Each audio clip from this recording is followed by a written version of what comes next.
America fame and fortune. This video is purely for entertainment and does not infringe on copyrights or laws. The rights to the novel and image belong to the original author. We do not claim ownership.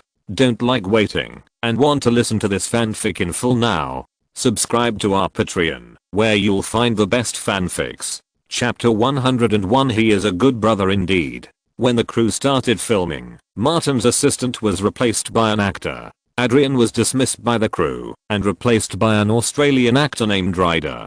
The interior scenes were mainly set in the Warner Roadshow studio, and the exterior scenes chose an abandoned town in the west of Brisbane to build the set. The crew announced that a brand new town was built on the spot, and a wax museum was built with wax products at a ratio of 1:1. All the wax figures were carefully made by masters. In fact, only 4 real human wax figures were made. Like all Hollywood crews, when the filming is over, all of them will be dismantled and disposed of as garbage. As for the real reason, no one in the crew, including the actors, will say a word. Several large trailers were parked near the river beach, where the exterior town is located. The crew was ready, and with the director's order, the filming began immediately. Judd Padalecki, who played Wade, caught the football thrown by Mean and shouted, "Dalton." Ryder put down the camera in his hand, jumped up to catch the football, and then threw it back to Mean. Nick. Mean threw the ball to Martin. Martin was sitting on a chair. According to the shooting requirements, the ball should be thrown at his feet. Mean's throw was not accurate, and the ball flew over. Martin stretched out his hands, caught the ball, stood up, took a step forward, and threw the ball far away. Mean and Judd spread their hands helplessly. The henchman Ryder came over and said, "Boss, this is not good." Eliza, who was originally leaning against the car, strode over and argued with Martin. The two of them often acted together in the past few days. They knew each other's roles very well. The emotional conflicts between the siblings were well grasped, and they were done in one take. As long as there was no scene with Paris, the shooting would be much smoother overall. Once Paris appeared, it would definitely be a disaster, and countless NGs were waiting for everyone. Fortunately, Martin did not have many scenes with her. Next, there was no hero or heroine. Eliza followed Martin to the rest area and said, "When you were arguing, you didn't look like a brother who loved his sister." Martin said, "If you get to know me better, you will find that I dote on my sister very much." Eliza asked, "You have a sister?" Martin said naturally, "Don't you?" Eliza said, "I'll write another article later. My twin brother is a sister-doting maniac." Martin removed the fallen leaves on Eliza's chair and sat next to her. "I read what you wrote about my twin brother on your blog. You portrayed me so well. If I'm not a good brother, your fans will definitely kill me." Eliza winked at him. "Then you should be nice to me and be a sister-doting maniac." Bruce came over at this time and handed the phone to Martin. "Thomas, I want you to call me back when you have time." "I'll make a call." Martin got up and went to a quiet place and dialed Thomas's cell phone. The person on the other end immediately asked, "Are you okay?" Martin said, "I'm fine." Thomas asked, "What happened to Adrian?" Martin said, "How should I know? He has a problem with his brain. He was willing to pick up girls, but he had to use violence." Thomas asked, "It has nothing to do with you? Please, use your walnut-sized brain to think about it. How could a good person like me do such a bad thing?" Martin seemed quite angry. "This is my first time in Australia. I don't know anyone, except the people in the crew." Thomas thought about it carefully, and realized that this was the case. He then said, "Adrian is a young male actor that the company is focusing on promoting. This incident has a great impact on him. The resources that were originally tilted towards him will inevitably shift direction. I will work hard to get them for you." Martin whispered, "That's a good thing. The more you fight for, the better." He said to himself, "If there is a need to sell your ass, you can do it. One more thing. There are tabloids in Los Angeles reporting that you and Alicia Cuthbert are in love. Is it true? Not true. I'm indeed a little close to her." Martin thought for a while. "How should I put it? We are just more than friends." Thomas said, "If there is any progress, remember to inform me." "I understand." Martin said casually, "If you want to be a star, you should not have a private life. When you climb up, you have to stir up everything." After hanging up the phone and going back, Alicia was not there. Martin asked Bruce, How is your progress? Not very good. Bruce said. She said that she is a little follower and not as good as me as a manager, but she actually looks down on me. Martin was not surprised. I found out some information. Her father is the lawyer in the Simpson case, and her godfather is Simpson. Although she is far inferior to Paris, her family conditions are very good. Bruce was curious. Why is she a follower for Paris? There should be better job options, right? Martin said. She wants to be the second Paris and become a socialite in the upper class circle. I see. Bruce pondered. In addition to the Hilton family's blessing, there are other reasons for Paris's current fame, right? Martin said casually. Videotapes. He was surprised, as if he was looking at an alien creature. Old Bruce, you haven't seen it. Bruce said as a matter of course. I don't like her type. She doesn't even have a butt. Why should I watch it? Martin said. It may not be accurate, but I personally feel that the real reason for her fame is the videotape. The feeling of watching celebrity videotapes and Saint Valley movies is completely different. Use videotapes to become famous? Bruce jumped into this quagmire and has been researching it randomly recently. After all, as Martin's manager, he will definitely have to clean up Martin's stinky shit in the future. For a scumbag like Martin, who knows how many scumbags he will do in the future? Bruce looked around and saw that there was no one else in the lounge. He said, how about I practice with this? Martin didn't understand. What? The way of civilized people is not suitable for Hollywood most of the time. Bruce explained simply, just like you can't throw that piece of junk into an uninhabited area to feed the saltwater crocodiles. I can't think about things with the mindset of a gangster scavenger anymore. Martin gave a thumbs up. Old Bruce, congratulations, you are starting to evolve. Bruce said, the power of your example is too strong, and I, a civilized person, have to get used to the way of doing bad things. The two discussed for a while, until Eliza came back from the trailer, and then they changed the topic. Soon it was Martin and Eliza's turn to go on stage.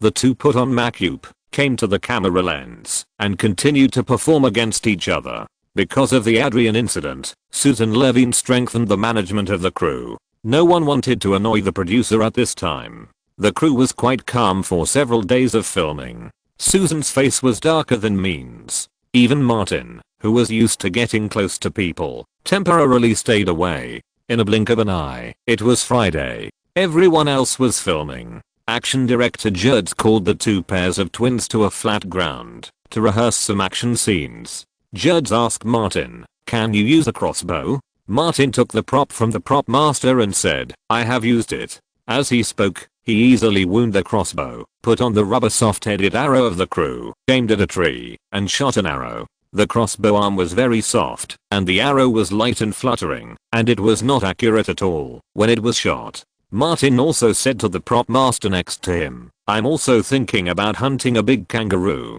Eliza came over with a baseball bat and said, kangaroos are cute. Why do you want to hunt them? What flashed through Martin's mind was the image of kangaroos beating people up like boxers.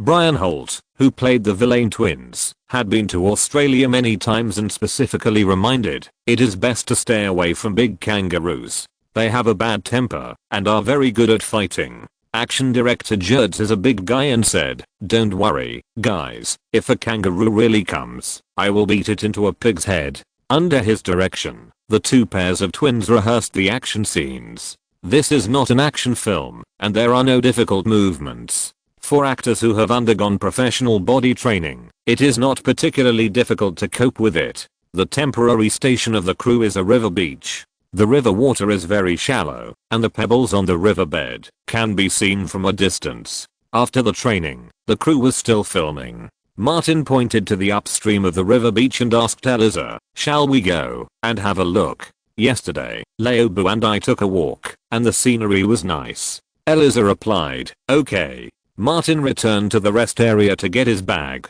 filled 2 bottles of water, and took out the mosquito repellent, spray some. Eliza smelled it. Martin said, pure natural plant essence extraction, absolutely environmentally friendly. Eliza took it, sprayed herself first, then sprayed Martin, and gave it back to him, and walked upstream first. Hurry up. Martin followed and reminded, be careful of the stones under your feet. After walking a few hundred meters, the river became wider and shallower, and many large stones protruded from the river like piers. Martin pointed to the highest and largest stone. "Where are we going?" Eliza rushed ahead and turned back to shout at Martin, "Let's see who gets there first. The loser has to satisfy one of the winner's requests." Martin hurriedly followed. "Slow down. He and Old Bull had been here yesterday and there was no danger." Eliza jumped and walked very fast. Martin chose some other stones and walked around in front of her. The stones near the middle of the river were particularly smooth due to the erosion of the river water. This was the place Martin carefully selected for his play. He specially picked a stone, waited for Eliza to come, and stretched out his hand to pull her over. The stone was not big, and the two could stand face to face. For a moment, no one spoke. Martin lowered his head and kissed Eliza. Eliza did not dodge. The hand that had originally grabbed Martin's arm, hugged him, and raised her head at the same time. The river was flowing, and a man and a woman hugged each other and kissed passionately. Martin exerted force on his hands, lifted her up horizontally, and carried her to the biggest rock. "I won." Eliza was dissatisfied. "We were together." Martin pointed downwards. "Your feet are not on the ground." Eliza was too lazy to say anything else. She hugged Martin's neck and kissed him. Chapter 102 Love Comes Too Fast. The crew finished filming on Friday, and the motorcade returned to the Hilton Hotel. Many cast and crew members got off the car, and their eyes were all focused on a couple. Paris, who had just suffered a broken heart, crossed her arms and glimpsed Martin and Eliza getting off the same business car, holding hands, which was really annoying. She couldn't help but say, "You bitch." Before the couple entered the hotel, they hugged each other and kissed passionately without paying attention to anyone else. Mean came to Bruce's side and said, "Your boss is really quick. He has picked up the most beautiful girl in the crew." Judd took a look and walked towards the hotel with his head down. His agent called from Los Angeles and told him that the crew was a bit complicated. He asked him to keep a low profile and watch more and talk less besides his normal work. The crew had already seen that the man was sexy and the woman was beautiful, and they would get together sooner or later. Martin took Eliza's hand and entered the hotel, and Bruce was also ready to go back with his bag. The cell phone rang. He picked it up. Martin called, "Go get a room. Long term. You probably won't be back soon." "Got it." Bruce went to the hotel front desk, got a new room, and couldn't help cursing, "Bastard." The crew got used to it very quickly, because there are too many examples of male and female protagonists getting together during filming, not to mention that these two are single. It is not uncommon for them to have families. Couples in the crew are everywhere in Hollywood. Upstairs, in Martin's suite, Eliza finally saw the zombie machine gun dance. The petite blonde beauty was dying in the hail of bullets. When everything calmed down, Eliza took a shower, called Martin back to her suite, packed all the luggage, and dragged it to Martin's side. Eliza sorted out her clothes, and Martin was about to order dinner, and asked, "Honey, are you hungry? I'll order food. I'm a vegetarian." Eliza reminded him specifically. Martin called and specifically asked for a vegetarian dinner. Eliza came out of the bedroom and took the initiative to kiss Martin. "Thank you." Martin pulled her over and put his arm around his legs. "You are amazingly talented." "I think so too." Eliza was very confident. "I'm a good actor, a talented player." Martin was good at grasping the advantages. "That's what I'm talking about. Being a vegetarian and still amazing." Eliza felt uncomfortable and moved her position.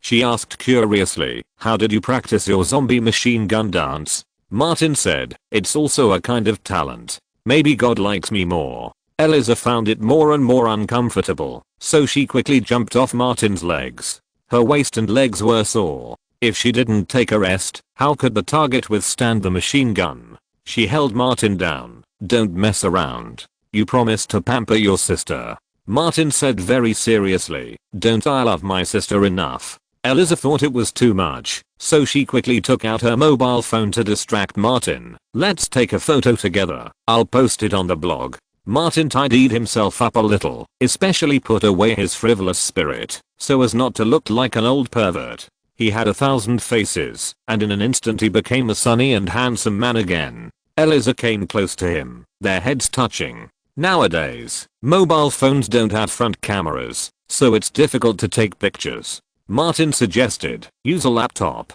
Eliza took out her notebook, put it on the computer desk, and turned on the camera on the computer. Martin came over and hugged Eliza. Eliza rested her head on Martin's shoulder and pressed the mouse. She pushed Martin. Give me your seat. I'm going to post a blog. Martin picked her up and let her sit on his lap. Eliza was petite and really looked like a younger sister. She sat on Martin's lap and opened her blog. She turned her head and kissed Martin deeply again before writing her blog. The most beautiful sister and the most handsome brother are together. Eliza uploaded the photo she had just taken, turned around and leaned on Martin's shoulder. Think about it quickly. What should I write? Martin thought hard, but he really had no ideas, so he could only think of the old pervert's quote. Eliza and Martin finally found each other to make fire by rubbing two sticks together, and from then on they lit up their lives. Too dirty. Eliza understood as soon as she heard it, but her hands were clacking on the keyboard. But I like it. The blog post was posted, and within 2 minutes, Eliza's phone rang. The agent called. Tell me you are not kidding. Eliza went to the other side of the living room. I'm serious. The agent asked, why didn't you tell me in advance? How do I know when love will come? How can I control the time when love comes? Eliza said, I really decided to be with him a few hours ago. She emphasized, we are very compatible, and I'm very happy. There was a knock on the door, and Martin went to get dinner, gave a tip, and opened it one by one, and placed it on the dining table. He looked at Eliza. Eliza shook her head slightly, indicating that it was okay, and quickly hung up the phone. Martin went over, hugged her and asked, does it bother you? Eliza smiled. It's okay, you're an actress too, you should know that agents are troublesome. Martin hugged her and walked towards the dining table. Agents consider things more comprehensively. It won't hurt to listen to their advice. What if he asks me to leave you? Eliza asked. Martin pulled out a chair and asked her to sit down. I'll let him know how perverted old Bruce is. In the hotel cafe, Kim Kardashian, who had served Paris, sat in front of the window, admiring the night view of Brisbane and enjoying her air-free time. Bruce, who looked like a decent man, came over at this time, pulled out a chair and sat opposite. Sorry, Kim, I kept you waiting for a long time. Kim didn't have too many artificial traces on her body, and her smile was natural. I came too early. Bruce asked, Adrian.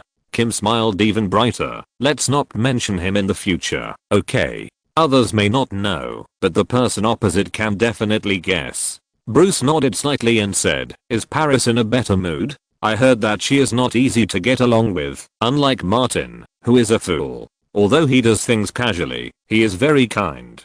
Kim didn't want to mention it. Let's not talk about her. Let's talk about your guy. He got the heroin so quickly. Bruce said, Martin's father is the most versatile old jack in Atlanta. He kidnapped 18 housewives and ran away at one time. Kim laughed again. Bruce's words were not as subtle as Martin's. He was simple and direct. He suddenly changed the subject. Kim, people like Paris will not support you. You have no future with her. Kim wanted to be famous. Paris promised me that she would introduce me to the celebrity circle. Bruce asked, who was her previous assistant, and where did she go later? Kim was stunned. Paris had hired several assistants before her, and those people got nothing except salary. How many smart people, under the temptation of greed, are deceived by some simple and ridiculous tricks, and even deceive themselves? Jin unconsciously grabbed the edge of the table with both hands. I'm different, Paris. Bruce is a bad person who does bad things. Add Martin, who is the worst of the bad, and you can imagine how bad the two bad guys can be together. Do you really believe in Paris? Bruce has never seen the high-end circle, but he has seen enough bad people and bad things. The high-end circle may be more high-end, but the nature of people will not change. He broke Jin's hope and knocked open the protective shell she built for herself. When I was working before, my manager always told me that if I worked hard, I would get a promotion and a raise. After waiting for 2 years, I smashed his front teeth with a keyboard. Jin fell silent and recalled her relationship with Paris from the beginning. Her status was higher than her predecessor, but she was actually an assistant who carried bags. Bruce's responsibility was to protect Martin's retreat, but he was actually doing the work of a scavenger. Dealing with the bad things in the entertainment industry requires more complicated means. Kim felt that, although she was an assistant, she had a good family background and was more advanced than Bruce. Bruce was not only attracted by her, but also wanted to use her as a training in the way of the entertainment industry. Bruce saw the crack open and said, "I suddenly thought of a way these 2 days to make you famous all over the United States." Kim forced a smile. "I have been to many crews for auditions and have made a lot of efforts, but this road is more difficult." Bruce said, "It's not this." "What is it?" "I haven't thought it through yet." Bruce stood up. "I will come to you when I think it through." Kim watched Bruce leave, not sure whether what he said was true or false. The weekend morning was particularly quiet. Martin, who was busy in the middle of the night, slept in until he was woken up by Eliza's kiss. Martin stretched out his hand, and Eliza grabbed one of his hands with both hands, trying to pull him up. After pulling for a long time without success, she said angrily, "You are as heavy as a bear. Do you have such beautiful breasts as mine?" Martin kicked off the quilt, and his strong body ran out shyly. Every muscle line was like an electric current, shooting into Eliza's heart, making her feel numb and tingling. Eliza bit her lip, tried to grab the thickest and longest lightning, and said, "Can you get up?" Martin turned over and ran to the bathroom to wash up. Eliza said, "Breakfast is here. Come out to eat after you're done." After a while, Martin came to the restaurant and sat at the dining table. Eliza opened the insulation cover and said, "Try it. I specifically asked for a vegetarian breakfast." Martin took a few bites and of course praised, "It tastes very good." Eliza smiled happily. "I'm glad you like it. I was worried that you wouldn't like it." Martin said nice things, "As long as you give it to me, I like it." Although there was no meat, eggs or milk, the two people in love still ate with relish. Eliza asked, "It's the weekend. Do you have any plans?" Martin had thought about it before going to bed last night. "Let's go to the Gold Coast today. I heard the scenery there is beautiful." "The two of us?" "I'll drive. Don't worry." Martin said casually, "Old Bruce wants to feed the crocodiles, the kind that feed themselves as food." Eliza said, "You and old Bruce are not like work partners, nor are you like ordinary partners." Martin said simply, "Old Bruce has saved me many times. We are brothers." After breakfast, Martin asked for the car, provided by the crew, called Bruce, and then took Eliza to the Gold Coast, where they stayed for one night while having fun. Chapter 103 Kangaroos Who Do Not Discriminate. The abandoned town was decorated with scenery. In the cabinets on both sides of the road, the mannequins stared with empty eyes, as if they wanted to absorb souls and turn into living people. The crew never had to worry about people watching when filming here, because there was no human habitation within a radius of 10 kilometers. There were many animals, and there were kangaroos around. Martin was warming up before filming the action scene. Mean looked around. "Will a murderer like Jason jump out here?" Eliza was holding a baseball bat. The training and fulfillment in recent days gave her more confidence. "I'll smash his head with one stick." Martin moved his wrist and said, "This is a good place to eliminate the opponent. If you kill someone and throw him in the woods, no one may find him for 5 or 6 years. If you dig a hole and bury him, the truth can be buried until the end of the world." Mean raised his hand automatically. "Boss, I'm your brother."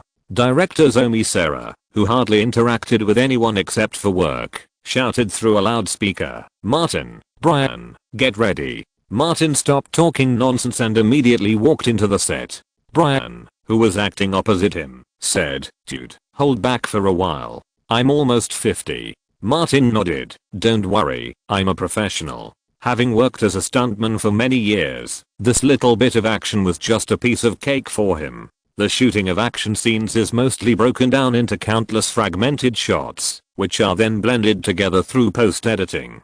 It took a whole morning to shoot an action scene that lasted no more than 2 minutes in the finished film. This was because Martin was professional enough to let Brian let loose. Soon, the shooting moved to the gas station. Just after finishing a shot, Eliza and another woman screamed at the entrance of the town. "Something's going on." Martin ran over there without saying a word.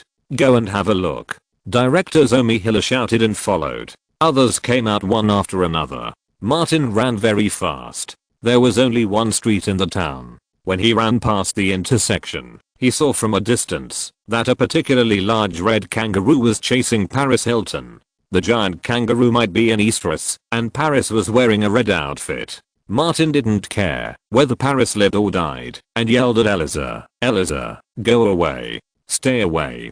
Don't go over there." Eliza was not stupid. With her small body, she could only be beaten by the giant kangaroo over 1.7 meters tall. She ran towards Martin with a baseball bat in hand. Amid screams, Paris was hit by the kangaroo's fist and was pushed down into the grass by the roadside. The giant kangaroo rushed directly over. Seeing that a scene that the regular companies in the Holy Valley dared not shoot might happen, a hero appeared. Mean ran out from behind a set house and shouted, "Long-tailed idiot, look here, look here."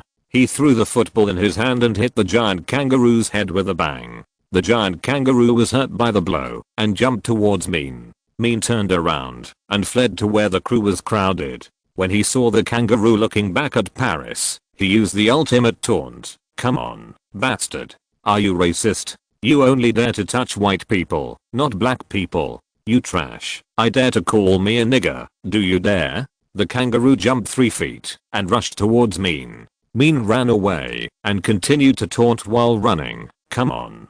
Stupid big rat.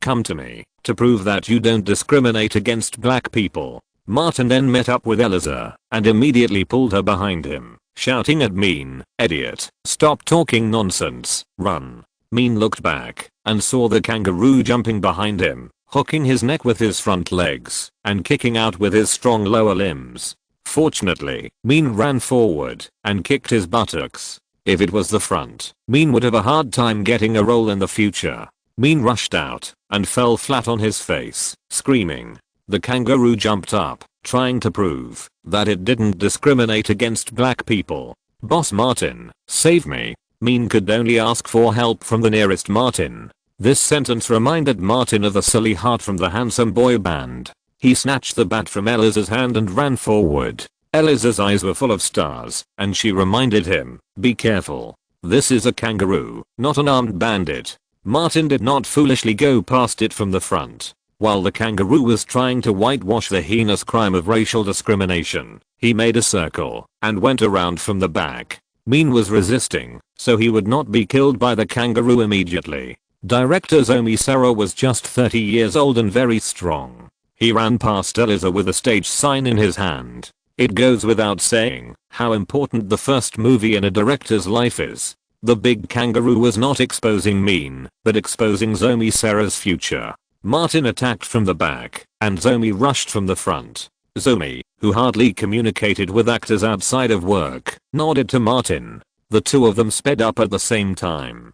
Zomi rushed over, took the lead in the front, and swung the field card to hit it. The big kangaroo reacted quickly, blocking it with its front paws, breaking the field card, and the big kangaroo also screamed. It kicked its legs and wanted to jump. Mean hugged the big kangaroo's legs and pushed his black head upwards. Martin swung the baseball bat and smashed it down. There was a dull bang, and his hands were slightly numb from the shock. The big kangaroo staggered and turned back. Martin swung the baseball bat without saying a word and hit the big kangaroo on the head. The big kangaroo fell to the ground with a bang, and blood flowed from his head. Martin threw away the baseball bat and shouted to Mean, "Belt." Mean had a big hole in his crotch. He didn't know whether it was caused by the kangaroo kicking or being stabbed. He subconsciously covered his waist, vulnerable and helpless. "Martin, boss." Martin said, "Hurry up, don't talk too much." Mean trembled and untied his belt, pulled it out, and handed it to Martin. Martin said, "This thing is not dead. It may be unconscious. Control it." Zomi hurried over to help and pressed down the upper body of the kangaroo. Martin tied up its two lower limbs with Mean's belt. The kangaroo suddenly stood up, and Zomi was knocked over by it and fell to the ground. Martin reached over and pulled Zomi up. "Stay away from it." Others came at the right time. They were all workers, and no one would say anything. On the river beach outside the town, people who heard the noise were driving over. Eliza came over, grabbed Martin's hand and looked carefully. "Are you injured?" Martin smiled. "I'm fine." Min stretched out his hand. I'm injured. Zomi said to the assistant, call the crew doctor. Eliza saw that Martin was fine and said, I'll go see Paris. In front, Paris struggled to crawl out of the bushes, sat on the road, and breathed rapidly. Kim Kardashian sneaked out of the house, walked quickly to Paris, and handed her a kettle. Paris, are you okay? Paris knocked the kettle away and asked, where did you go? Where were you when I was in danger? Kim picked up the kettle and said nothing. Paris was frightened and angry. Is this how you work? Even if I raise a pile of dog shit, it will still stand in front of me. Eliza stopped not far away, not wanting to make herself unhappy. Kim had endured for so long and wanted to continue to endure. Are you injured? I'll go find a doctor. Paris roared. Get out. Get out. The crew doctor rushed over. Min suffered only skin injuries and the situation was not serious. Paris just fell and was frightened. Soon, Susan Levine rushed to the set. After understanding the situation, she stopped filming today and contacted the local relevant departments to deal with the aftermath. Martin and others did not need to show up. The crew would send someone to negotiate. Susan found Martin and said, you handled the matter in time today. No one was really injured. The injured actors delayed the filming, and insurance compensation and unions were all troublesome. Martin looked at the director Zomi and said, I can't do it without the director. Zomi nodded to Martin. Let's work together. Susan raised her voice at this time. That's all for today's work. Everyone go back and have a good rest. You can go to the hotel bar for a drink. It will be charged to the crew account. Martin invited Zomi. Let's go back and have a drink together. Zomi did not refuse. See you at the bar. Eliza came back and said, Paris is still making trouble. Martin said, don't worry about her. Let's go back. If old Bruce didn't have a fever, we can see him fighting the kangaroo today. After taking the car back to the Hilton Hotel, Martin went to see Bruce first. This guy went to the sea to snorkel in the bathing beach on the weekend. He played for too long and came back with a fever. The fever has gone. Bruce was obviously in a worse state of mind. Take a day off tomorrow and you'll be back to normal the day after tomorrow. Martin said, have a good rest. I'll order dinner for you and deliver it directly. He went back to change into casual clothes and came to the bar. Zomi was wearing a t-shirt and shorts, sitting alone at a table facing the TV. Martin went over and sat to the side. He took a quick look and found a badge printed on the collar of Zomi's t-shirt. It was the Barcelona team badge. Martin specifically asked Thomas to collect Zomi's information and knew that he was from Barcelona, Spain. On the TV screen, the UEFA Champions League highlights were playing. Seeing Martin also watching seriously, Zomi said, I thought Americans didn't like English football. Martin was reminiscing at this time and finally remembered a few names. I'm a fan of Ronaldinho. Zomi said, I like him too. Martin continued, no one combines the artistry and practicality of football better than him. His skills are superb and bring us fans the greatest pleasure. Yes, he is a real genius. Zomi clinked glasses with Martin. This season he made Barcelona regain its glory. Cheers to Ronaldinho. Martin drank the wine in his glass. I was not a fan of Barcelona before, but because of Ronaldinho, I support Barcelona. Zomi was proud of the club he supported. If you go deeper, you will find that this is a great club with fascinating culture and artistry. The two drank and talked about football. Martin knew a little about it and was mostly a supporting role. Zomi, who was usually silent, talked endlessly about his only hobby and the club he supported, from the Dream One dynasty to Cruyff, from Guardiola to Xavi, etc. The two even agreed to go to the scene to throw a pig's head at Luis Figo when Real Madrid visited the United States. In the following days, Martin became the only one among all the actors in the crew who could talk with the director for a long time about topics other than work. Even if you want to get ahead, you need a breakthrough to pry open the silence. Chapter 104 Frequent Mistakes. In the old cinema lobby, the prop master handed over the weapons. I've got the crossbow and arrows ready. Thank you. Martin took it in his hand, waited until the prop master left, took off the crossbow, checked the arrowhead and the crossbow arm. After confirming that the crossbow arrow had a soft rubber head and the crossbow arm was still soft and weak, he reassembled it. Bruce, who had recovered, came over and whispered, "Is there a problem?" Martin's voice was also very low. There have been more than one cases of prop weapons injuring or killing people in Hollywood. I don't feel comfortable if I don't check this kind of thing that shoots at people. Bruce remembered something. Crow. The voice of director Zomi came from the set. All departments get ready. Martin came to the set facing the door of the theater and took a shooting position. The shooting began. The door of the theater opposite opened and Brian appeared. Martin pulled the trigger, but the soft-headed crossbow arrow was not powerful enough, and it hit the wall without making a sound and fell down. Brian fell to the ground. In the next shot, Eliza joined in, and Martin picked up the double-barreled shotgun and searched Brian for bullets, but found nothing. The twins thought the enemy was dead and left foolishly. Later, Eliza entered the set theater and sat among the dummies to shoot. Martin went out to get some fresh air. The scenes in the town had been shot. This was Warner's Roadshow Studio, the largest Hollywood filming base in Australia. Bruce stood under the shade of a tree and couldn't help complaining. The scene just now was so stupid. Anyone with a normal brain would check whether the person is dead or not, and then add 2 more stabs to solve the problem. Martin looked around and said, "This scene is really shit." But he was very clear-headed. "I don't have the power. This is not Kelly's investment in Zombie Gigolo. It's not my turn to give suggestions." Bruce asked, "Don't you think there is a problem, director?" Martin said, "Zomi is just the general director of the shooting and has no power to change the script." He looked into the distance. "It's not that I don't want to bully, but I don't have enough status and power." Bruce's words were very appropriate. People like you, once they have power, there will be piles of bad things happening in the crew. Martin said, "Look at you and me, climbing all the way up from the mire. Why did we climb up? Don't we just want to be better, more comfortable, and happier? When we are happy, there must be many people who are not happy. It's none of our business if they are not happy.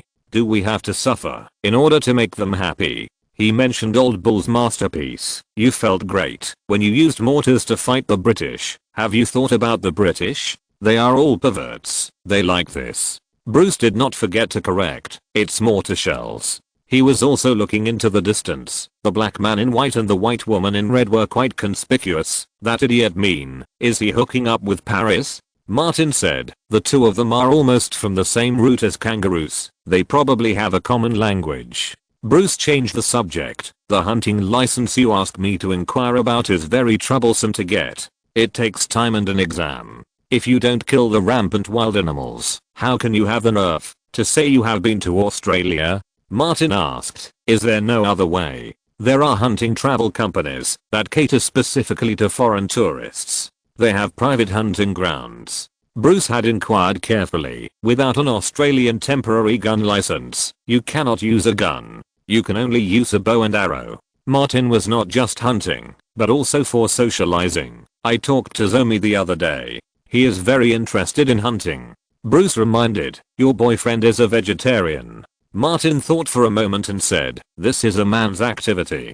Go and ask how to get a temporary gun license." There was a restaurant on the set, and Martin and Eliza had lunch together at noon. It was a buffet, so you could take whatever you wanted. Martin carried the plate and came to the red king crab. He just picked up the tongs and turned back. Eliza was looking at him eagerly. There were many people here, and Eliza didn't say anything, but her bright eyes were filled with anticipation. Martin smiled at her, put down the stainless steel tongs and walked forward. He ignored all the meat, eggs and milk, and mainly took some soy products and vegetables and mushrooms. Eliza came from behind with a plate, sat opposite him, picked up a piece of mushroom with a fork, and put it to Martin's mouth. "You like mushrooms? Try lobster mushrooms. They are better than real lobsters." Martin enjoyed Eliza's feeding with peace of mind. The vegetarian food tasted good. Bruce was sitting at the table next to him at this time. One plate was not enough, so he went to get another one. The aroma of roasted beef and mutton, the sweetness of king crab, kept wafting over here. Martin instantly felt that vegetarian food was bland and tasteless, and mushrooms and vegetables were not fragrant at all. Eliza then said, "I'm going back to Los Angeles to attend a premiere at the end of the month. Are you going back?" Martin heard her mention the last movie she starred in, The Actress Next Door. "Yes, I played an adult film actress," Eliza said roughly. The film will be officially released on April 9th and premiere on March 27th. Eliza had arranged everything when she joined the crew. Martin really wanted to go to the premiere red carpet, but he couldn't say for sure. I'll ask Zomi about the specific shooting plan and see if he can take a leave. He asked, can you bring someone with you? I'm the heroine and can bring my family. Eliza reached out and held Martin's hand tightly. This is my first movie premiere and it means a lot to me. Martin shook Eliza's hand in return. For some reason, he had a vague feeling that he was with Thomas. I'll try my best to adjust the time. Eliza grabbed his hand and kissed it hard. Let's eat. Next to them, Kim Kardashian sat opposite Bruce with a tray. Bruce asked, are you in a bad mood? Kim nodded. It's okay. It's just a normal temper tantrum. Bruce opened a new bottle of Coke. Drink something sweet. You'll feel better. After finishing their meal, Eliza and Martin left the restaurant first. The former asked, old Bruce wants to pursue Kim? Bruce may have truly loved Monica, but his interest in Kim Kardashian was obvious. Martin said vaguely, don't worry about that pervert old Bruce. Eliza pointed to her trailer. I'm going back to rest. Are you coming? Martin took out his cell phone. Let me make a call. Eliza said, I'll hold the door open for you. Martin found a quiet place, called Thomas, and told him that Eliza had invited him to the premiere. Thomas said, go, you must go. At this stage, all occasions that can increase your exposure and popularity are very valuable to you. I will call Susan to coordinate, and you go to talk to the director. He specifically reminded, the explosion of fame comes from enough accumulation. Leonardo, Tom Cruise, Brad Pitt, Johnny Depp, these people have been working in the circle for many years before they really became famous and have a certain degree of fame. Martin hung up the phone, opened the calendar on his phone, and looked at March 27th, which was more than a week away. He went to find Zomi Sarah and waited in front of the trailer for a while. Zomi Sarah walked over slowly. Zomi asked, what's up? Martin nodded. I want to take a day off. Zomi invited, come in and talk. The two got on the trailer, and Martin said directly, on March 27th, Eliza wants me to accompany her to Los Angeles to attend the premiere. It will take about 3 days to go back and forth. The premiere is on Saturday and Friday. Zomi took out the schedule and looked at it carefully. The two had a good relationship, and it would not affect the filming of the crew too much, so he immediately said, it's easy. I will finish your scenes on Wednesday and Thursday next Friday. Martin talked to Zomi about hunting again and made an appointment to apply for a temporary gun license for tourist hunting this weekend. Then he found the producer Susan and told her in person that, although Thomas had called, the agent was the agent and he was himself. Martin had just helped the crew avoid a major accident, and Susan Levine agreed immediately. Entering Eliza's trailer, Martin sat on the sofa chair. Done. Can you go? Eliza really wanted Martin to accompany her to the first premiere red carpet in her life. Martin said, I can only go on Friday, attend the premiere on Saturday, and come back on Sunday. Great. Eliza rushed over and kissed Martin hard. Her mood pushed her emotions, and the high emotions promoted the secretion of hormones. She bid Martin zillow and said, actually, I'm not a complete vegetarian. Martin was inexplicably happy. Really? Eliza slowly lowered her head. Of course it's true. Although slightly disappointed, Martin soon devoted himself to it. Not long after, the trailer shook slightly. Some things are particularly exciting to do on the set. At 2:30 in the afternoon, Eliza was the first to get off the trailer. She was gorgeous and radiant. Martin looked very energetic, but he felt something was wrong. The muscles in his legs were jumping, his waist was groaning, and his stomach was empty, like a gourd. He had never encountered such a situation before, even when he was floating more. Martin's body has always been very good. The actual fighting power of a little girl like Eliza is not as good as either Louise or Kelly. In the afternoon shooting, Martin was in extremely bad condition, making frequent mistakes and NGs. During the break, even Mean came over and said, boss, your body is not occupied by other souls, is it? This is not like you. Martin ate 2 bananas and felt better. He said to Mean, please treat me to dinner tonight. Mean immediately responded, no problem, I know a famous vegan restaurant. Before he finished speaking, Martin's knife-like eyes turned to him. Mean was shocked. What did he say wrong? Would he kill someone and dump the body? He was very smart and immediately reacted, "Boss, I will treat you to Australian barbecue." The crew finished work, and Martin missed the days of living, eating, and living with Eliza on the grounds that Mean was treating him. The next morning, the crew found that Martin was back in shape, and most of the shots were passed with 1 or 2 shots. On the weekend, Martin, Zoe and Bruce went to the travel hunting company together. With their help, they handled relevant certificates, took training classes and exams, and then waited for a few weeks. On Friday morning, Martin and Eliza boarded a flight back to Los Angeles to attend the premiere of The Girl Next Door. Chapter 105 Love Goes Too Fast. At the Orpheum Theater in Los Angeles, 20th Century Fox held a premiere for The Girl Next Door. Most of the reporters who came were from Fox's media. The premiere was not large in scale, and there was not even a heavyweight guest.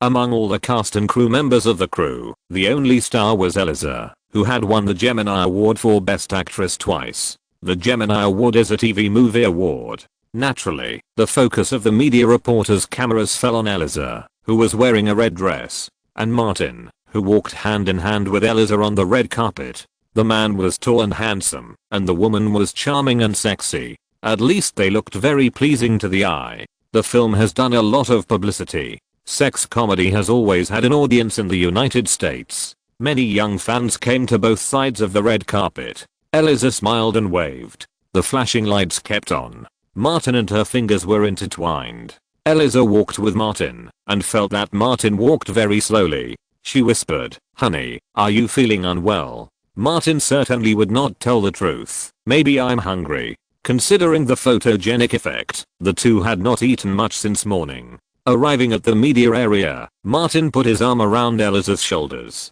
Several cameras appeared on the opposite side, snapping photos of the two of them. Next came a brief interview with the media, and Martin stepped aside on his own accord. After asking a few questions about the movie, the Entertainment Channel reporter asked Martin. Eliza held Martin's arm tightly, and her appearance of being intoxicated with happiness was particularly charming. "This is my boyfriend, Martin Davis. He is a very outstanding actor. What works have he done? Haven't you seen Zombie Gigolo?" Eliza took Martin's hand and entered the theater together and introduced the main cast and crew of the crew to Martin. Although he didn't know anyone and had never heard of them, Martin still greeted everyone warmly and politely and never embarrassed Eliza at all. The film's leading actor, Emile Hirsch, said to Martin, "You are so lucky, because I saved the galaxy in my previous life." Martin said seriously. Emile and several other actors around him were stunned. Martin paused deliberately and then said, "So, you have been favored by the most beautiful princess in this life." Emile and others just thought Martin was good at talking. Eliza was aroused by these words. She hooked her arm around Martin's neck and gave him a passionate kiss, regardless of the fact that they were in the theater and the movie was about to start. The two sat down. Eliza's attention was not on the movie at all. She leaned over to Martin's ear and said, "I want to go back to the hotel." Martin gently tapped her lips and said, "Very soon." The movie was not long, but it was particularly difficult for Eliza. Finally, after nearly 2 hours, the premiere ended, and the two got into the luxury car rented by Bruce. Eliza started kissing Martin as soon as she got in the car. If she hadn't cared about Bruce, she would have sat on Martin directly. The car stopped at the door of the hotel. When Martin and Eliza got out of the car, flashing lights suddenly appeared nearby. There were paparazzi chasing them. Martin considerately blocked Eliza's face and hugged her and quickly entered the hotel. Going upstairs and entering the room, Eliza transformed into a female knight, cutting through thorns and galloping. It was not until after 10 o'clock that things gradually quieted down. Eliza casually put on Martin's shirt, took out her laptop, logged into an entertainment website, and excitedly called Martin. "Look, we are on the Portal website." Martin hurried over. The website reported the premiere of The Girl Next Door, and there were many photos of him and Eliza in prominent positions. In a related report, Martin Davis' name was also mentioned. Eliza changed to another movie forum, which also posted news about the girl next door, and also included photos of her and Martin. Martin said, "The reporter's photography skills are too poor, not half as good looking as you." Eliza leaned over and kissed him, selected the best photo, saved it, uploaded it to the blog, and attached a caption. "The happiest moment." Martin patted her butt. "I want something to eat." "Yes." Eliza walked to the bathroom. "I'm going to take a shower." Cows can plow the land, but the premise is that they are well fed and watered. Martin didn't eat much all day, and he had a big fight with Eliza, and his calves were shaking. He called to ask for food, thinking of the discomfort on the set last time. He asked for a vegetarian meal and a meat meal. Eliza came out of the shower and changed into her home clothes. Martin went to take a shower and reminded her, "I ordered dinner." After a quick shower, Martin changed into a vest and shorts. When he came out, he saw Eliza sitting at the dining table, wondering what she was thinking. Eliza asked, "Why didn't you order vegetarian food?" Martin walked over quickly and said, "I ordered a completely vegetarian meal for you." Eliza didn't say anything. She sat down, opened a few lunch boxes, and ate slowly. Martin took his portion, and the aroma of meat filled his nose. This was life. Eliza's eyes were filled with tears, and she suddenly said, "Martin, after we finish filming this movie, can we go to India for vacation together?" Martin was prejudiced in his bones. "Why do you want to go to a place like India?" Eliza looked at Martin, her eyes full of expectations. "India is a paradise for vegetarians. The natural therapy there is full of spirituality. I want to go to India with you and start a process of self-exploration." "Wait, India? Natural therapy?" The impression ingrained in Martin's bones could not be changed by a few words. "Honey, are you kidding? What natural therapy? Drinking Ganges water? I would rather see God."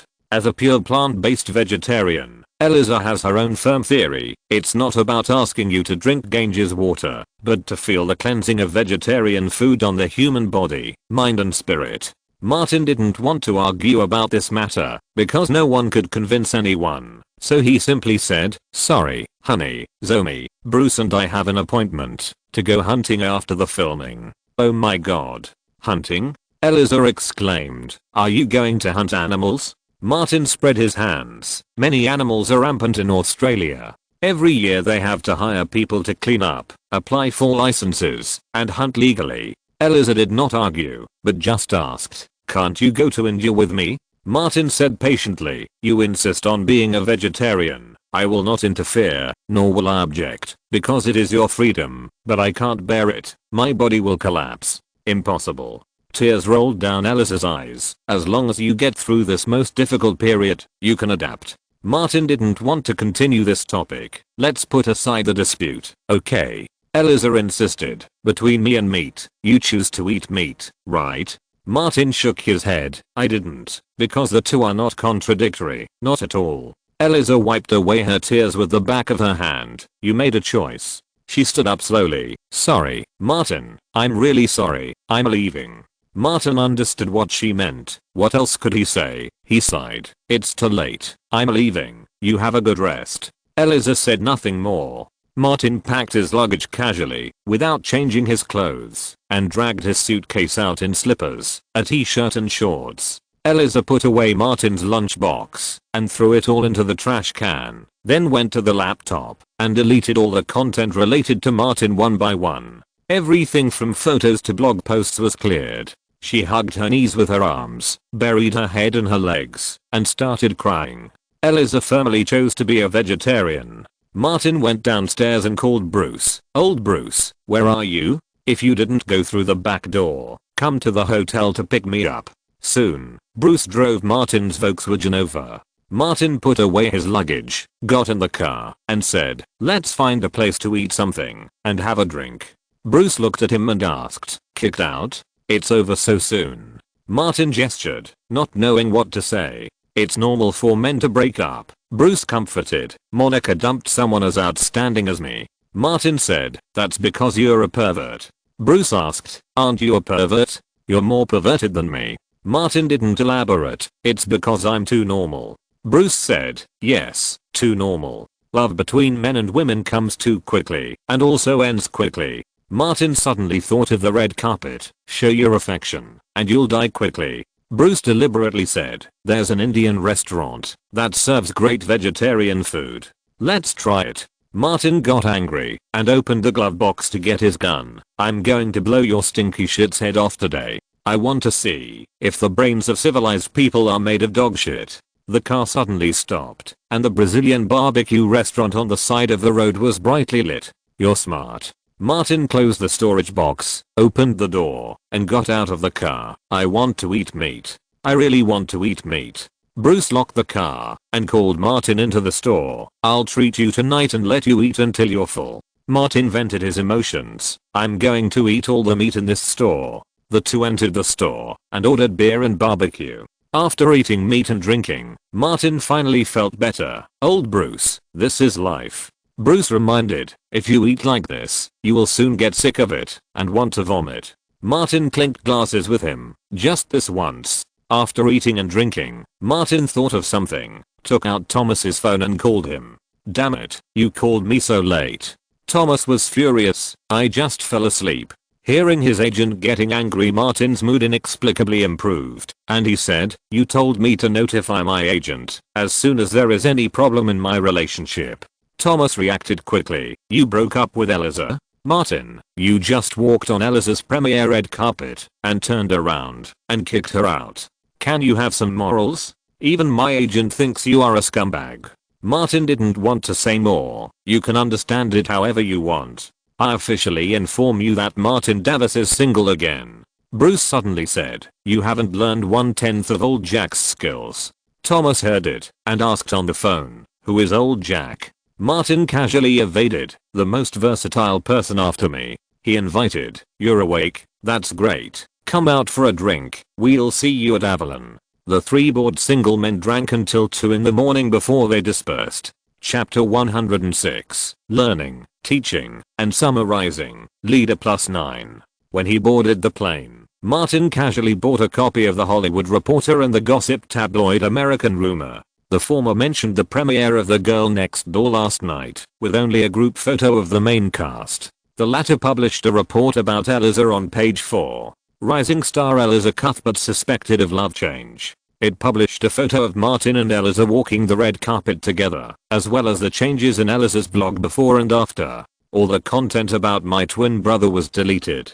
After arriving in Brisbane and coming out of the airport, Martin said to Bruce, old Bruce, finalize an agreement with the hunting tour company. It would be best if we can get a legal hunting quota for large animals. I want to go on a killing spree and slaughter all over Australia. Bruce replied, no problem. Those who do this kind of business have close contact with the local relevant departments. As long as the price is right, they can send professional hunters as hunting companions and get hunting quotas for saltwater crocodiles. Are you still worried about saltwater crocodiles? Martin thought of a brilliant idea. Old Bruce, if I throw you into a trap as bait and the saltwater crocodile swallows you, will you be stunk to death?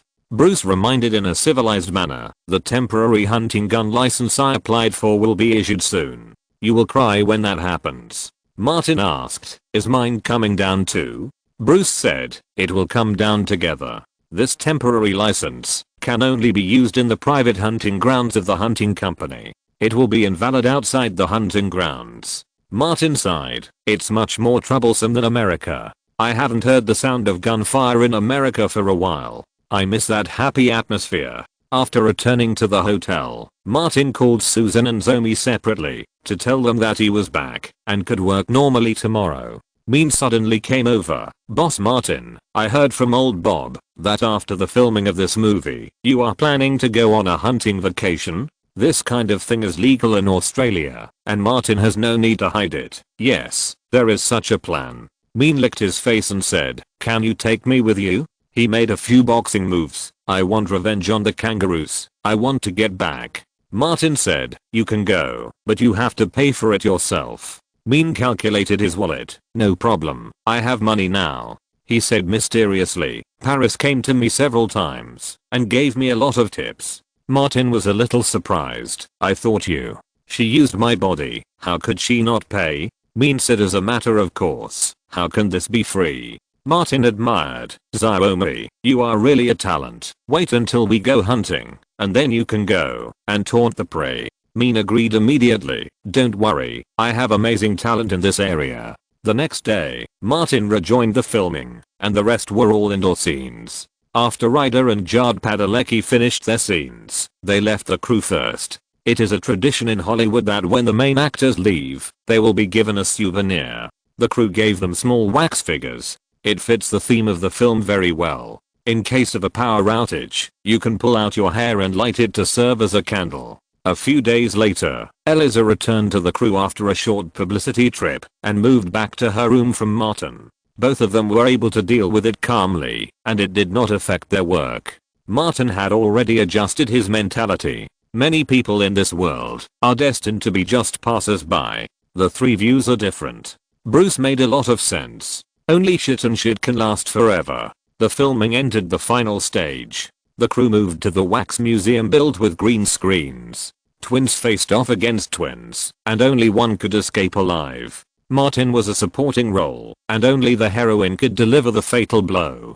So, one of the perverted killer twins was smashed in the head by the heroine with a baseball bat, and the other was stabbed through the body by the heroine with a knife. The last scene shot by the crew was the murder of Paris Hilton. The rich and slutty woman in red briefs once again flirted in front of the camera. In the end, her head was pierced. When director Zomi announced that the last shot had been passed, all the crew members, including Martin, turned on the spray, and ribbons and sequins flew all over the studio. Robert Downey Jr., who came to visit the set, wanted to save face for his fiancée Susan, and announced that he would treat everyone to a large bonfire party in the open space of Roadshow Studios that night. How can life be without a happy party? When it got dark, piles of bonfires were lit, and barbecue, beer and various drinks were available. Cheers. Martin, Bruce, Min, Zomi and others sat together, drinking cold beer, and listening to Min bragging. Min boasted, "You should ask him to come to me to learn."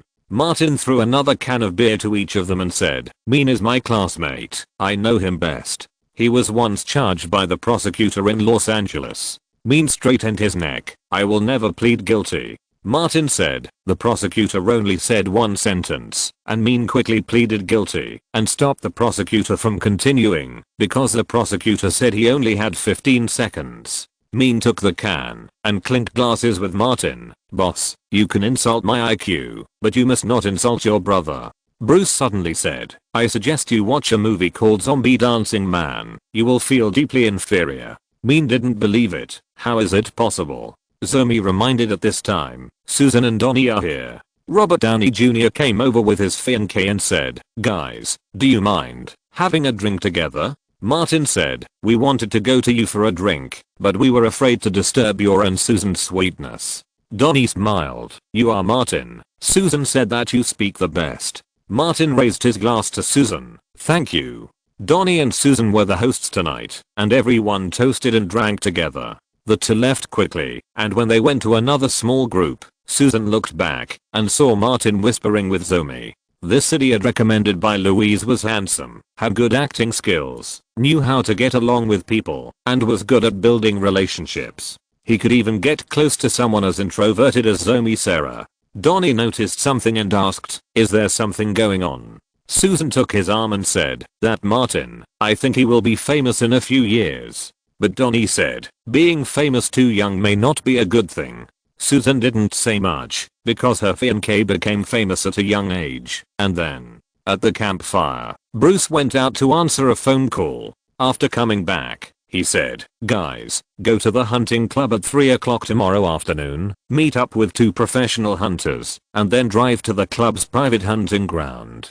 The hunting time will not exceed 3 days. The share applied for us will mainly be wild boars, wild deer, hares, bison, and kangaroos, etc. There is also a reward for a saltwater crocodile that is no less than 3 meters in size." He specifically explained, "The reward belongs to the hunters in the same industry. We are helping out and participating, or perhaps it would be more appropriate to say we are just watching." Martin asked, "Have you approved your temporary gun license?" Bruce said, "I got it." Min asked, "I can't use a gun?" Bruce said, according to Queensland regulations, you can't use it if you didn't apply in advance. In a private hunting ground, you can use a crossbow, which is simple and easy to use. Martin and Zoma's temporary license applications were approved, and they were able to use long shotguns for hunting. Mean said loudly, our hunting team is officially established. I want to kill a lion. Martin reminded, there are no lions in Australia. What about tigers? No tigers either? Mean was a typical happy American. There must be coyotes, right? The party did not go on till late. Around 10 o'clock, Martin and his friends returned to the hotel where they were staying. Bruce sent a text message and prepared to go out. Martin asked him, are there any progress? Some. Bruce said roughly, I'm in the learning stage, practicing, training, and summarizing at the same time. Martin gave a thumbs up. Civilized people are really perverted. Because I have seen that there will be many bad things in the future, and I must arm myself in advance. Bruce went out alone and came to the hotel lobby. Kim Kardashian was sitting alone at a small round table in the lounge. Seeing Bruce, she smiled intimately. You are here? Bruce asked, is Paris resting? No. Kim Kardashian was tired. She went to the bar to drink. I don't have much time. Bruce asked again, when are you going back? Kim said, the flight tomorrow afternoon. She looked at Bruce and hesitated. Last time. Bruce said appropriately, with Paris's personality, she will continue to cause trouble in the future. Kim, you are a smart girl. You will definitely let her do this. Kim thought carefully. Yes, I can do it. It's not difficult for me. Bruce said, she is in trouble and needs help to deal with it, especially the media. You should stand up in time and find a way to speak for her in front of the media. Let all the media be familiar with your name, and let more ordinary people know your name. Kim said, I'm not a spokesperson. Bruce said, you are someone close to her. You can do it. Kim carefully recalled what her father did after her godfather Simpson got into trouble, and said, I can do it. She was not satisfied. No matter how well I do, I'm just Paris's spokesperson. Bruce gave up the simple and direct methods of civilized people and did things in a less familiar way, very patiently. You do these first, then we can talk about other things. Okay. Jin also had a lot of experience. He wrote down the address and phone number and gave it to Bruce. This is my house in Los Angeles. Remember to call me when you go back. We'll meet here if you have anything. Bruce put it away. Good night. Jin smiled and said, good night, Bruce. Chapter 107, Zoma's new story. This is Baker, who has more than 10 years of experience in hunting kangaroos, bison, and saltwater crocodiles. In the club, the business manager introduced the hunting guide to Martin and the other four. This is Molly, Baker's sister, who has more than 5 years of experience as a hunter. Baker, who may have British ancestors, was only in his 30s and had a half-bald head. He shook hands with Martin and the other four and said politely, it's an honor to serve you. Martin shook his hand and felt that it was full of calluses. Molly was less than 30 years old, with short hair and 2 hounds tattooed on the outside of her sturdy arms. After a brief introduction, the business manager called 2 pickup trucks and took the group to the club's private hunting ground. It takes more than 3 hours to drive from the northern suburbs of Brisbane. Australia is vast and sparsely populated. The business manager introduced along the way that the private hunting ground is actually a large ranch, covering nearly 100,000 acres. It is not far from the sea. Like many places in Australia, it suffers from the rampant wild animals. Occasionally, saltwater crocodiles will enter the ponds and waterways of the ranch. Arriving at the ranch, in the large wooden house, there were not only Martin and his 3 companions, but also more than a dozen tourists from other countries. After a simple dinner, the business manager took the 4 people to choose hunting weapons. Martin chose the Winchester M70 that he had used before at the shooting range. This is a bolt-action shotgun, and the temporary certificates they hold do not allow them to use semi-automatic weapons. I want to use a gun, too. Mean wailed, because he had not obtained the certificate in advance, so he could only choose a pulley bow or a crossbow.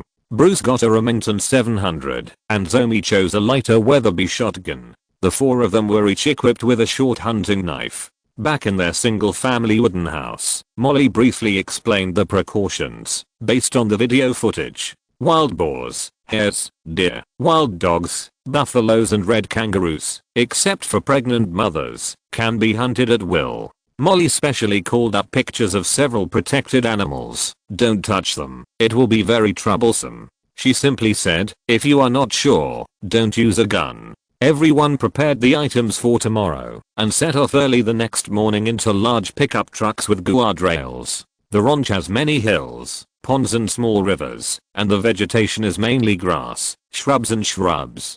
Bruce asked Martin and Zoe for their opinions and said to Baker, let's go hunt large prey. Mean sat alone in Molly's car. In one of the pickup trucks, Martin asked Baker, who was driving, when are we going to get the saltwater crocodiles? Baker said, in the afternoon, when the light is good, the saltwater crocodiles will crawl out to bask in the sunday. Molly, who was leading the way, stopped the car at the edge of a large bush, opened the back door, and jumped out with the hunting dog.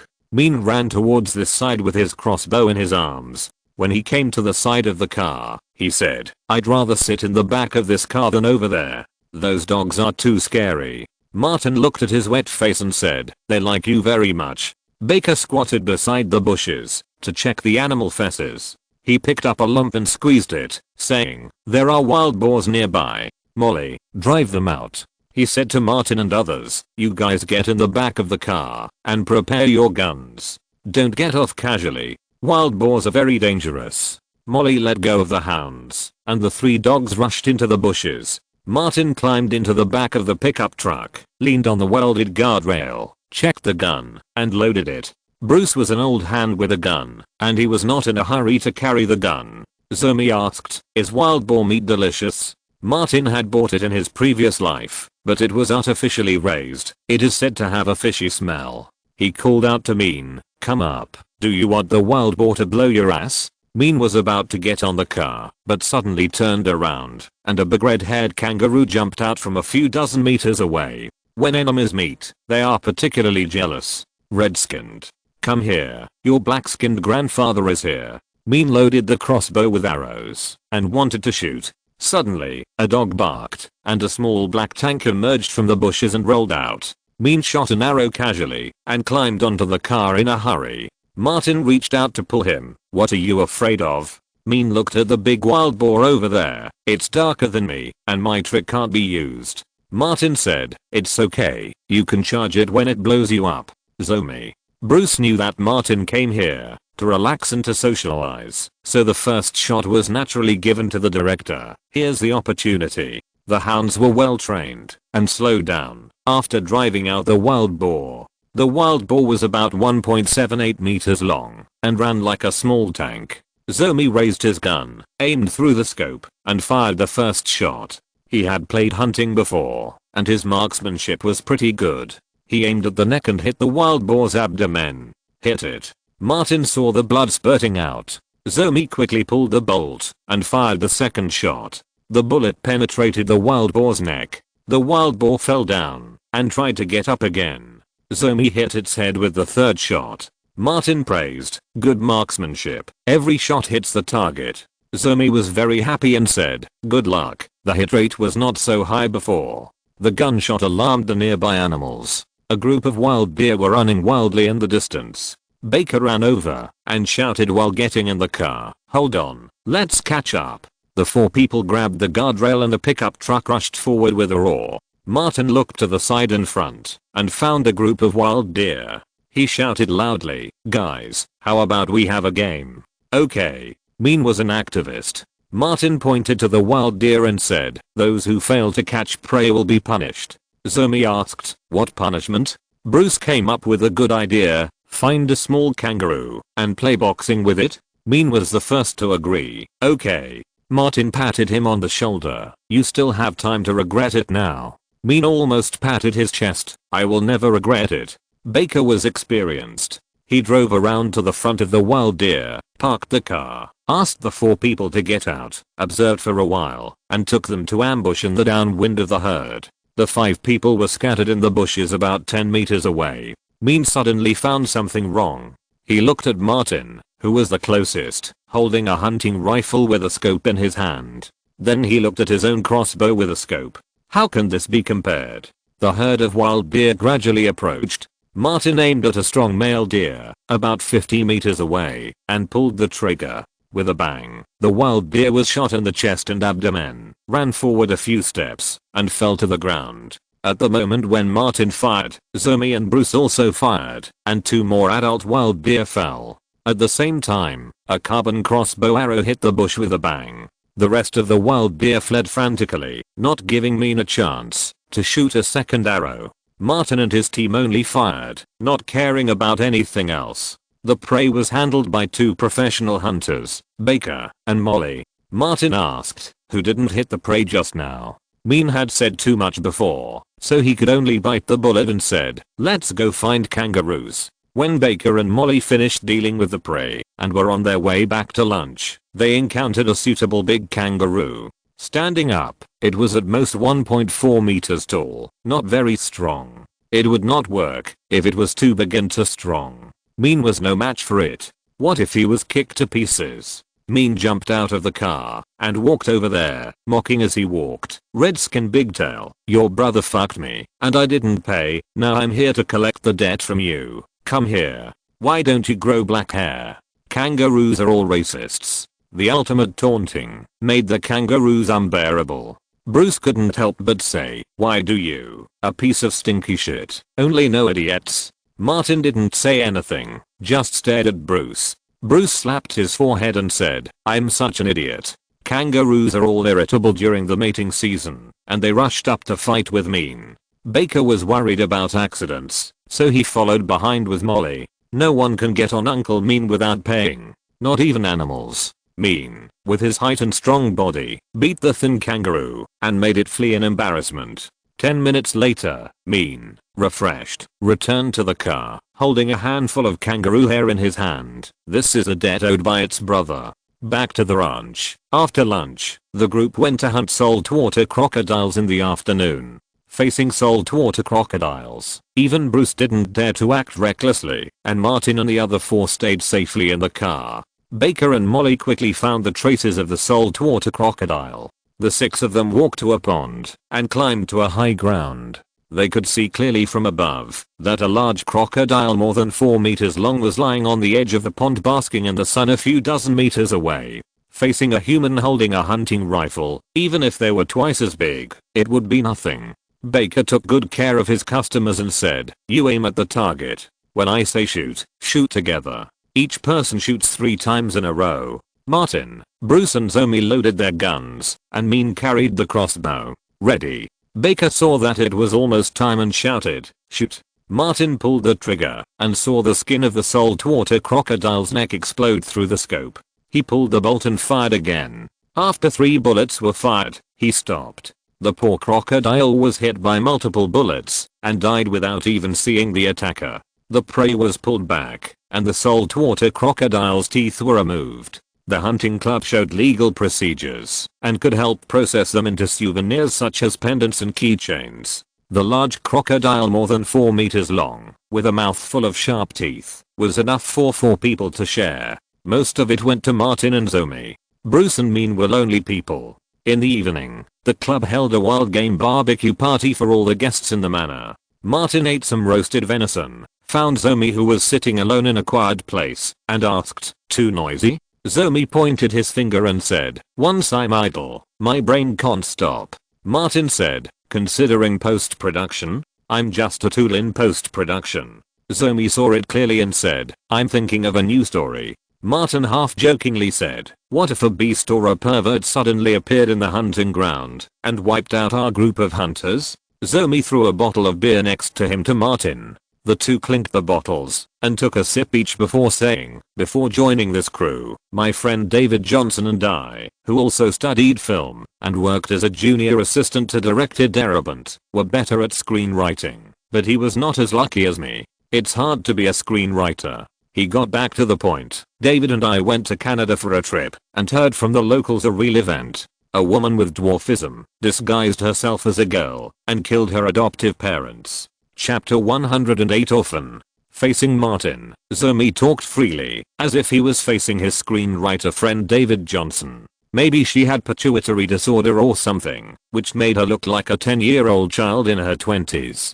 Zomi recalled, an immigrant couple adopted her, but unfortunately, a fire broke out in the immigrant's home. Except for the girl, everyone else died in the fire. Martin felt a sense of familiarity and listened carefully while thinking back. Zomi continued, after multiple investigations, the police found that this girl had been involved in a death case in her adoptive family before. The local authorities spent a lot of manpower and material resources to find out her real age. She is a psychopathic adult. Martin has watched countless movies and TV shows, and some of them are hard to forget because they have been too long. After thinking about it, he gradually remembered that it was a scary lolly with twin ponytails. It seems that the translated version is called Orphan, and the character's name has long been forgotten. Soon, he remembered more related memories, and was basically sure that he had watched it after 2010. He asked, Zomi, are you planning to adapt it into a movie?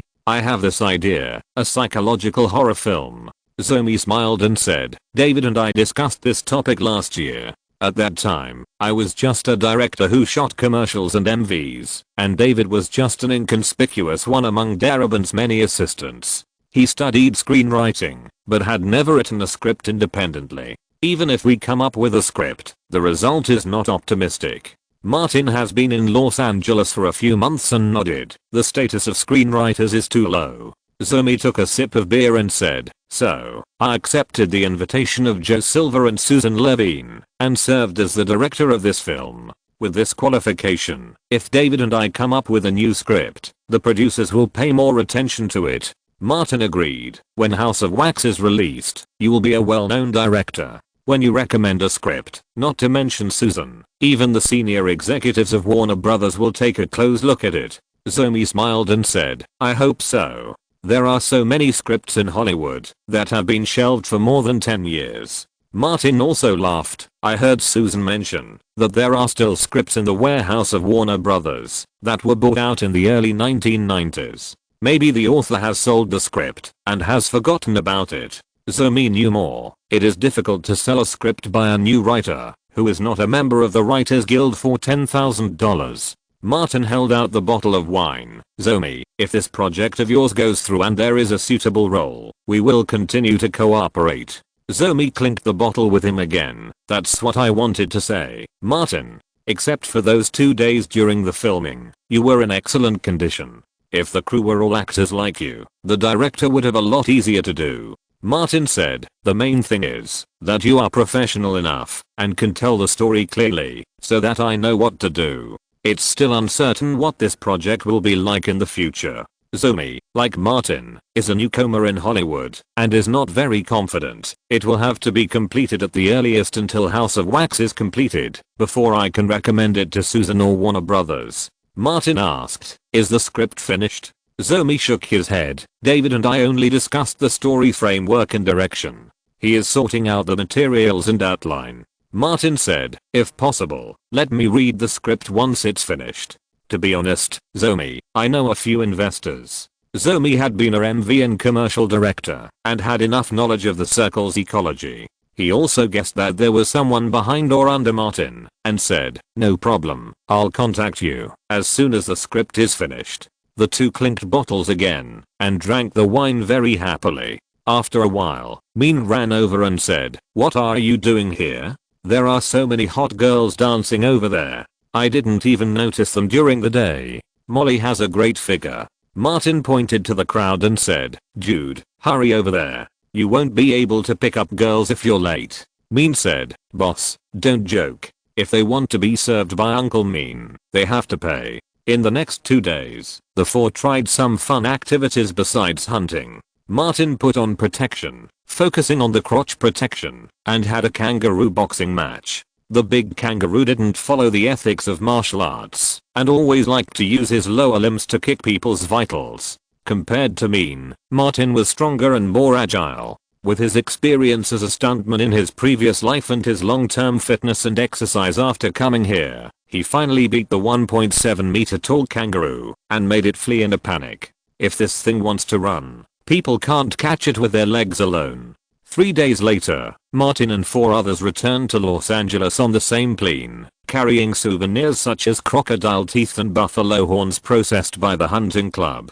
Zomi was picked up by his screenwriter friend David Johnson. Mean also lived in North Hollywood and got into Martin's car with a thick face. Bruce was driving the car and was still talking about Australia. Next time someone offends me, I will make friends with him and invite him to travel and hunt in Australia. Mean was cold all over. Old Bruce, are you talking about me? Martin said casually. Don't worry, old Bruce and I are both civilized people. Mean always felt that the civilized people in Martin's mouth had a special meaning. Martin's cell phone rang, and it was Thomas, the agent, who answered. I got off the plane, and I'm on my way back.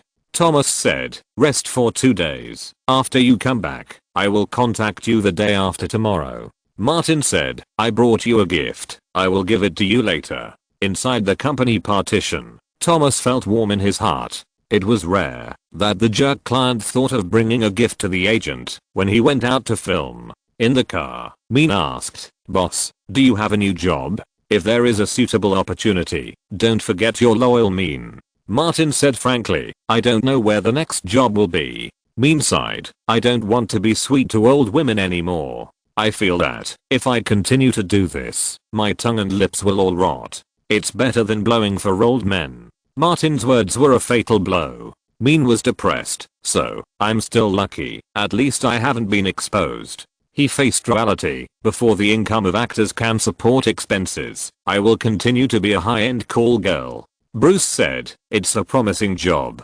He and Martin would not look down on this job. Many of their friends in Atlanta, such as Hart and Kirrington, are also engaged in similar jobs. Arriving at the parking lot, Mean left alone carrying his bag.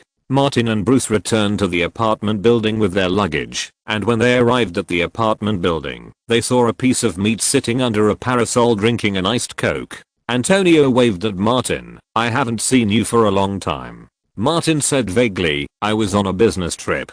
Antonio whispered, are you really an actor? You've been out for so long and haven't come back. Bruce suddenly tightened his face. You know too much. I don't know anything. Antonio regretted not bringing the gun of friendship down very much and quickly raised his hand. Really, I don't know anything. Martin opened a bag, took out a disc of Zombie Dancing Man, and threw it to Antonio. You think too much. Antonio looked down at the disc and found that the male protagonist on the package looked exactly like Martin and asked, are you the male protagonist? He saw that the character on the cover was only wearing a pair of shorts that could not be shorter, and his sensitive parts were protruding high. I know, you went to the Sacred Valley. This is a B-level movie. Martin said simply, and took out a crocodile tooth pendant. Old Bruce and I went to Australia to make a movie. It's an Australian specialty. I'm giving it to you. Antonio took it. Wolf tooth. I remember there are only wild dogs in Australia. Obviously, the landlord's knowledge level is several levels higher than Mean. Martin exaggerated appropriately. The tooth of a saltwater crocodile over 5 meters long is very rare. Antonio put it away and remembered something. On the second floor, the corridor on your side, the innermost room is empty. Bruce replied, go up and take a look. Antonio held onto the chair, stood up with difficulty, and moved his fat body upstairs. Martin and Bruce put down their luggage, went to the innermost part of the corridor, and entered the door Antonio had just opened. The layout of the apartment was almost the same, with its own furniture and appliances, and Bruce could move in and live there. After signing the contract, Bruce paid for the rent out of his own pocket. The assistant fee of the crew has been received, and I will pay for the house I live in. Martin said, you are my manager. When all the remuneration is received, I will settle the manager's fee for you. Antonio said, remember one thing, no partying in the room. He reminded Martin, the woman you brought last time was too loud. Next time she comes, control it. Martin knew he was talking about Louise, and replied casually, it's fresh and exciting to come to a new environment for the first time. I won't do it next time. Antonio picked up the disc. I'm going upstairs to watch a movie. I hope it's a good movie. Bruce looked at his big belly. You may feel inferior.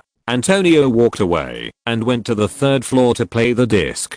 He turned it off decisively after watching the opening. It hurts my self-esteem so much. It doesn't matter if you don't know the actors in it, but the male lead is hanging around in front of you all day long. How can you stand it? Feel inferior every time you see it? Martin helped Bruce clean up the room, went out to eat together, and bought a courier bag when he came back to send the things he brought back from Australia back to Atlanta. Most of the saltwater crocodile teeth were divided up by Martin and Zoe. Martin packed 2 for each of the 4 Carter siblings, and Lily, who liked to do handicrafts, put in all the bison horns. These had all the legal procedures. Robert and Jerome also got 2 each. Kelly couldn't be left behind. Benjamin's line couldn't be cut off. Bruce wasn't suitable to contact people in Atlanta, so Martin mailed a copy to everyone in the Gigolo Club in his own name. He kept in touch with Sophia and Vincent, and when competing for the leading role of a key project, he might be able to use the trick of bringing money into the crew.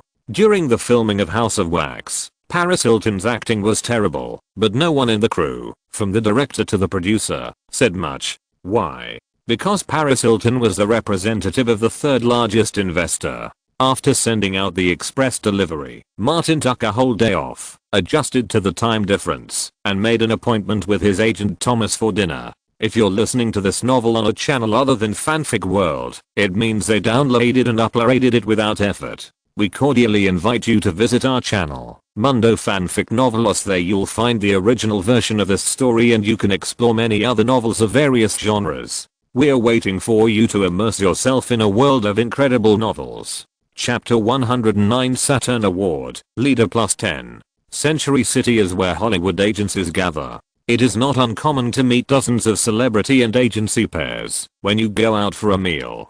Martin opened the bag he carried, took out a gift box, and pushed it to Thomas across the table. For you.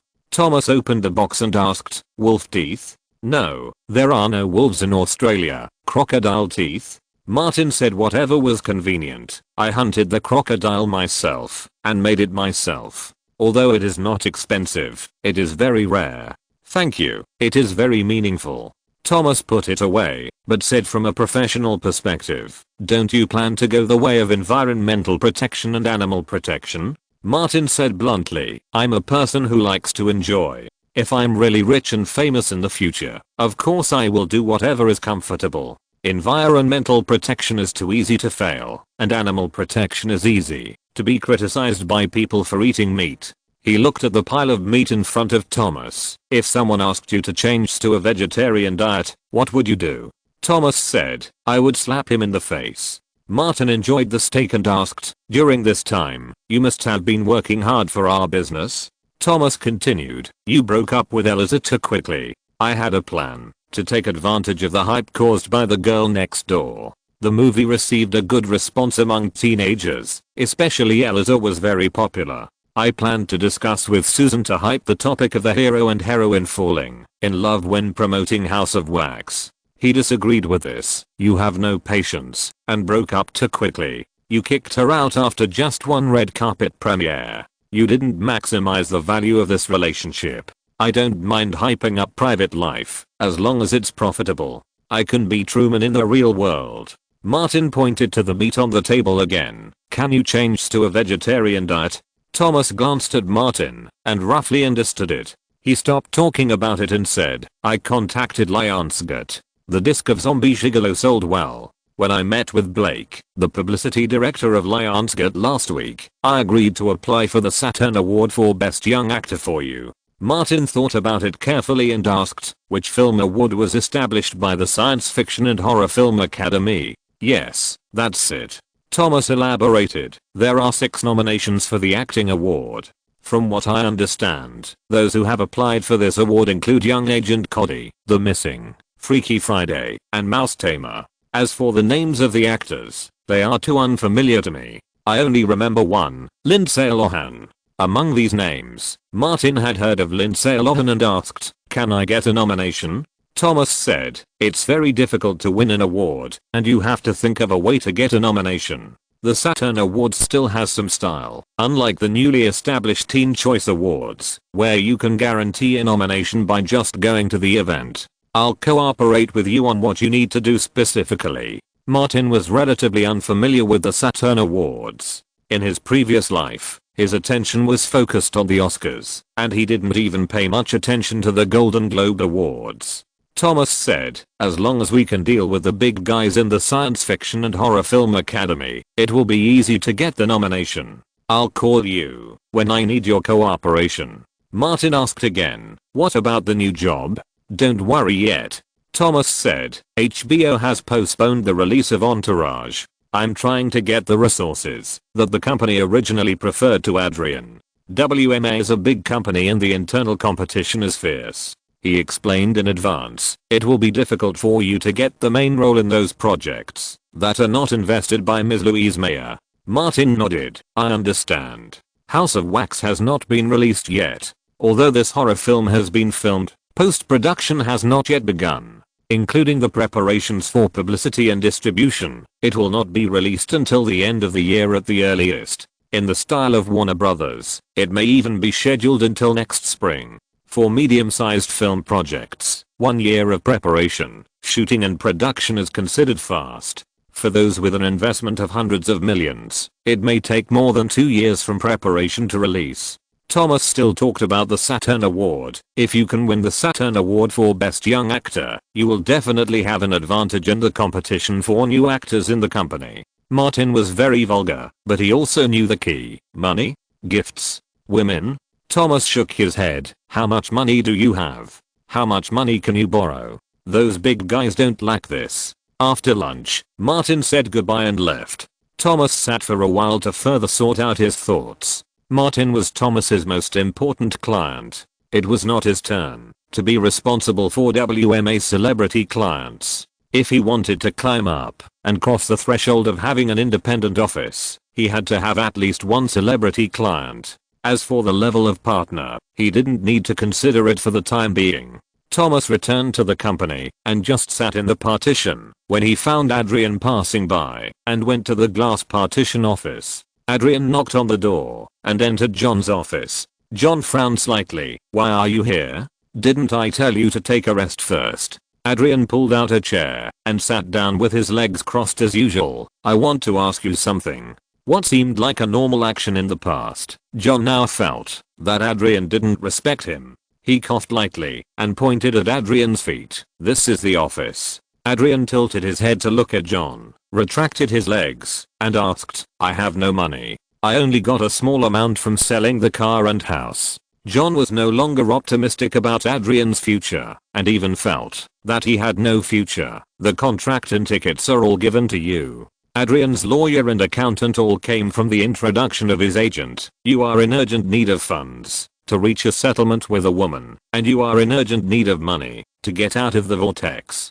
Hundreds of thousands of Australian dollars. I can't get it, even if I sell everything I have. If you agree to sell the house and car, I can only help you as quickly as possible. Is there any other way besides a discount?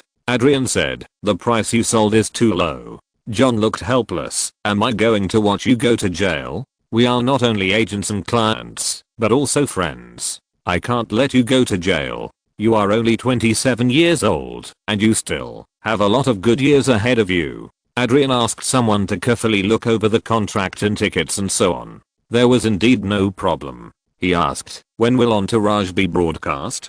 John said, I have been urging HBO to schedule a time. You should wait patiently. After this special period, everything will return to normal. After asking a few more questions, Adrian left the office and went down to the first floor. As soon as he walked out of the door, a short fat man came over.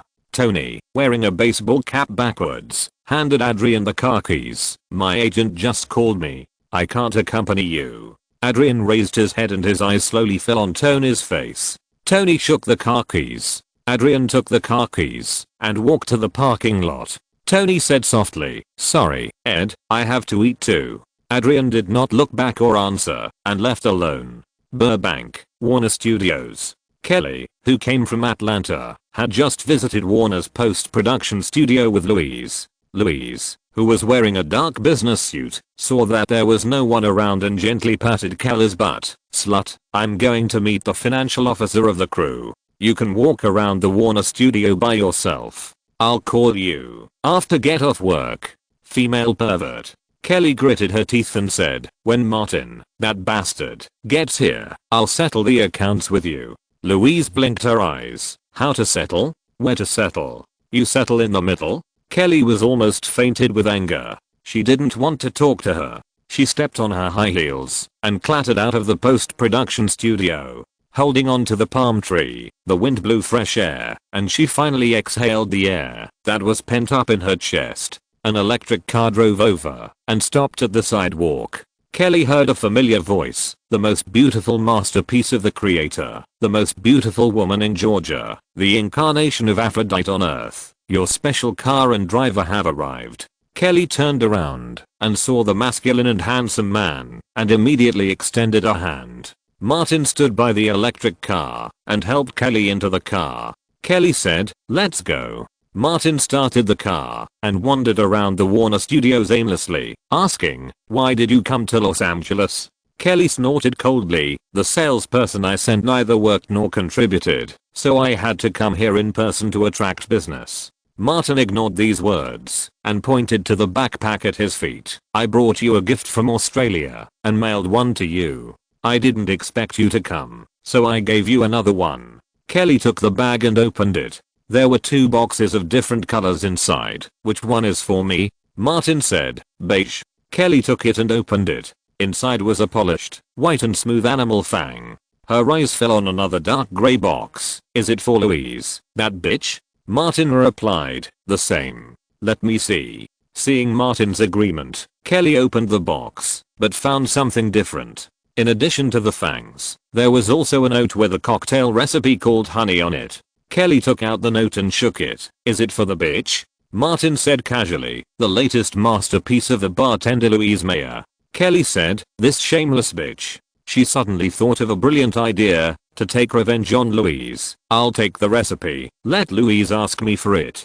Martin asked, what do you want this for? You are not interested in cocktails. Of course it is useful. Kelly's smile suddenly became lewd. Martin, do you want Louise to be the sweet one between the two of us? Chapter 110 Key Figures. Sherman Oaks. Inside Louise's villa, Kelly lay crookedly on the sofa, holding a knotapad between 2 fingers and waving it at Louise. Master bartender, do you want it? Honey, Martin is really good at naming. Louise took off her work jacket, rolled up her sleeves, and turned her eyes to Martin. What did you say? Martin sat at the bar, took out 2 kettles, threw them to the 2 of them, and said, let's fight. I'll be responsible for recording you. Louise caught them, grabbed the head of the kettle with one hand, and the bottom of the kettle with 2 eggs connected with the other hand, smiled at Martin, and folded it in the middle. The kettle with a special shape actually began to bend, and it seemed that it would break in the middle. Martin felt cold all over and said, this is a war between the 2 of you. What's the point of dragging me in? Drunkard, don't scare me. With your little strength, you really can't be defeated. He made a gesture of invitation. Hurry up and fight each other. Louise and Kelly exchanged glances. The 2 sluts who were just trying to fight to the death turned to Martin with kettles at the same time. Martin stood up and said, good, very good. You have learned to target men together. Kelly climbed up and stood with Louise, looking Martin up and down, as if she was a female pervert who was about to commit violence. Faced with such a dangerous situation, Martin decisively chose to lie down, jumped onto the spacious bar, and lay on it horizontally. You come one by one, or together. I suggest you do it together. He raised his finger and shook it, because you are not opponents. What happened in the villa became indescribable. During this period, under the temptation of the new cocktail recipe, Master Louise Mayer of the International Bartenders Association came between Martin and Kelly. The night breeze was blowing, and the 3 of them changed their clothes and went to the terrace of the villa, sitting under the moonlight, to drink and chat together. Martin asked with concern, Kelly, did you get any business this time? Louise was still holding a grudge. Besides grabbing you, what else can she do? I got her business. The person in the middle just now was you, bitch. It was you. Kelly fought back. You are very flexible. It seems Martin has trained you well. Louise is a shameless bitch through and through. I learned all this from you. I learned a lot from those few times you were in the middle. Seeing that the topic was going off track, Martin put a glass of wine in front of everyone and reminded, "Let's talk about business." Louise picked up the glass and took a sip. "Throughout human history, is there anything more serious than this?" Kelly was a little more serious than Louise and pouted at Louise. "With her help, I negotiated with Warner Brothers for Charlie and the Chocolate Factory. The filming of this movie will be completed at Gray Studios in Atlanta." Martin asked, "The project with Tim Burton?" "You don't have to think about it. I have too much money invested in Alexander the Great, and I didn't participate in the compilation." Louise said directly to Martin, "Tim Burton will only use his good friend Depp. Other roles don't suit you.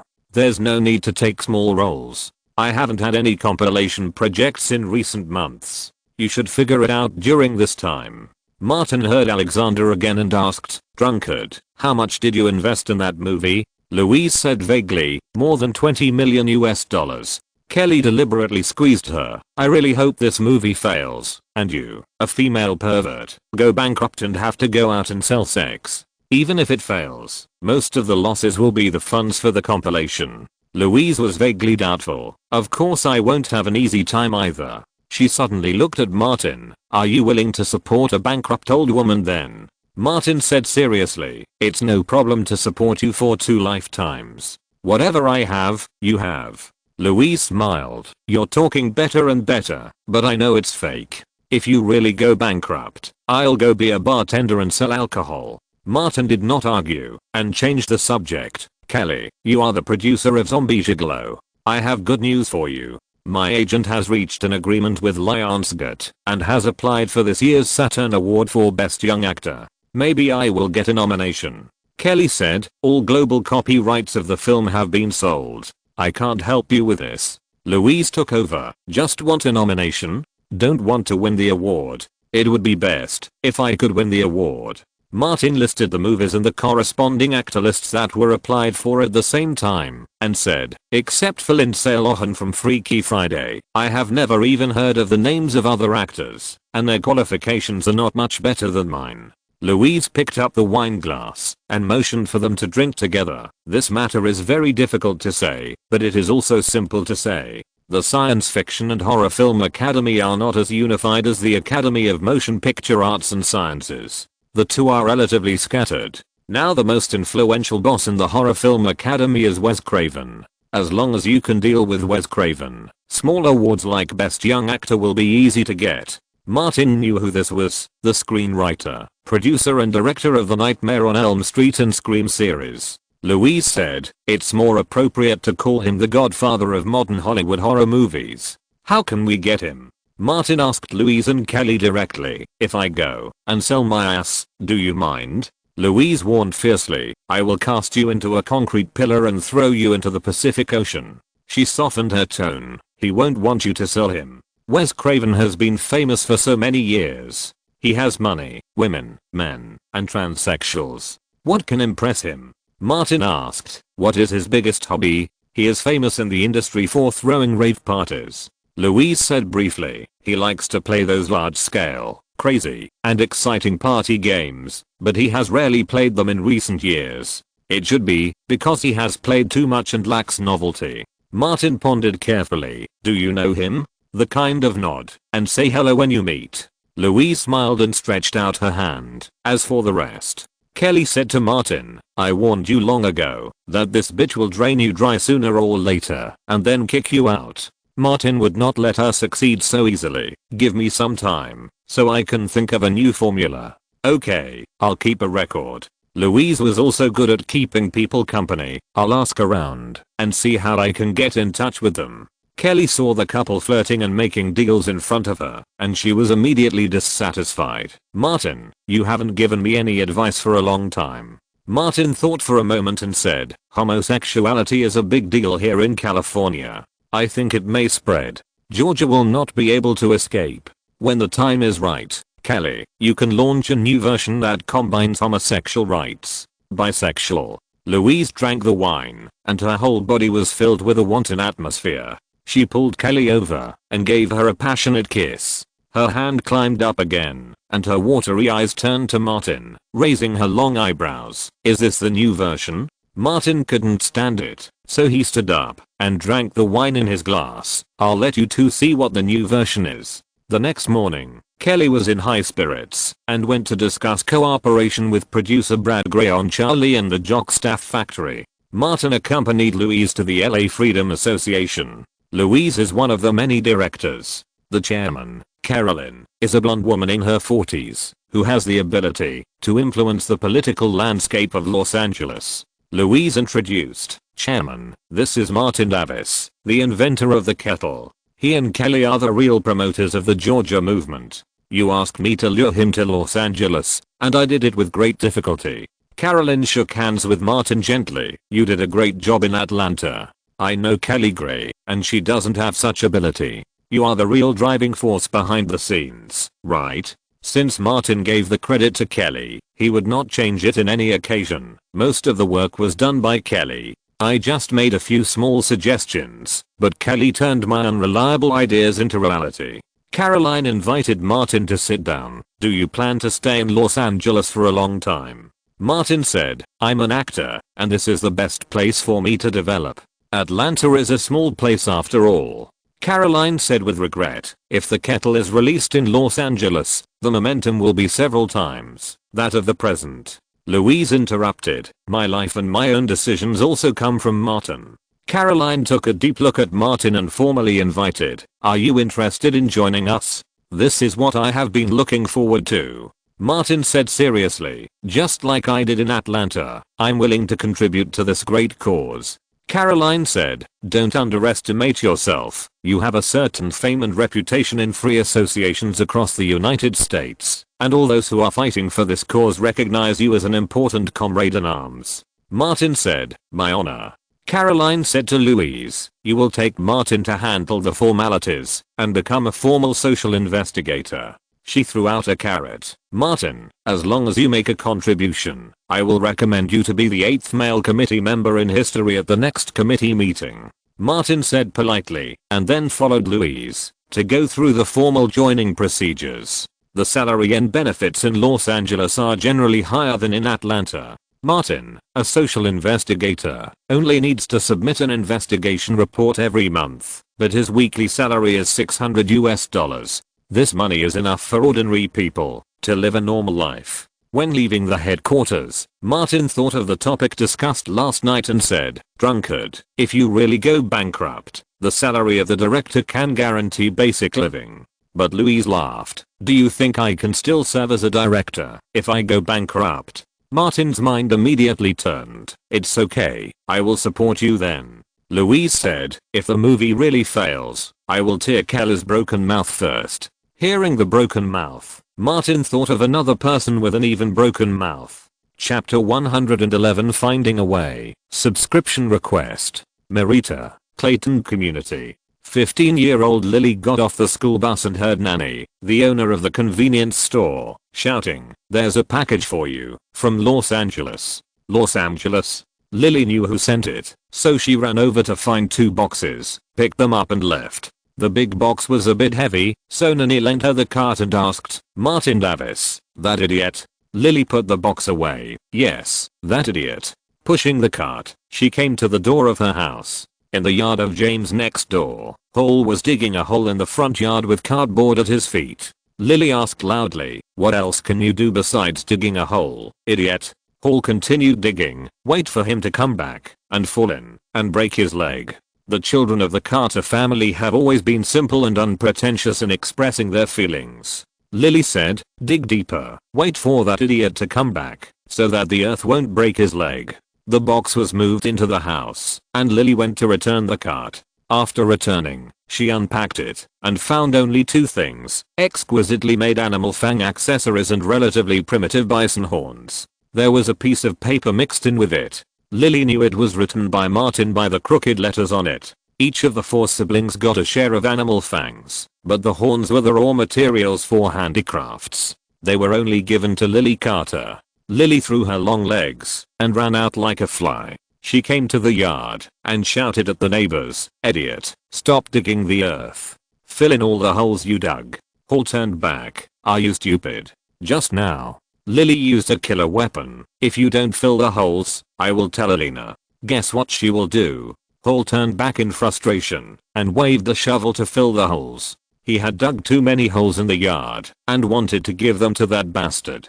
He had to fill them all back. Lily returned to the living room, took out all the horns, placed them on the table, and found a set of carving tools, thinking about what to carve first. After the carving was done, she would mail it back. Lily's eyes fell on a thick, long and slightly curved bison horn, and she immediately thought of a good idea to make a special horn carving. It would be carved into the image of Martin. I'm a genius. She laughed happily. Los Angeles, Century City. Martin received a call from his agent Thomas and drove over in a hurry. As soon as he entered the company's lobby, he found that there were a lot of young men and women in their 20s, some of whom looked familiar. Obviously all of them were clients of the company. Thomas was waiting for Martin, and he waved when he saw him. Martin went over and asked, "What's going on? Is the company going to organize a team building? Or a big party?" While talking, his eyes fell on the young man next to Thomas, a Latino. Thomas introduced, "This is Oscar Isaac, also my client, Oscar, and this is Martin Davis." Martin shook hands with Oscar and exchanged a few polite words. The two were relatively peaceful because their positions were obviously different and there was basically no resource conflict. Martin quickly scanned the lobby on the first floor and found 6 or 7 brown-haired handsome guys who were his competitors within the company. Of course, he couldn't help but take a few more glances at the young actresses. Some of them were in great shape. Martin asked again, "Young actors and agents, what are you doing here?" Thomas said simply, "Many Hollywood film and television production companies have replaced their digital management systems. In order to facilitate the recommendation of actors, the company needs to update your information, one of which is digital photos and images." Oscar asked at this time, "Are we not the only young clients of the company?" Thomas said, "Star level doesn't count. You are the most valued group who haven't really become famous yet. The company will recommend you as the first choice when recommending young actors to production companies." Oscar saw a female Latin actress. "I'll go over and say hello." Martin saw that there was no one around and whispered, "Those bastards are our competitors." Hearing us, Thomas became serious and quietly pointed with his finger. "See that blonde handsome guy who is shorter than you? His name is Mike Vogel. He used to be a boxer. The company's positioning of him is basically the same as yours. He has starred in 3 films, Skateboard Mania, The Texas Chainsaw Massacre and Wuthering Heights, and has accumulated a certain popularity." He twirled his fingers slightly. "The one with long hair on the left is Joe Anderson, who has starred in Metro and Pulling the Dead. On the right, the brother and sister are together. Eric Lively, his father Ernie Lively, is a senior actor and producer in The Circle and has a wide network of contacts." Martin asked, "Is the one next to him his sister?" "Blake Lively." Thomas warned, "You can make friends with this pair of siblings, but don't mess around. Their father is not simple." He looked around and didn't see the other person. Originally, Adrian was the focus of the company's resources, and he was planning to work with Anne Hathaway on a project called Party, but now forget about it. Martin nodded. "Are these people ranked ahead of me in terms of resources?" Thomas thought about it carefully. "The North American box office of Zombie Gigolo starring you was pretty good, and you also played the first male role in House of Wax. The upper management knows that you have the recommendation of Mizmir. Except for Mike Vogel, the others are not as good as you." Martin glanced at Mike Vogel again and asked, "Does his agent have an independent office?" Thomas was upset. "Yes." He quickly changed the subject. "If you can win the Saturn Award, your priority will not be lower than his. There is hope for nomination, but it is too difficult to win." The two were talking, and Jim Witt, a member of the board of directors of WMA and a senior partner, came down from upstairs, looked at the temporary image collection room, and found Mike Vogel to chat with him. Martin was too far away to hear clearly, but he could tell that he was encouraging Vogel. Martin's name was called from the image collection room. Martin slightly adjusted his clothes and entered the collection room. The photo and video requirements were to be without makeup. Martin usually did not wear makeup and came out quickly after the photo shoot. Jim Witt was standing next to Thomas. Seeing Martin nod slightly, he said, "Are you Martin Davis?" Martin smiled and said, "It's me. Good afternoon, Mr. Witt." Jim Witt said, I met Susan the day before yesterday. She mentioned you. You performed very well during the filming in Australia. Martin could hear that Jim Witt had a good relationship with Susan. He said, Susan is a very professional producer. She taught me a lot on the set. I gained a lot from this filming. Do a good job. Jim Witt encouraged and left the first floor lobby. Other people in the lobby looked at Martin. Martin seemed not to notice and responded calmly. After Oscar Isaac collected the image information and Thomas carefully verified it, the latter sent the former away. Thomas called Martin and went to the office partition. Martin asked directly, how is the Best Young Actor campaign going? I've communicated with several judges at Lionsgate, and I've contacted to review directors through the company's connections. Thomas has done a lot of work in the past few days. The chances of getting a nomination are very high, but it's too difficult to win the award. Martin asked, how much say does Wes Craven have?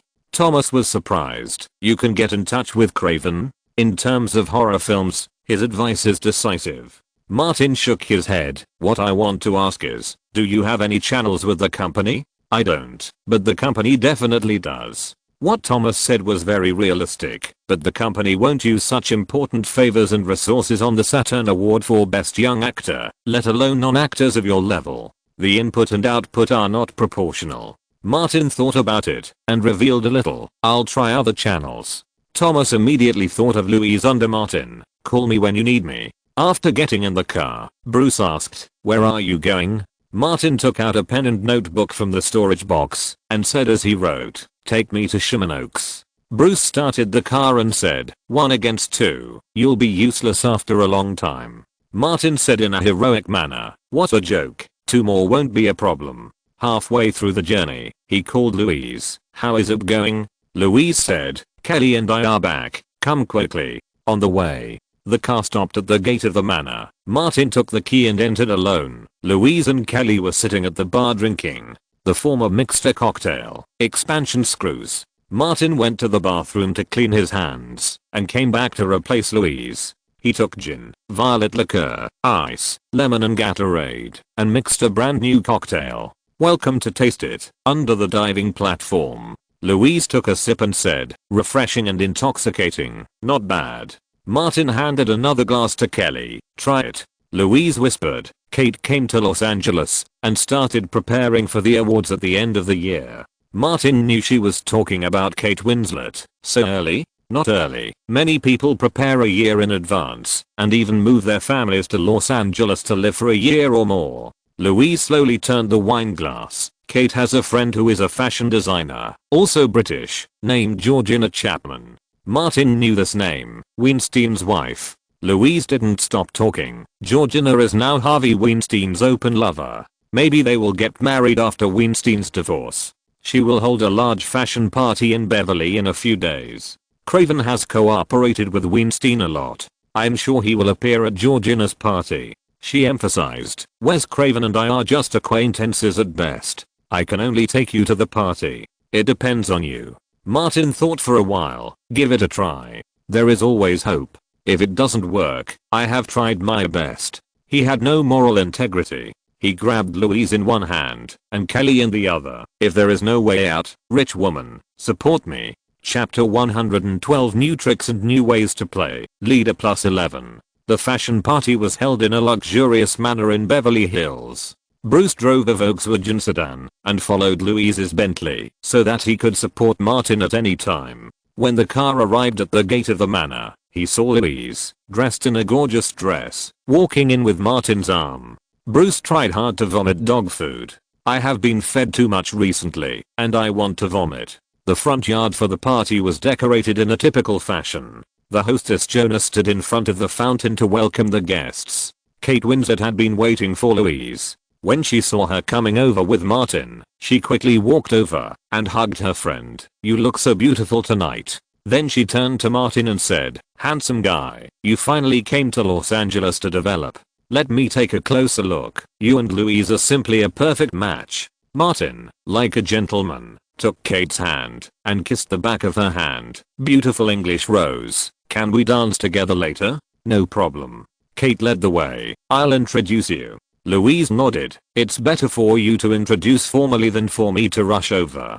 The three of them walked to the fountain, and Kate introduced Louise and Martin to Jonah, who was also from the UK. Harvey Weinstein also came over from the side and chatted with Louise for a few words. Soon, Martin and the other two left and walked towards the crowd. Louise asked, "Kate, are you planning to use the power of Harvey Weinstein?"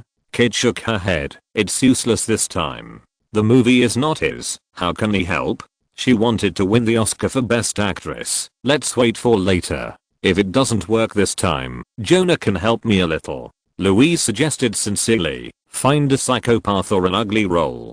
Kate couldn't help laughing and looked at Martin. "Remember you said this last time." This was not a joke. Martin knew himself. "I don't even know which way the college gate opens." Kate came over and took Louise's arm. "Can I borrow your female companion to talk for a few words?" Martin automatically slowed down. Kate whispered, "If Harvey Weinstein comes to you privately to talk to you, be sure to let Martin accompany you." Louise understood what she meant. "I will not cooperate with him, and I have no interest in cooperating with him. If possible, I don't want to." Kate still said the same thing. "If you don't get an Oscar, something will be missing." Louise could only say, "I wish your dream will come true soon." Kate gestured unconsciously. "Because I got a high box office, I was discriminated against by a group of old men who have no commercial achievements. Where can I seek justice? Let's not talk about these annoying things." Louise lowered her voice. "Do me a favor later." She and Kate whispered for a long time before they stopped. Kate agreed. "Okay, it has nothing to do with you. It's mainly because Martin treated me well in Atlanta." Louise's face changed instantly, and her bohemian temperament could not be suppressed even by the formal evening dress. "What? Sam can't satisfy you? Kate, you want to join in? I don't mind, and Martin certainly doesn't mind either." Kate threw away her arm. "I'll go find Wes Craven." Martin followed from behind and asked, "Can it work?" Louise said, "Do you think there is something wrong with Kate's acting skills?" Martin vaguely saw the tall Wes Craven and pulled Louise up. "Let's go from the other side." Louise asked, "Are you sure it will work?" "Not sure. You said Wes Craven likes group parties, so I'll give it a try." Martin said the same thing. "Try your best, and if it doesn't work, withdraw." He whispered, "You have put out a lot of funds here, and I won't go to the platter in the short term. I have to think of a way to. Am I really going to let you support me? What if you squeeze me dry and kick me out?" The two walked around in a circle, and when Kate talked to Wes Craven, they walked slowly towards that side, greeting people on the way, just like normal people. In addition to Kate, Wes Craven's small circle also includes two people, David Arquette and Courtney Cox, actors from the Scream series. The latter is one of the heroines of Friends, and is very famous. These people are discussing horror movies. Martin and Louise came over, and Louise greeted Kate. "So you are here." Kate smiled. "I met Wes, and David and Courtney happened to come over, so we talked about horror movies together." Craven looked at Louise briefly. "You are Mel's daughter?" Louise said, "Yes, my father mentioned you several times. He is a loyal fan of the Nightmare on Elm Street series." Then, she introduced Martin. Even if people don't know each other, they will pay attention to the male companion, brought to formal occasions. If Martin himself could not participate in such a circle, he could only borrow Louise's influence. It's not wrong to say that she's being kept. After a few people exchanged a few simple greetings, Kate glanced at Martin and Louise, and immediately turned the topic back to horror movies. The first Scream summarized the clichés of a series of horror movies, but in the end, it still went down these old paths. Craven agreed. "It's hard for American horror movies to innovate today. The Scream series is just old wine in a new bottle, except that the killing methods are more unexpected, the murderer's identity is more special, and the reason for the killing is more outrageous." Courtney continued, "Some Eastern horror element are good. DreamWorks adapted a Japanese horror movie." Craven said, "The response is average. Different cultures have different market acceptance." Louise said, "From the perspective of an investor, there are still audiences for traditional plasma films. In the past 2 years, such films have been selling well." Martin also joined in. "The idea of Final Destination is good, but the sequel is also stereotyped. Louise said, it's hard to transform the horror movie model. It's hard to get investors. Craven completely agreed. No one is willing to invest. No matter how good the idea is, it is just an idea. Production companies are conservative and just want to continue their successful model. Innovation means huge unknown risks. Martin said. So, Freddie and Jason made one movie after another. Seeing Martin and Louise join the topic, Kate spoke less. Louise added, last year, a movie called Freddy vs. Jason was filmed. Actually, I think it's very interesting to put monsters from different movies together.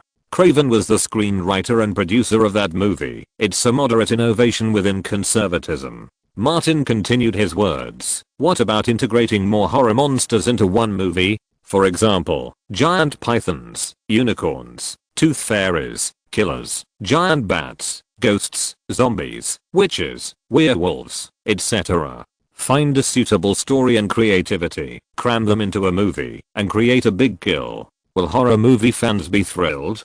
Craven imagined in his mind. It's a bit messy. I can't imagine it right now. This is just my personal opinion. Martin looked at Louise. For next week's costume party, how about I make it a horror monster theme? In the Dark Knight, all kinds of horror monsters roaming around are exciting to think about. Louise said, you decide. Kate offered an assist. It sounds very interesting. Can I participate? Martin said, of course. It's my honor. He took the opportunity to invite David, Wes, Courtney. If you are interested, you can also come. Louise smiled and said, he always likes to brag that he is the king of the party and likes to come up with fancy new tricks. You can judge. David and Courtney asked about the time and only said that they would attend when they were free. Craven originally liked parties, but he had rarely attended in the past 2 years, mainly because he lacked enough fresh stimulation. Hearing Martin's words, he also became interested and said seriously, you can get a bunch of scary monsters out, just so I can see the effect of them together. Martin was a man, and his words immediately became high-sounding. I have also participated in the shooting and production of horror movies. We are just doing a special horror movie theme seminar. Craven had to maintain his style in front of others. This theme is very worth studying. Louise took out her and Martin's business cards, exchanged them with Craven, agreed on a time, and said to everyone, I will send out formal invitations next Monday. Several people talked happily and chatted for a while before leaving.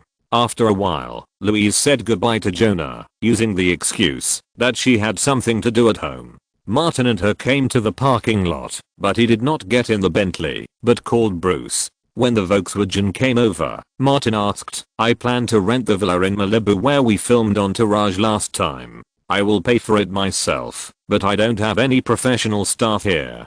Can you help me? Louise reminded, the debt you owe me is increasing.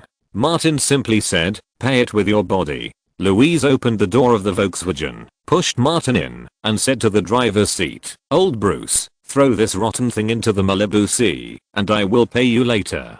Bruce smiled and said, you can rest assured that civilized people do things. Martin got in the car, took out a small notebook, and handed it to Louise. See if you can pay off the debt. Louise opened it, and took a look, and smiled with satisfaction. Old Bruce, spare his life for now. The Volkswagen door closed and whizzed away. Louise got in the car, and called her assistant, Nikki, rent a villa in Malibu, as soon as possible. Bruce drove out of Beverly Hills and headed northeast along the highway, asking, the investment this time will be very high. Are you sure you can make it back? Investing now is for higher income in the future. Martin took out his cell phone and called Jenna Jameson. According to Louise's description, Wes Craven likes group parties rather than purely horror masquerade parties. Even if a Hollywood modeling agency is willing to take it, the fee is very high. Martin called Jenna Jameson in the afternoon. Now that the party is confirmed, of course he has to find a professional. Sorry, Jenna, for keeping you waiting so late. Bruce and I are on our way to the San Fernando Valley. There are a lot of cars on the road. It will probably take about an hour to get there. Chapter 113. More people means more fun. Late at night, future superstar Martin Davis had a tryst with Sacred Valley Queen Jenna Jameson. It was such an exciting secret date, but there wasn't even a paparazzi following them. Martin directly explained his purpose. I'm going to hold a party next week. The theme is horror movie characters. I need a lot of beautiful women. Jenna smiled while holding a glass of wine. What we have the most here is beautiful women. Everyone in the United States knows that in terms of body shape and appearance, the actors in the Sacred Valley are much higher end than those in Hollywood. Martin believed this. Some special makeup and rehearsals are needed. I will bring people here to guide them later. 30 young and beautiful actors do not need to be famous, but they must have a unified physical examination next week and sign a confidentiality agreement. No problem. Jenna thought about it carefully and explained in detail. Some things are similar in the acting industry on both sides. Simply attending a party, even the most chaotic one, will not cost very much, but special makeup and rehearsals will cost extra, and physical examinations and confidentiality agreements will also cost extra. It will not be cheap. Martin responded, okay, you can find more people and send me the information and list, and I will pick them. After discussing the business, Jenna was quite curious. You are doing well in Hollywood. Many people have come to me for such large parties. They are all star level. Of course, I have signed a confidentiality agreement and will not reveal their names. Martin said directly, men, having a wild party together is easier to get closer than ordinary dating. Jenna packed up and prepared to leave. I will give you a big list in one day. When she left the private room, Martin looked at Bruce, who was silent on the side, and asked, is the second-hand stuff you got okay? Bruce lifted a tablecloth, disassembled the black box, and said, it's not second-hand. It may be the third or fourth hand. Don't worry, it's easy to interfere with civilian recording equipment. He disassembled and reassembled. Are you sure you can become famous? The posture you put on made me think you were a superstar. Jenna has a good reputation in this industry, but it's better to be prepared. We can't always put our hopes on other people's professionalism. Martin said, nonsense. This is also to let you adapt to cleaning the ass of superstars in advance. When I become famous in the future, this will become the norm. The two drove back to Los Angeles. Martin also needs an acting teacher who can guide the beautiful women in the Holy Valley to adapt to the party roles, and someone to rent various costumes and props. Ask Robert to come over. It's not a good idea to poach the leader now, and Robert is too serious. Arriving at the parking lot and finding Bruce, Martin gave a brief account and asked, can you do it? Mean said, boss, I've been in Los Angeles for several years. I know exactly which companies rent which costumes, and which studios specialize in which looks. I'm more familiar with horror movies and the perverted monsters in them than I'm with Old Shell. There will be no problem leaving it to me. Martin patted him on the shoulder and said, several big shots will come to the party. I will introduce you to them. Mean nodded repeatedly and said seriously, boss, just tell me who to lick. I guarantee that you will be satisfied. Martin was helpless and warned, don't fuck around. Watch your mouth and tongue. At this point, I felt something was wrong. Aren't we all supposed to take care of the brothers below? He added, when the party is over, the atmosphere will be high, and there will be plenty of opportunities for you to mess around. Boss, I'm definitely your most loyal Mean. Mean said this and approached Bruce. Old Bruce, my expenses have been a bit high recently, and the lease on my house is about to expire. I heard that you rented a new apartment. Can I go over and squeeze in with you? Mean jumped up and ran to the other side of the car, saying, old Bruce, I'm not going. Just pretend I didn't say anything. Martin said, follow me and old Bruce. I have an appointment with a costume studio. Some of the more troublesome props and costumes can be rented. There are costume rental companies everywhere in Hollywood. There are also some disposable items that need to be purchased or customized, and they require that they can be shipped in a few days. Martin came to the vicinity of Broadway in Burbank, where there are densely distributed studios related to film and television production, and found the one introduced by Louise. I need a nurse's uniform, a particularly sexy one. Martin said directly to the female designer, who was nearly 50 years old, and match it with white stockings. Do you have any soft rubber prop haul knives? Great, give me one for each set of clothes. He waved to the back. Old Boo, where are the printed pictures? Bring them here. Mean took the stack of printouts from Old Boo's hand and ran over happily. Martin pointed to the top one and said, "This is a screenshot from the video game Silent Hill. Do you see these scary nurses? Use them as prototypes." The female designer reminded, "Don't use it in public, it will infringe copyright." Martin replied, "I'll use it for my own costume party." He took away the first one and pointed to the printed pictures below one by one and said, "This is a succubus. The tail should not be triangular. Have you seen a pink kettle? Very good.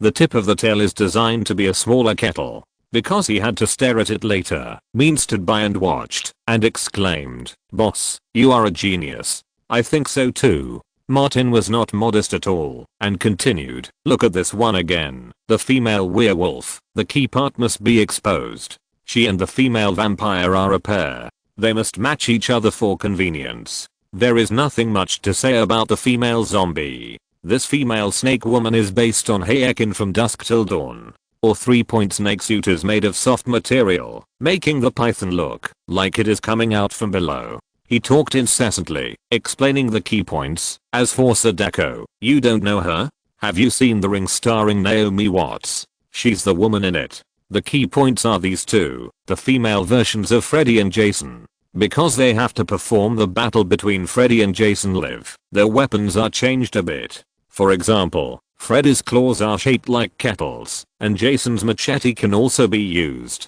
The female designer was stunned and said, "You shouldn't come to Hollywood to develop, you should go into the erotic design industry." "Really, this is a very sincere suggestion." Martin was not greedy for credit and pointed at Mean. This was all his idea. The female designer took the picture printout from Martin's hand and waved to Martin, "You can go." She grabbed Mean. "Let's go upstairs to talk in detail." Martin waved his hand and asked Mean to follow her. Mean suddenly noticed that the female designer was tickling his palm and subconsciously asked, "Are you 50 years old? It's not polite to ask a lady's age." The female designer turned around and smiled at Mean. "Don't worry, I'm not even 50 yet." Mean's steps were heavy and his heart was even heavier, and he followed her up to the second floor. The subsequent discussions about business were naturally not suitable for children.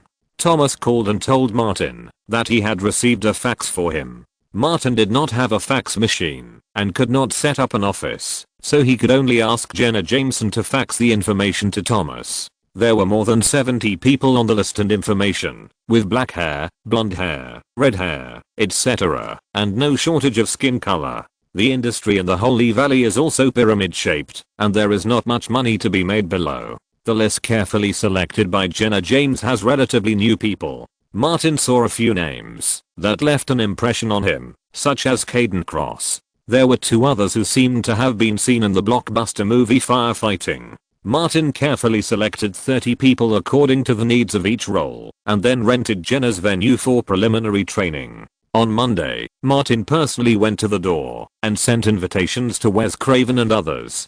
Perhaps because their relationship is relatively stable, David Arquette and Courtney Cox declined Martin's invitation. Wes Craven agreed immediately and even made a request, asking Martin to find more people to party together so that it would be lively. The old godfather of horror movies is old, but not old at heart. He finally found an interesting party and of course wanted to have fun. In his words, "The more people there are, the more fun there is." Kate and Louise would naturally not go. Martin thought about it, sent an invitation to Robert Patrick, called Benjamin Galvin in Atlanta, asked Jaume Serra, and then visited director Michel Gondry who had returned from France. Either directors or famous actors in the circle. The party style was raised. The advertising MV circle, the model circle, and the film and television circle all had fun, and they didn't care about having a party together. And after hearing the horror theme mentioned by Martin, they were very much looking forward to it. Partying is a good way to deepen relationships. Martin wanted to invite Blanco from Europa Films, the film by who bought Zombie Gigolo. Michel Gondry said, "Blanco is in France preparing for the Cannes Film Festival and has no time." He proposed another candidate. "I have a friend, Alexander Aja, who is also a director. He shot Blood Moon and just came to Los Angeles to develop. Can I invite him to join us?" Martin directly sent an invitation letter. "Of course, no problem.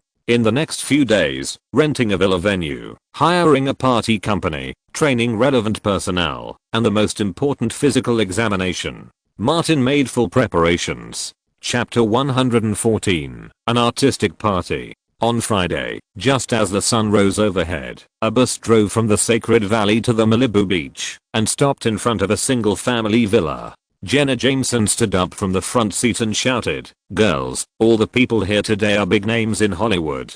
If you can impress them, I don't need to tell you, you all know." She deliberately didn't say the rest of the words so that these young bitches could understand themselves. Even if the words were off topic in the future, it was because they had misunderstood. Also, after leaving here, keep your mouth shut. A total of 31 female artists got off the bus and came to the door of the villa. Bruce stood at the porch, looked at them one by one, and shook his head slightly. None of them could compare to Kim. The female artists came over, and Bruce blocked the door, including mobile phones. "All electronic devices are left behind. I will help you keep them properly." This point had been communicated in advance, and everyone took out their mobile phones, put them in plastic bags with labels, and wrote their names on them. Bruce said to Jenna, "The stylists and costume designers are here. You take them there."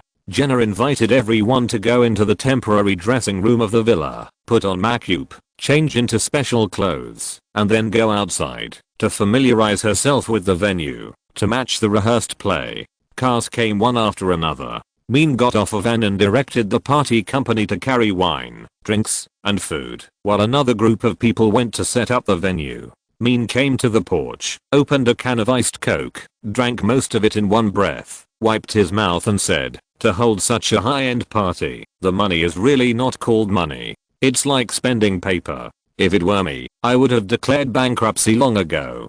He also participated from the beginning. Old Bruce, including those beauties. $50,000 is not enough, right? Bruce said very deeply, "You don't understand. This is called investment, and there is a return only if there is investment." Mean said, "No wonder I have been in the industry for several years, but I'm still a little actor." It was getting dark, and the guests invited by Martin arrived one after another. Benjamin came first and gave Martin a hug as soon as he entered the door. "I told people in Atlanta that Martin Davis never forgets his old friends." Benjamin took out a fang pendant from his neck, which was given to him by Martin. "See who dares to laugh at me." Martin smiled and said, "I will introduce you to a few friends later, all of whom are in the film industry." Soon, Robert Patrick arrived. Michelle Gondry and Alexander Agger came in the same car. The last to come was Omi Sarah and Wes Craven. Martin introduced several people, and all the people and topics basically revolved around Wes Craven and horror movies.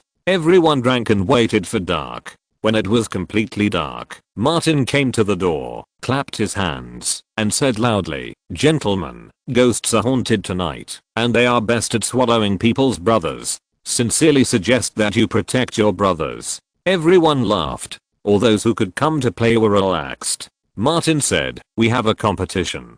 Whoever takes off his pants first will be treated to a French meal at a Michelin-starred restaurant tomorrow." Craven smiled and said, "Good idea. Let's see who can't help it first." Benjamin shouted, "Old bull, help me find a chain lock. When I lock my pants, you hide the key." Even Zoe, who is introverted, hugged Benjamin's neck and laughed. Craven walked to the door and said, "I must hold on to the end." Martin opened the door. The large yard of the villa with a swimming pool was pitch black. There was only a crescent moon in the sky, without any light. Alexander went out first. In the movie Blood Moon I shot, 2 girls went out at night, and a terrible situation suddenly broke out without any signs. Including Martin. Everyone came out and vaguely saw 5 people standing in the open space nearby, blocking their way. The music suddenly exploded, and the blurred figures shook together. Their joints were stiff, and they moved like zombies, and they looked like humanoid machines dancing. The dim light came on, and 5 tall women in grey nurse uniforms were facing away from Martin and the others. As the music played, their bodies twitched and twisted violently, as if every joint had an independent consciousness, wanting to break away from their sexy bodies, wielding sharp knives that did not match their identities to release violence. The twisted postures, rotten bandages, and vague mumbling made the artists breathe heavily. At this moment, the 5 nurses turned around, raised their sheep horn knives, and walked towards this side step by step with strange and stiff steps. The dim light shone on their tumor-covered faces, and the ugly, evil and sexy bodies formed a sharp contrast. Michel, a Frenchman who pursues romance, suddenly said, Why do I make them stupid? Am I sick? Alexander said, I have it too. The female nurses stopped 5 meters away, and the sheep horn knife stabbed mechanically, looking so evil and cruel. Benjamin couldn't help but grabbed his crotch, and his hands tightly grasped his belt. It's not that he doesn't want to be the first to go up, but the treat is too expensive. Martin is a passionate and exuberant person. The air he exhales is obviously getting hotter. A bunch of perverts. Craven looked at the scary nurse with interest and said, This one is worth it tonight. The impulse of surname and the threat of death are combined in one. Martin, you are really a talent. Guys, tomorrow at the Lemon Acid restaurant, I'll treat you. Patrick is an actor with extroverted emotions. He untied his belt and rushed forward. I don't want to lose, but I can't control myself. He glanced at the sexy and scary nurses. Martin, you bastard, make me feel like a pervert. Martin called everyone to pass the nurses and come to the edge of the swimming pool, saying, Guys, there is lunch tomorrow, but no one has treated us to drinks tonight. There was a crisp sound, which scared Zomi, who was closest to him. He quickly stepped back. A pale hand grabbed the edge of the swimming pool and led the person to slowly climb out of the swimming pool. The man lowered his head. His wet black hair fell in front of him, covering his face. His thin white clothes were soaked, almost transparent, revealing the scenery underneath. Sadako came up to the shore, just like in the movie, crawling towards the crowd step by step. With a bang, the door of the nearby dressing room opened, and a blue-eyed fanged female vampire wrapped in leather and chains jumped out. She was madly tearing with the female werewolf. In the fierce battle, pieces of clothes were flying. The werewolf and the vampire came on stage early, and Martin could only make the best of a bad situation. Anyway, the effect was not bad. Michelle's romantic nature broke out, and he stepped forward to Sadako, looked at the wet hair covering her face, and said, Sadako, it's time to show your eloquence. He shouted to the vampire and the female werewolf, Don't play these empty games, give me something exciting, real knives and real guns. The female werewolf and the vampire completely disarmed each other, and began a real fight. I want to be a demon hunter. Alexander Agerord rushed into the werewolves and vampires, wielded the demon-killing gun, and fought against the dark evil creatures. The battle instantly became white hot. Footsteps came from the left side of the swimming pool, and a group of ragged zombies staggered over. Their bodies were grey and white, their faces were blue, and there was black and red blood, and minced meat hanging from their mouths. Benjamin rushed out with a brisk step and shouted, The zombies are mine, no one can steal from me. The Holy Valley version of Night of the Living Dead officially began. Across the swimming pool, the spotlights came on, and on the small temporary stage, several Latino snake women walked up. They were wrapped with pythons, and the snakes covered the sensitive parts. Zomi looked carefully, and found that the pythons all grew from that place. As if possessed by Salma Hayek, the snake women danced the dance in From Dusk Till Dawn. This hit Zomi's heart. He was too lazy to go around the narrow and long swimming pool, jumped in and waded through the waist-deep water, and rushed onto the stage. Dance with snakes. Craven looked at Martin and said, Why didn't I know you in advance? Your party is so creative. He looked down and said, General stimulation was useless to me, but now I have a strong reaction. Martin, you should hold more parties like this in the future, and invite me to every one. Martin responded without hesitation, no problem. If he held a few more parties like this, he would go bankrupt. Wes, I have prepared a special gift for you today. Come with me, your children are waiting for you. The two walked through a lawn, and entered the hall of the villa. The hall was brightly lit, and many female artists were there. In the front of the hall, Freddy was fighting Jason to death. Freddy's kettle-shaped claws stabbed into Jason's body. Jason's machete of the same type also stabbed Freddy's vitals. The two great demons in Hollywood film history let out a terrifying war cry. At this time, several succubi rushed from behind. They pulled the long tails behind them, grabbed the tip of the kettle-like tails, and attacked Jason and Freddy from behind. Freddy and Jason were suddenly attacked, and they reached out to Craven, saying in a shrill voice, "Dad, save me. Dad, save me." In this situation, which man can bear it? He must become a hero. The night wind came in through the window, blowing up Craven's grey hair. The old artist could no longer bear it, and walked forward with a roar. "You little bitches crawling out of hell, let go of my children. Where is my gun? I will use my gun to smash you." The godfather of horror movies is still strong and beats the succubus from hell, and comforts his own children in the most appropriate way. But strangely, Freddy and Jason's screams are even louder. Martin turned to another room. Several blonde succubi were waiting for him. Caden Cross grabbed the tail and bit it into his mouth. This is a party full of art. Both parties participating in the party are from the two major art holy places in America.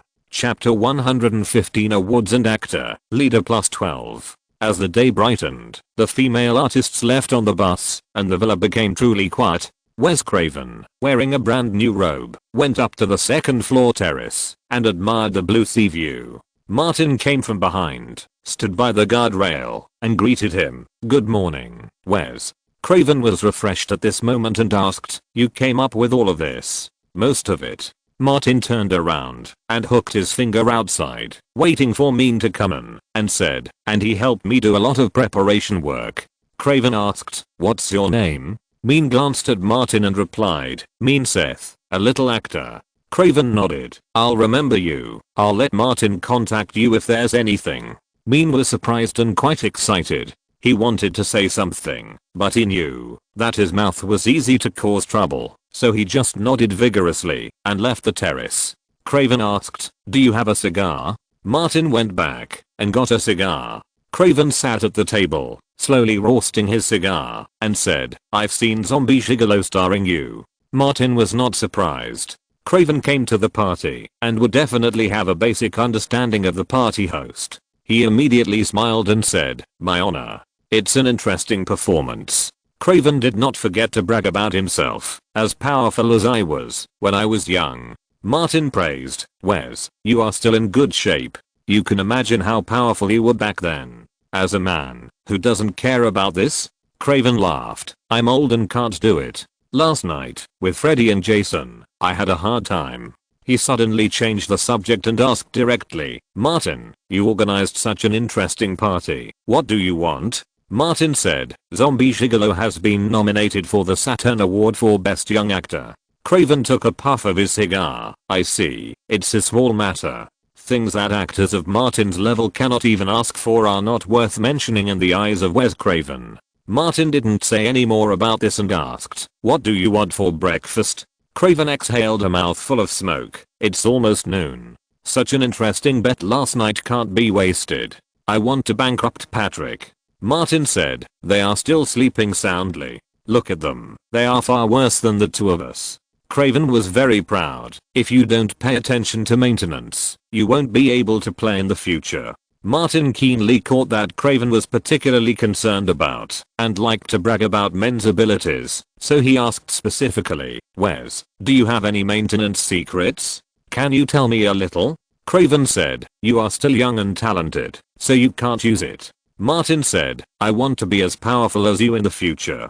These words touched Craven's heart, and he laughed again and said, "What secret is there? The main thing is good talent, and then exercise frequently, and eat more meat." Martin nodded. "I really hope I have a strong body like Jason with strong recovery ability." Craven thought of Jason last night. The two good kids really made him happy. He was still feeling proud. In addition, he liked Martin very much. He said, "If your whole family was killed by a perverted killer, what would you do?" Martin realized the opportunity. "I will turn evil, even more perverted than the killer." Craven pointed casually, "Perform a scene." Martin adjusted his breathing slightly, immersed in the new role, and performed a revenge drama. Craven held a cigar in his hand, but did not smoke it. He watched Martin's performance carefully. His acting skills were much better than Depp's when he played in A Nightmare on Elm Street. "Okay." He stopped Martin and said, "Keep the contact information you gave me open." Martin nodded. "You can call at any time." The two chatted on the terrace, and the topic never left women. Hearing Martin talking about the trapeze artist, Craven was extremely envious. I didn't try it when I was young and healthy, and now I don't dare to do it. Martin suggested, get a crane, design a rotating box, and swing it back and forth in the air. Craven was deeply impressed. You are still good at it. Yes, Martin is the best. Patrick went to the terrace and said, those nurses are so tempting, scary and sexy, more exciting than T-800. Martin laughed. Robert, you are not right. Patrick pulled out a chair and sat down. Don't care about these details. Last night was really good. Zoe, Benjamin, Alexander and Michelle also came to the terrace. They were very satisfied with the party last night. The topic of several people turned from women to movies, and they talked enthusiastically. Wes Craven said directly, I have a new idea. It's also about a group of perverted murderers, but what's different from the past is that I want to further integrate the concept of family so that the tragic death of the family can inspire the hero's inner courage. And finally he slaughters the group of perverts in a more wild way. He said it in front of everyone to let people know that Wes Craven is a man of the scene, not a miser. Don't you realize the fact that Martin is more perverted than a pervert, so he is the most suitable for such a role? Patrick assisted appropriately. Wes, you don't want to have a carnival party on the crew, so you specially found Martin, this bastard. Craven laughed cheerfully. What a good idea, Robert. I will definitely call you then. Michelle asked in surprise, aren't you going to call us? Craven said, none of you bastards can be left out. Martin said seriously, I need to think about it carefully to see if there is any new way to play. By the way, you helped me with ideas. There are not many ways one person can think of. Others responded. After a while of joking, Craven got back to the point. Martin, I will soon form a crew. The script may be completed later. I will call you then, and you can go to me to get the script. No problem. Martin replied. The money spent on the party was well spent. Sure enough, men who have sharpened their guns together have a special relationship. Martin also truly understood why there are so many group parties in Hollywood. Benjamin then asked, the crew is almost formed, but the script is not finished yet? Craven was surprised. Isn't this normal? Patrick explained to his fellow countrymen, in Hollywood, there are often projects and crews first, and then there are scripts. Benjamin understood. No wonder the status of screenwriters is relatively low. Craven was a screenwriter by profession, who would want to be a pure screenwriter when they can be the leading actor, director, and producer. Alexander Aga said, I do have a story idea, Wes, that goes well with your story. Craven said, did I give you my contact information yesterday? Well, when are you free? Come find me, and we'll have a good chat. Now I'm thinking about eating Robert out of business. Patrick looked at his watch and said, guys, it's almost noon. I lost yesterday, so we'll admit defeat. Let's set off now and go to the Lemon Acid restaurant for a French meal. Everyone left the restaurant and found a room to change clothes. When Martin came out, he found Alexander Aja waiting for him by the door. He pulled him over, put his arm around his shoulders, and asked, what's up? Alexander said, nothing else, just thank you. I just came to Los Angeles and you helped me get to know Wes Craven. I'm a horror film director. Craven has a huge influence in the horror and thriller industry in Hollywood. His words can save me a few years of hard work. Martin shook his shoulders and said, we are all working hard in this circle and helping each other. The more people we meet, the wider our network will be, and the easier it will be to walk in the future. I never know when I will need your help. That's right. Alexander said with a smile. Michelle told me that you are a very good actor. If there is a chance, we can work together. Martin replied, as long as the opportunity is right, these are not a problem. Everyone gathered in front of the villa and got into their cars and headed straight for downtown Los Angeles. Bruce, a professional scavenger, stayed to deal with the cleaning and other issues in the later stage, so as not to leave any traces of Martin and his team. The driver for Martin was replaced by the loyal Mean.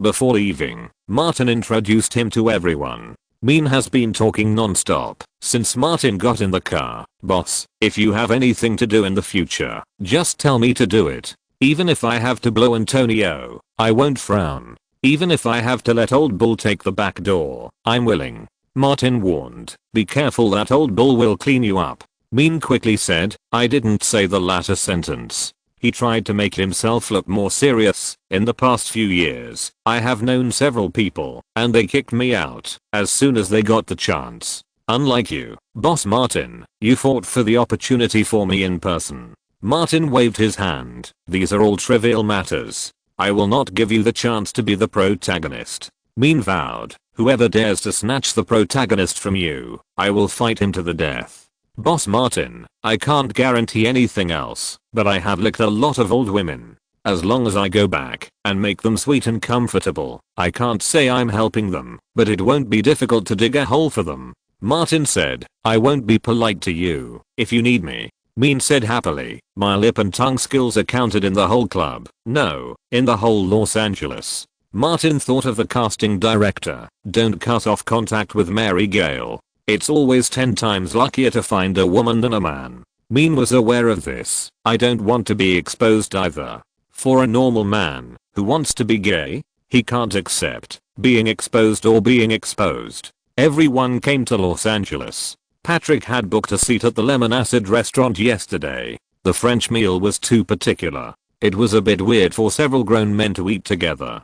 Craven said, we should go to Brazilian barbecue. Martin replied, next time we have a party, I'll treat you to a more relaxed restaurant. After lunch, the people who had sharpened their guns together didn't plan to go drinking again, so they went their separate ways. If you're listening to this novel on a channel other than Fanfic World, it means they downloaded and uploaded it without effort. We cordially invite you to visit our channel, Mundo Fanfic Novelos. There you'll find the original version of this story and you can explore many other novels of various genres. We're waiting for you to immerse yourself in a world of incredible novels. Chapter 116 Lord of War. Inspired by Wes Craven's one-on-one fight with Jason and Freddy when he was over 60, Martin went to the gym less than an hour after returning. Decades later was still far away, and he wanted to further shape his body and improve his endurance. If Kate got dizzy and accepted Louise's invitation, it would not be 1 against 2, but 1 against 3. 3 women in their 30s, the thought of them would make their old waists creak. Keep your shoulders and elbows perpendicular to the ground, and straighten your torso. The female coach Ceci squatted on the ground, moved her hand from Martin's head back, and instructed him on the key points of the plank support. Straighten your torso. Keep your head, shoulders, hips, and ankles in the same plane. Tighten your abdominal muscles. Tighten your pelvic floor muscles, gluteus maximus and your place, and keep breathing evenly. Martin supported himself on the ground, motionless, as if there was a beautiful woman lying underneath him who would break if he was crushed. Ceci looked at the stopwatch. Very good, hold on. She encouraged in her own way. You can hold on for 5 more minutes when facing your girlfriend. Come on. Okay, time is up. Take it back, relax. Martin stood up and did some small movements and then took the towel handed by Ceci to wipe his sweat. Ceci had time to ask, where is Bruce? Why don't I see him? Martin said, he will be here soon. As she was talking, Bruce came in from the door. Ceci immediately threw Martin away and went to greet Bruce. You are late today. Bruce said, something delayed me. He winked at Martin, and Martin said, let's go and rest for a while. Ceci, I'll call you if there is anything. Ceci saw the two leave, turned around to look at the unusually developed gluteus maximus. Sexy buttocks are not charming. 2 good men with iron wills and disdain for beauty came to the rest area of the fitness center and found a place where no one was sitting. Bruce opened a bag and handed everything to Martin. The bills are all in there, including the expenses for the Holy Valley, the rental villa, and the props and costumes. All the expenses add up. You spent more than $60,000 for a party. Martin looked through it and said, it's really not money to spend it. Bruce said, I hope it will be rewarding. He simply said, I've done all the finishing touches. After a short rest, the two of them went back to fitness activities. Not only Martin, but also Bruce was stimulated by Wes Craven last night. It's really enviable that a man in his 60s can have such fighting power and output frequency. What men fear most is that his heart is not old, but his body is old. When he meets a girl he likes, he can only look at her limply. It's easy to become perverted. On Monday morning, Martin was still sleeping soundly when he suddenly heard a knock on the door. He thought it was someone looking for Jessica from the opposite door, but when he came out of the bedroom, he heard the voice of the landlord Antonio. When he opened the door, he saw Antonio standing in front of Bruce's door with a gun. He quickly said, "It's me, Martin. We are on the same side. Don't shoot." Antonio patted his old shotgun and said, "Don't worry, this is the gun of friendship. We won't shoot our own people." Bruce opened the door and took the pistol in his hand. Antonio quickly said, "Don't shoot, we are on the same side. There's something wrong with my gun. You said last time that you could fix it." Bruce nodded. "Come in." Martin followed him into Bruce's apartment. Bruce carefully checked the shotgun and went to find the toolbox. Martin said to the landlord, "You're running around with a gun. Be careful not to hurt someone by mistake. The gun of friendship won't hurt anyone by mistake." Antonio had too much fat, and it was difficult for him to stand. He sat down on the sofa. The sofa springs creaked and made people wonder if they would not bounce up after they were put down. Antonio gestured and said, "Anyone who is hit by the gun of friendship is not a good person." Martin gave a thumbs up. "It's worthy of being the gun of friendship." Bruce found the tools and came over. A part of the gun was broken, so he had to go out and buy another one. Martin had work to do today, so he went to Warner Studios alone to dub a scene for House of Wax. At noon, his agent Thomas called and said there was something urgent, so he immediately rushed to the agency. Thomas was extremely excited when he saw Martin. "Early this morning, a friend from the Science Fiction and Horror Film Academy called me and said that Wes Craven had contacted the judging committee and confirmed that you would be nominated for the Best Young Actor. The nomination list will be officially announced at the end of April." Martin asked, "What about the award ceremony?" Thomas said, "In mid-May, our chances of winning are infinite."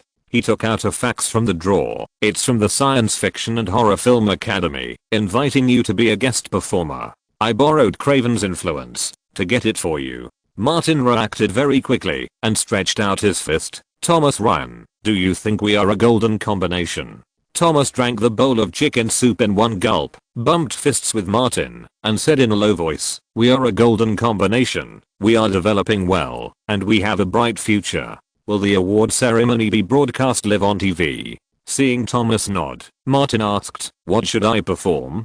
Thomas said, "Of course, what you are best at. This is a good opportunity to increase exposure and popularity. We need to design it carefully to attract the most attention." Martin decided, "Then let's perform the zombie machine gun dance." Thomas thought of the video that made men feel inferior and said, "I think it's okay." Martin knew very well that except for the machine gun dance, he was just an amateur in other dance moves, so he said, "I need a teacher who is good at zombie dance and can fully combine machine gun dance with zombie dance. You can't find the right person, so I'll call someone from Atlanta."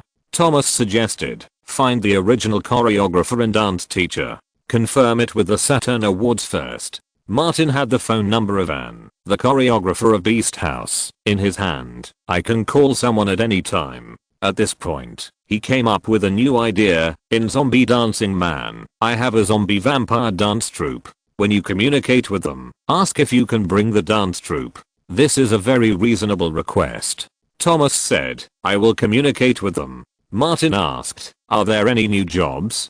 Thomas called up the computer data and printed it out directly. "The company just notified me this morning that a multi-party film project about an arms dealer has confirmed that Nicolas Cage will be the male lead, and the director is Andrew Nichol of WMA."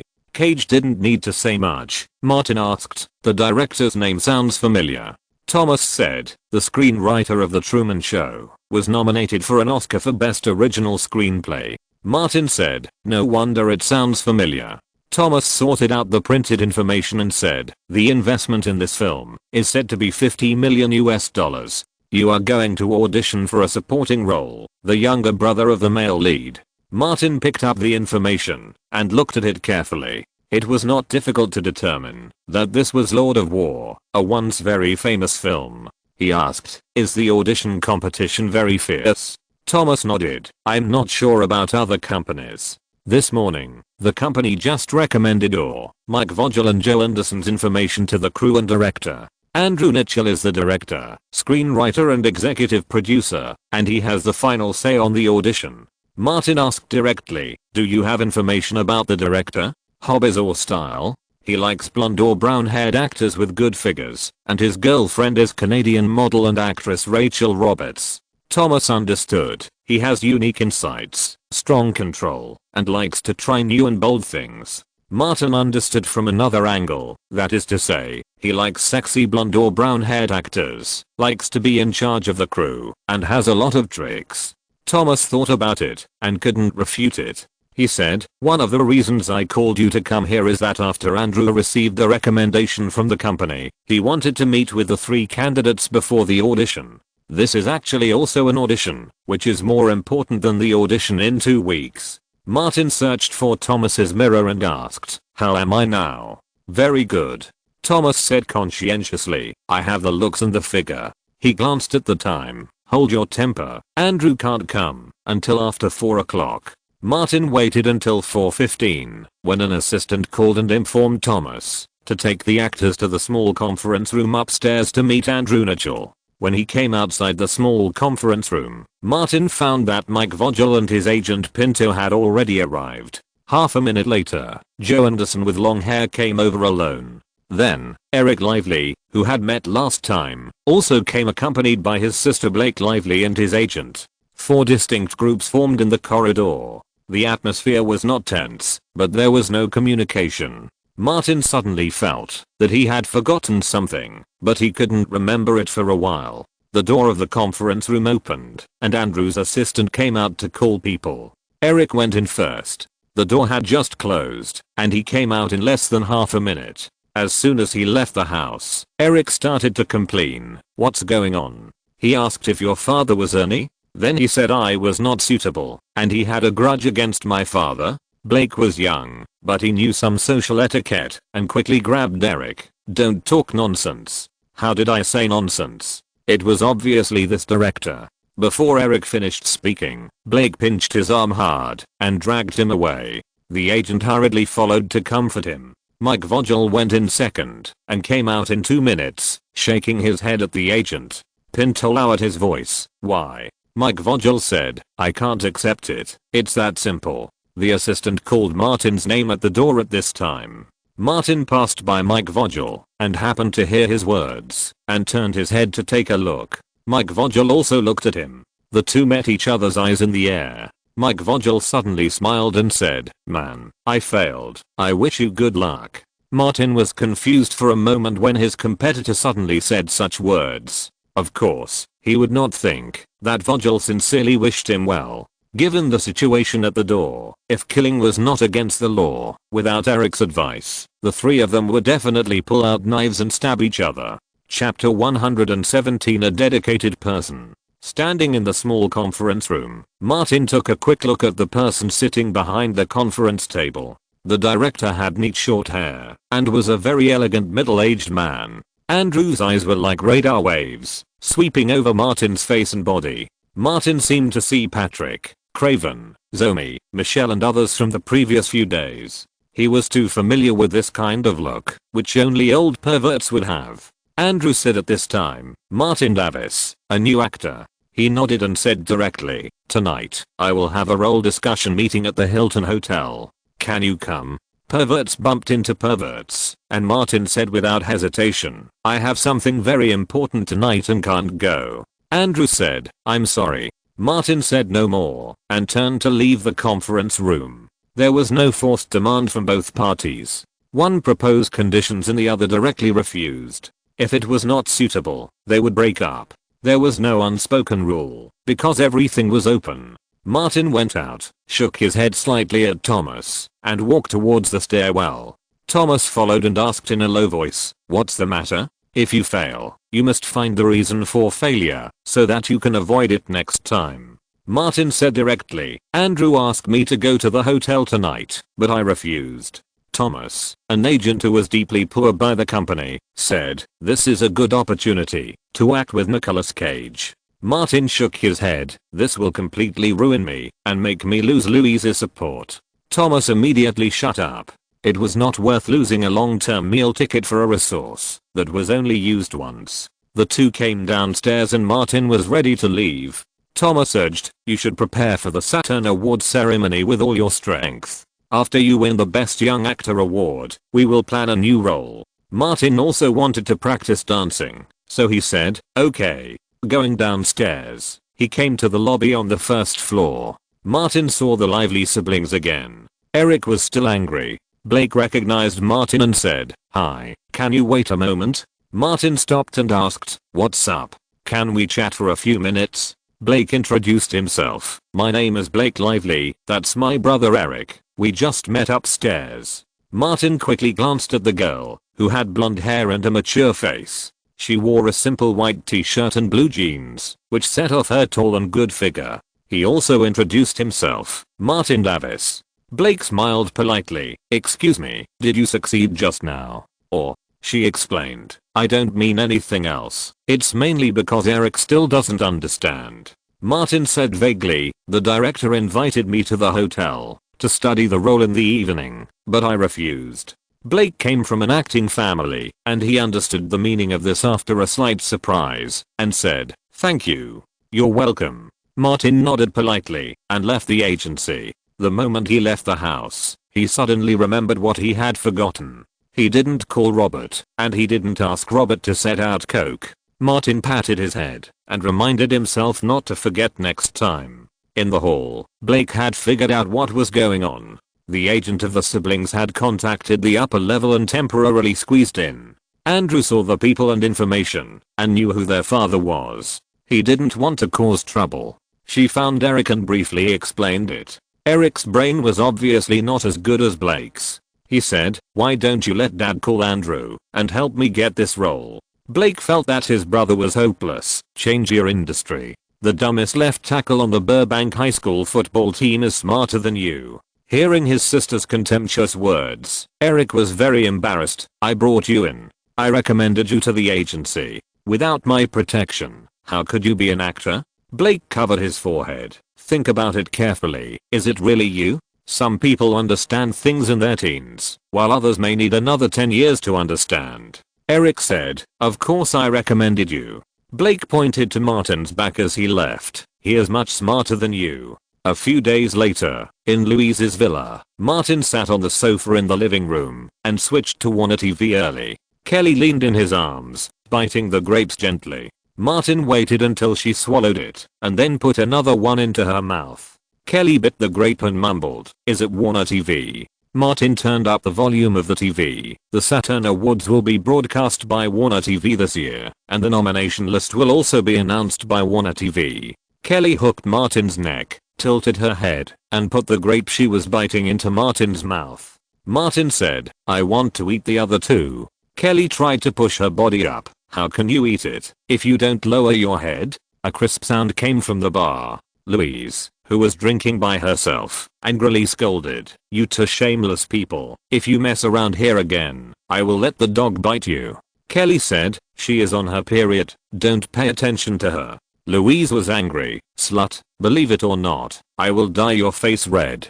Kelly wanted to say more, but Martin slapped her butt and said, "Stop it, it's time to start." Warner TV officially announced the Saturn Award nominations. There was no nominee luncheon or press conference, and it was announced directly through TV news. This year's list included a long list of well-known movie names, such as X-Men 2, Lord of the Rings 3, Pirates of the Caribbean, etc. Martin passed by and stared at the list of nominees for Best Young Actor. Kelly pointed at the TV screen and shouted, "Your name is on it." Martin had already seen that Martin Davis, Zombie Gigolo, was clearly written on the list of 6 Best Young Actor nominees. Of the other 5, the only name he had heard of was Lindsay Lohan. Martin pushed Kelly up, jumped up from the sofa, yelled, and ran towards the bar. In his excitement, he couldn't help exaggerating. "Ladies, you are witnessing history. You are witnessing the birth of a Hollywood superstar. When you are old and publish your autobiography, this experience can make the autobiography sell for an extra $1 million.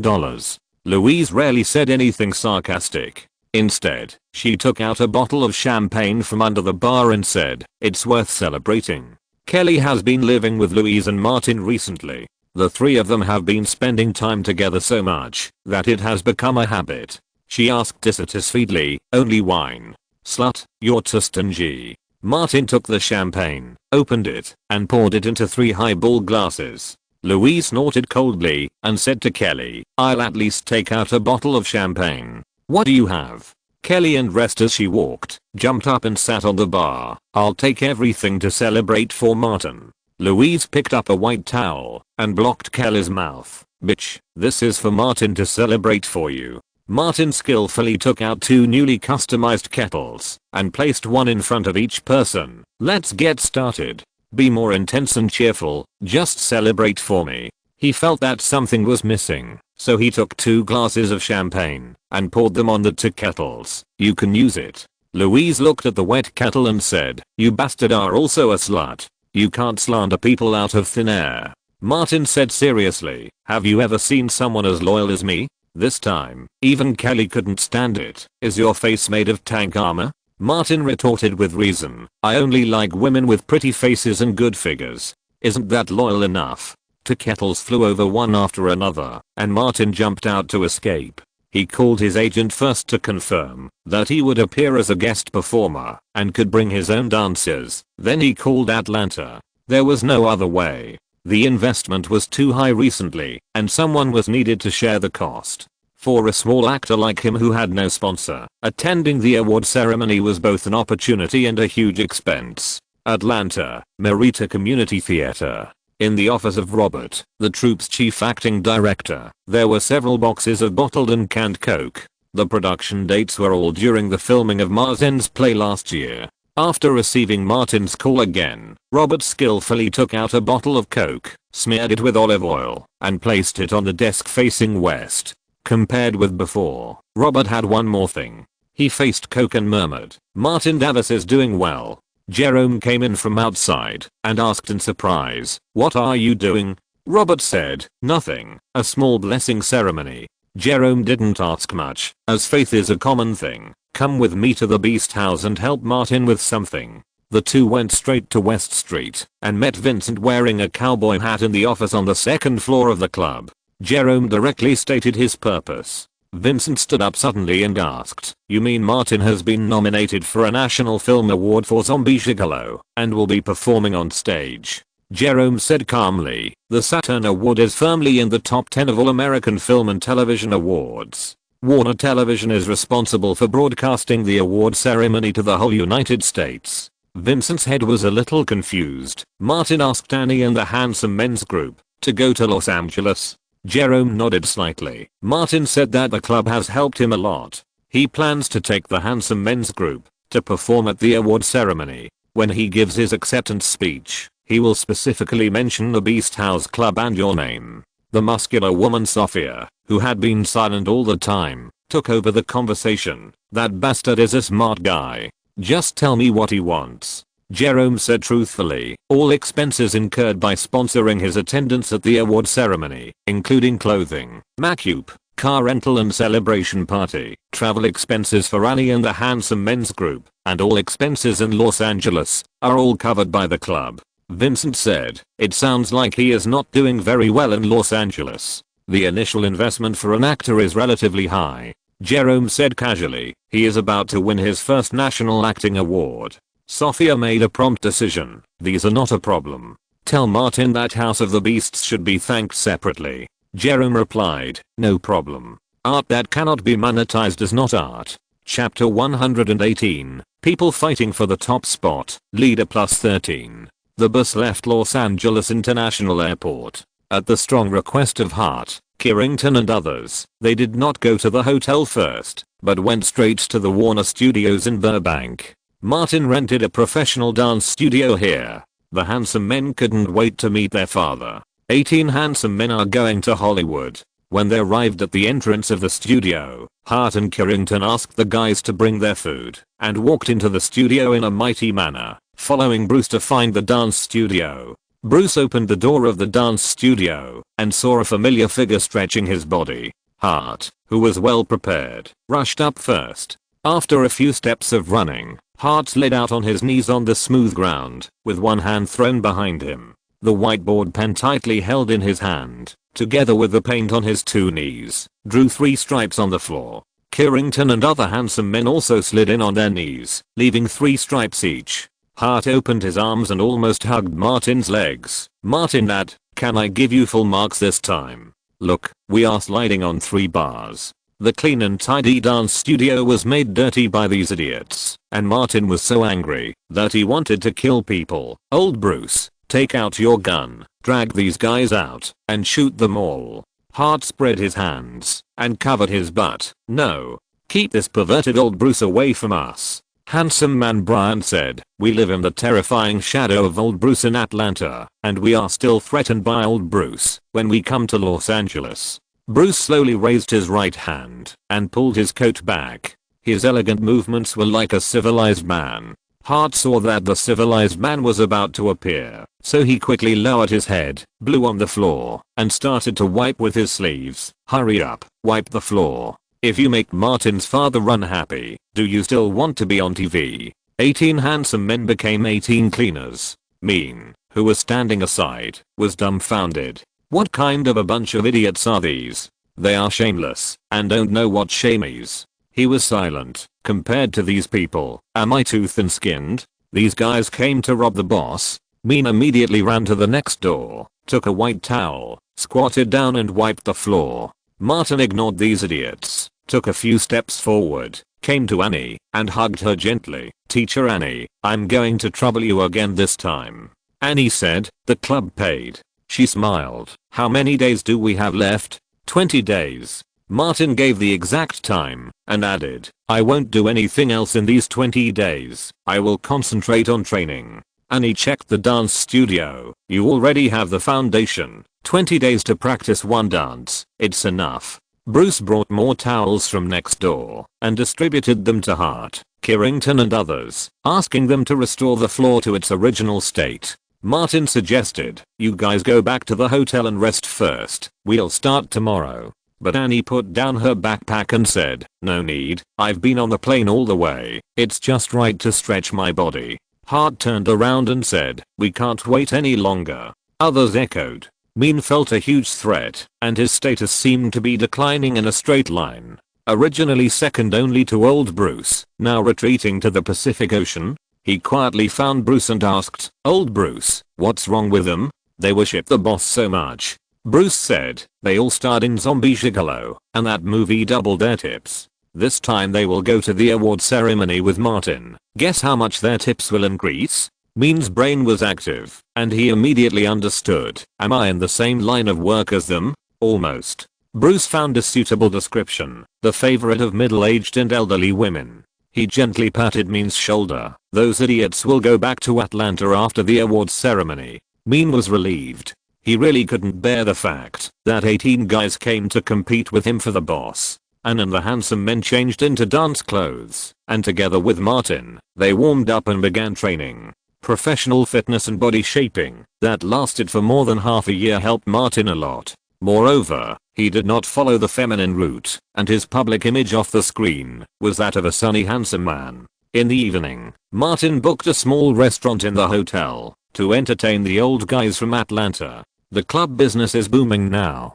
Hart sat in a chair and talked non-stop. The boss opened a branch in the east of Atlanta and opened a motel and a sex toy store next to the branch so that our goddess can enjoy a one-stop service. Carrington continued, "Our income has increased a lot, and we have all moved into the middle-class community." Martin raised his glass at this time. "I wish our lives will get better and better." Everyone raised their glasses and drank a full glass. Hart said again, "I'm engaged. Do you know what gift I'll give my fiancée?" Mean said, "I can't just pick a star from the sky and give it to her."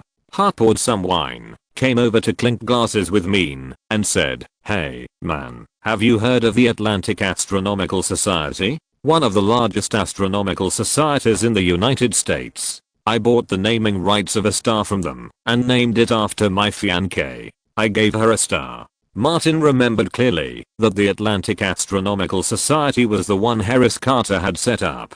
He asked, "Who did you buy it from?" A girl who was an astronomy volunteer, about 15 or 16 years old. Hart described her as best he could. She has long legs, big breasts, and is tall. She's very beautiful. Girls nowadays seem to have grown up on hormones and have developed too well. Martin had an idea in his mind. They had to practice dancing the next day, so the group dispersed before 9 o'clock. Hart and his friends stayed at this hotel, and Martin and Bruce returned to their North Hollywood apartment. Just as they entered the second floor corridor, the door across from them opened, and Jessica came out. This time she was very serious, and didn't mess around. She said, "Someone sent you a parcel. You weren't at home, so Antonio asked them to put it in the mailbox on the first floor. Don't forget to pick it up." Martin said, "Thank you." Bruce went downstairs quickly and brought up a small paper box. Jessica wanted to say something, but Emily pulled her back.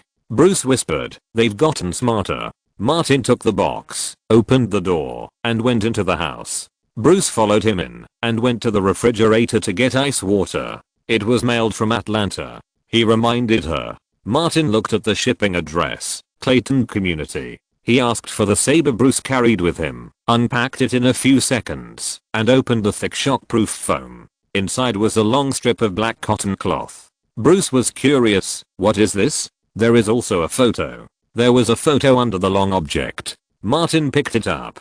The person in the photo was Lily. Bruce asked, "This seems to be Elena's sister, right?" Martin nodded. "This is Lily." As he spoke, he subconsciously opened the long package. But when Lily's name came out, he suddenly felt something was wrong. What did Lily send by mail? The black cotton cloth had been opened, and the sculpture in the package was completely revealed. It was a bluish-white human-shaped bullhorn sculpture. Martin carefully distinguished it, and found that it vaguely looked like him, but the mouth was turned up to the roots of the ears, and there was a red nose, like a clown. Bruce had just taken a drink of ice water when he saw the human sculpture. He choked and coughed violently, trying to laugh while coughing. Martin's face turned black. Fortunately, it was only Bruce. If it was opened in public, it would be socially dead. "What did you do to people?" Bruce couldn't wait to say, as soon as he stopped coughing, "No way. Even a pervert like me thinks you are a pervert." Because it was nothing, Martin was very calm. "It's just an ordinary hand-carved sculpture. Old Bruce, your thoughts are too filthy. This is just a clown." Old Bruce wanted to ridicule again. Martin decided to deliver a fatal blow. "I heard from Hart that Sophia might come to Los Angeles. Will she come to see you then?" The bloody scar was revealed. Bruce turned around and left. "I'm going back to get the gun. Don't close the door." Martin said, "I'll wait for you to come back." Bruce was tired and depressed, and he never looked back. Martin looked carefully at the human figure, carved from the bison horn. Except for the clown shape, everything else was good. It was also carefully polished and looked like it was polished by hand. Martin put it away and put it back in the box and found that there were words behind Lily's photo. "I'll give you a special sculpture. I hope you live a different life in Los Angeles, just like this sculpture." Martin raised his fist, but the person was not in front of him, so he could only smash it on Lily's photo with a bang. The photo and the horn sculpture were all put away and placed in Martin's box for gifts. There was also a crocodile tooth in the box. "In the future, give one to each woman you know well. It seems that someone has done this before." The next night, Martin invited Wes Craven and others to drink together. During the drink, he heard Craven mention that he and Alexander Aja were together. Of course, it was not a bayonet fight, but a big collision of ideas and creativity. Both of them had an idea for a horror movie. After communicating with each other, they found that they had similarities, so they joined forces and merged into one. Craven promised Martin the male lead, and Alexander Aja also said that he wanted to cooperate with Martin. They were completely consistent in this regard. The two specifically told Martin that when they started writing the script, he should go to discuss it together so that the male lead and the actor could be more compatible. Martin agreed without hesitation. As for investment and the like, Wes Craven's horror movie would not have trouble finding funds. If all else fails, Martin has a backup plan. He can cast a large summoning spell on Atlanta. Afterwards, Martin put all his energy into dance training, striving to have a good enough effect when performing on stage. As the Saturn Award ceremony approached, he took time out to order men's tuxedos and dance costumes, and asked Bruce to rent a luxury car to participate in the rehearsal of the award ceremony twice in a row. This time, with the sponsorship from the Beast House Club, Martin's budget and funds were sufficient. On May 15, 2004, the 30th Saturn Award ceremony kicked off at the Avalon Theater in Los Angeles. The leader paid it back faster. Chapter 119 First time. Avalon Island. A large number of vehicles crowded on the coastal road leading to the Avalon Theater.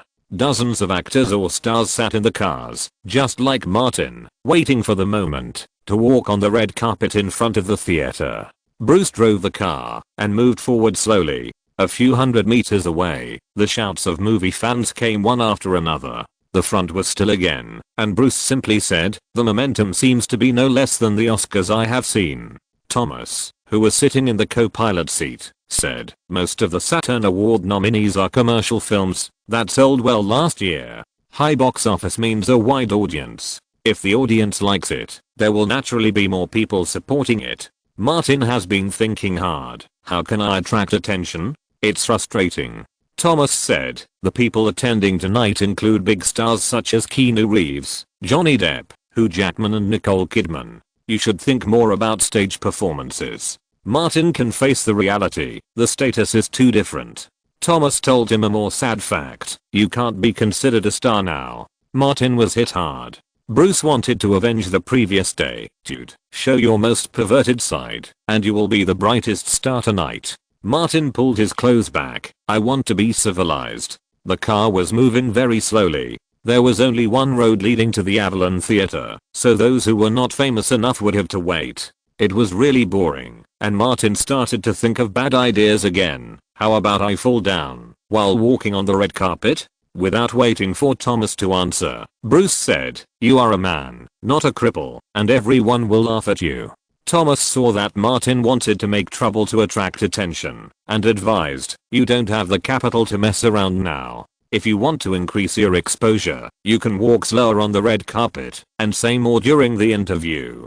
Martin nodded. Men are much weaker than women on the red carpet. Sophie Marceau has exposed her breasts several times. Big Cousin has wrestled, and Scarlett Johansson may have found a male reporter. As for exposure, transparency, and protrusion, there is no need to say, they are all for women. Gender is not equal. Royce, a reporter from the gossip daily American Rumor, stood behind a tripod and specialized in shooting the moment when the stars got off the car. With his many years of experience in the industry, he has accumulated a wealth of shooting experience, and the angles he chooses are particularly good, so he can always capture the special scenes when the stars get off the car. For example, female stars wearing high-slit skirts are most likely to show their bottoms when getting off the car. Royce just captured with his camera that Lindsay Lohan was not wearing any underwear under her high-slit dress. A black Audi stopped in front of the red carpet. As soon as the car door opened, Royce's camera followed it and found that it was a man. He was inevitably a little disappointed. As soon as the person got off, he was slightly surprised. Who is this person? He is more handsome than the young Keanu Reeves and the deceased River Phoenix. And he is not as feminine as Depp and River. The light fell on his face, as if it was a brilliant light. Martin got out of the car, did not move, and waved to the surroundings frequently. The fans around him, whose emotions had long been mobilized by the previous big stars, cheered at this time. The cross-mounted TV live cameras were facing the red carpet. It was Martin's first real red carpet, and he wanted to leave more memories. As the Audi drove away, he waved to the media reporters who were taking pictures. Royce couldn't help asking, "Who is he?" The female reporter next to him recalled carefully, "And there was no such person among all the famous people." "I don't know." Another network reporter knew him. "Do you know Alicia Cuthbert? Her ex-boyfriend." Royce suddenly realized, the twin brother who broke up after walking the red carpet once. The reporters around took pictures one after another. The girl next door received a good response among teenagers, and the heroine's ex-boyfriend had some news value. The Audi went away, and the car behind it gradually approached. The sand sculpture next to it was still waving everywhere. The staff had to remind him quietly, "Sir, the car behind is coming. You should go forward."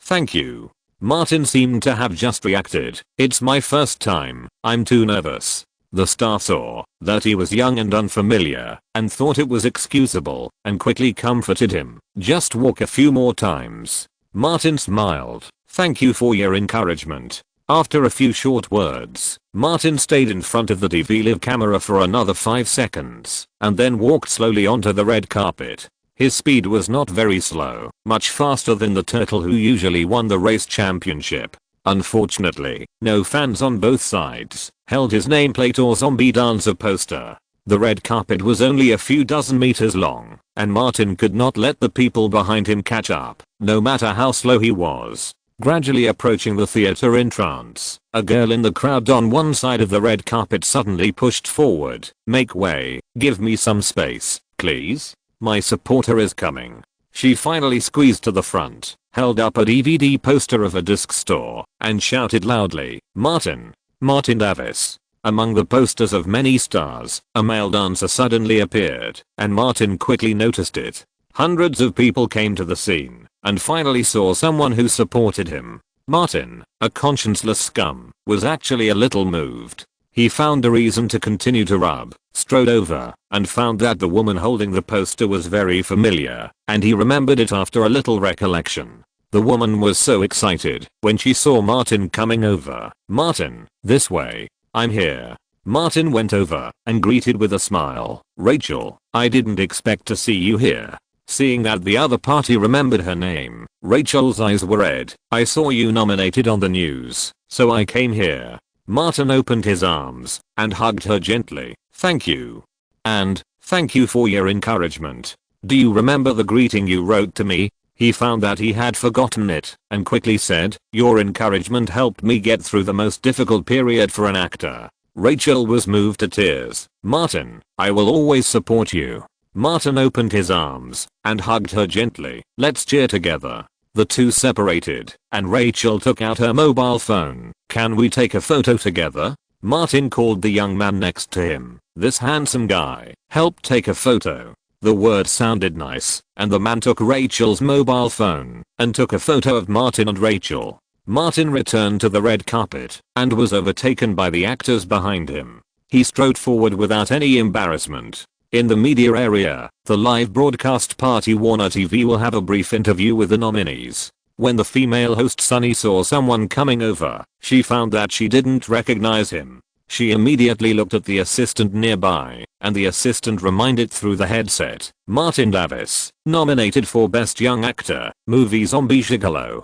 horror movie." When Martin entered the media area and stood in front of the sponsor's advertising board to take a photo, Sunny went over to say hello. "Hi, Martin, is this a dream night for you?" Martin had done his homework. "Good evening, Sunny. Walking on the red carpet of the Saturn Awards has been my dream since I was a child. When I watched Star Wars, Indiana Jones and Freddy, I was sure to take this path." Sunny nodded frequently and prepared to end the routine interview. Time should not be wasted on unknown actors. Martin knew that he had no power because of his low status. If the other party was not prepared to ask questions, he would take the initiative to create questions. If he could stay in front of the camera for one more second, maybe there would be one more shot in the live TV broadcast. He followed up in a timely manner. "Sorry, Sunny, I came a little late because I met the only fan who supported me on the red carpet. She has a very special meaning to me, and I must thank her." Sunny lost the initiative in this short moment and could only ask, "What happened between her and you?" "At an event for Zombie Gigolo, I faced fans and the media for the first time, and I was at a loss." Martin talked about the past events non-stop and mentioned the names of several people. Sunny thought, "Are you really at a loss when facing media reporters? What is it now?" But what Martin said about asking fans for autographs and writing congratulatory words of encouragement made her, a well-informed entertainment reporter, feel fresh and couldn't help asking another question. After Martin finished speaking, she realized that the interview, which was originally scheduled for 1 minute, had already passed nearly 4 minutes. The live broadcast signal was transmitted to the TV station, and the director shouted, "This interview is interesting. The leading actor asked fans for autographs. He is really good at playing. The interview will be broadcast in full.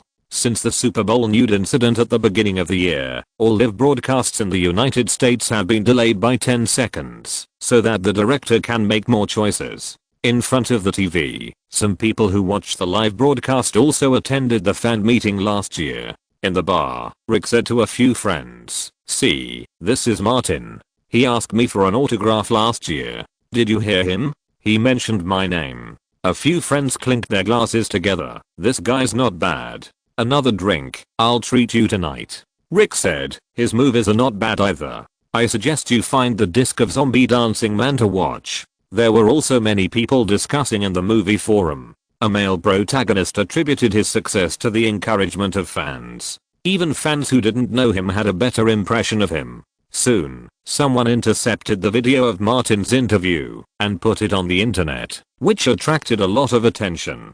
In the Clayton community, Elena went to work, and Lily and Hall sat in the living room watching the live broadcast on TV. The latter said, "He is still as shameless as ever." Lily punched Hall on the head. "This is called not forgetting your original intention, and not forgetting the people who helped him."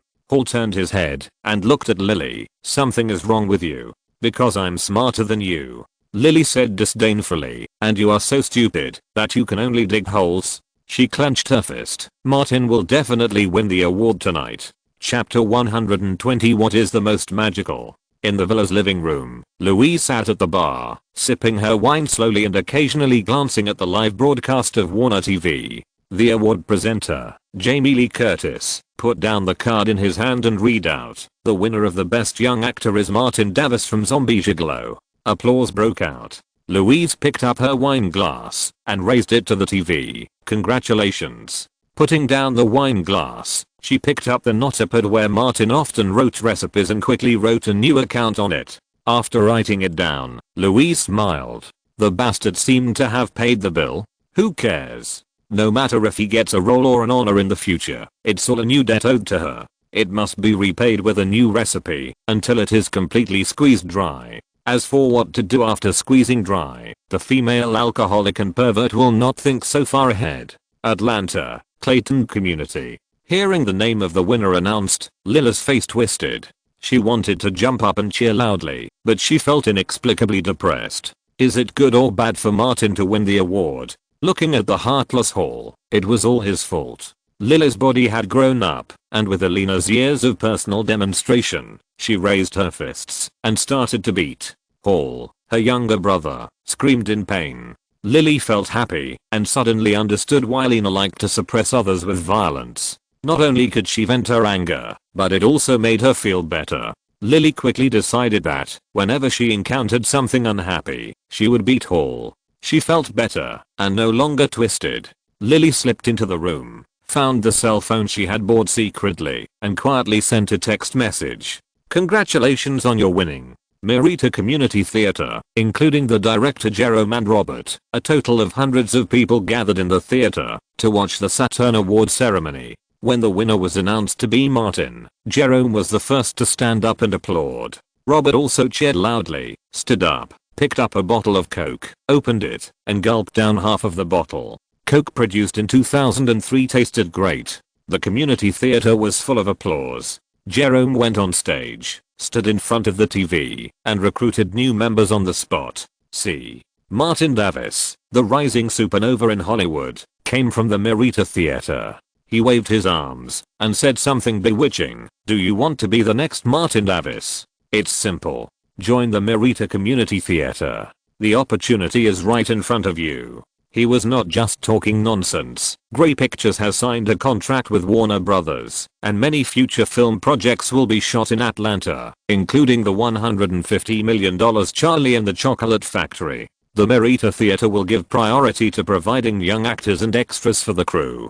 Don't underestimate yourself. Martin Davis, like you, was also an extra. A large number of extras asked to join the troupe. Robert went up to the second floor alone and came to the office. When he saw the desk and the Coke on it, he carefully recalled every detail and took out the notebook to record everything. This is a successful experience. Los Angeles, Avalon Theater. In the third row of seats, Martin and his agent Thomas high-fived and stood up and walked towards the stage. At this moment, the eyes of the whole audience fell on Martin, and all the cameras and video cameras focused on Martin. On the live broadcast of Warner TV, there was only a close-up of Martin. Martin went on stage, took the trophy from Jamie Lee Curtis, said thank you, stood in front of the podium, and said, "A year ago, I was still repairing roofs in Atlanta, and a year later I'm standing here holding the trophy. It's like a dream. Thank you to the Science Fiction and Horror Academy. Thank you to those who have helped me."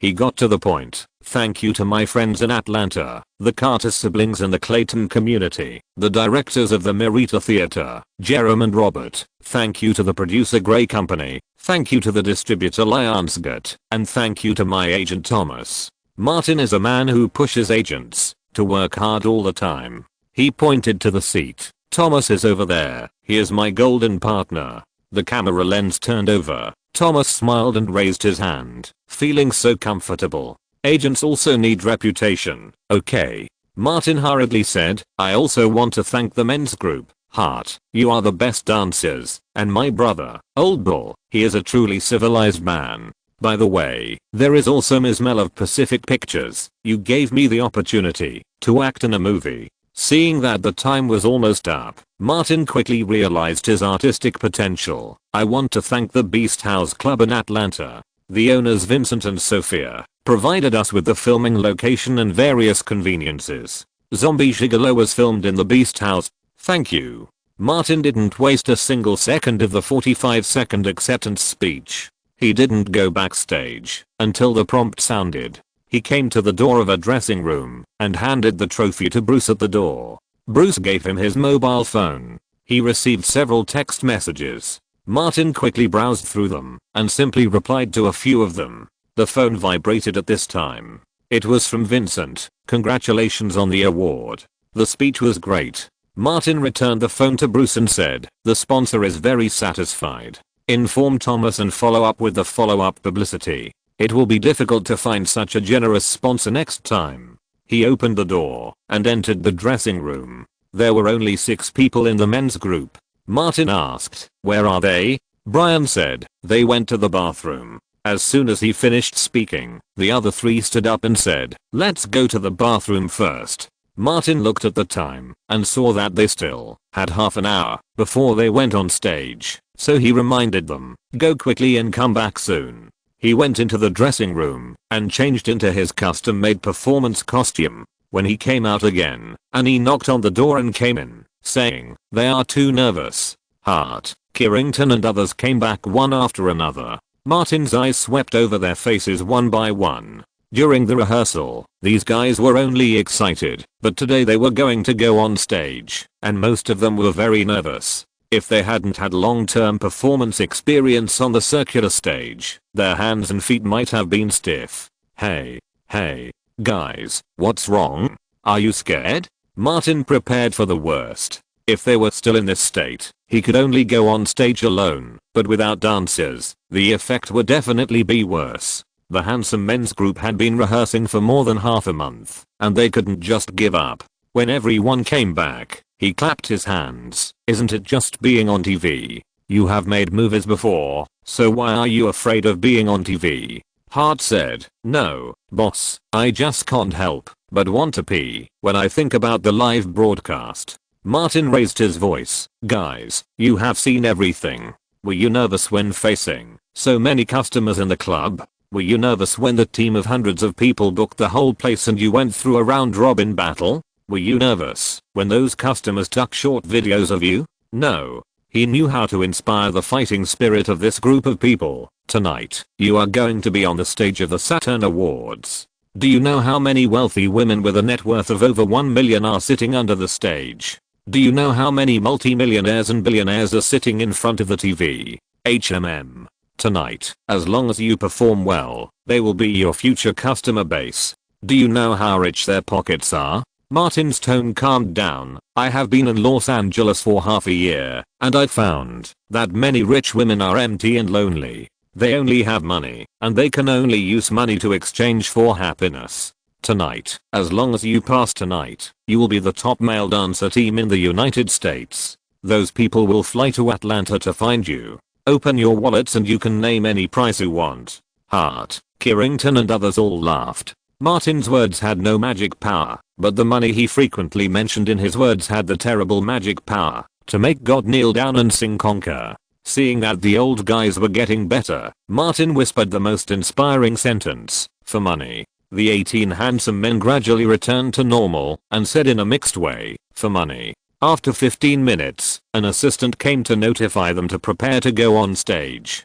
Martin led his 18 bronze men to the stage in trance, and with the order of the assistant director, they went on stage. The music exploded, the laser lights flashed, and the zombie machine gun dance evolved from MJ's zombie dance began to tremble. Zombie dance is not a new thing today. As for the movements such as twisting waist, lifting hips and shaking hips, there are countless male and female stars performing them. But few can maintain a fast and fierce rhythm for a long time like Martin. It seems that there is an electric motor installed on his waist. Nicole Kidman, Uma Thurman, Jennifer Connelly and Kate Beckinsale, who were sitting in the first row closest to the stage, were shocked and widened their eyes. This is too exaggerated. The camera lens turned around, and the picture was switched to the live broadcast on TV. Most of the audience watching the award ceremony remembered this dance and the name of Martin Davis. The dance was at the end, and Martin shook the machine gun dance again. 18 handsome men rushed from the outside, slid down and knelt together, surrounded Martin, like a group of stars holding the moon. The performance ended, and warm applause broke out at the scene. The female stars in the front row knew how to attract the camera, and they stood up and applauded. The live camera turned again. The atmosphere at the scene immediately became lively. Martin took the curtain call with the handsome men and went backstage. Hart said excitedly as he walked, "Did you see Nicole Kidman? She winked at me." Another person said, "She winked at me." Kierrington said, "I only want Jennifer Connelly. Have you seen her ride a wooden horse? It would be great if she rode me." Martin looked at the overly excited guys and said, "Guys, many people will come backstage. There will be a grand party after the awards ceremony. It depends on your ability to hook up with someone." When he arrived at the door of the dressing room, Martin returned his clothes, took back his phone from Bruce, and sent a text message to Thomas, "Let the partners start." Thomas quickly replied, "I have notified them, you hurry up."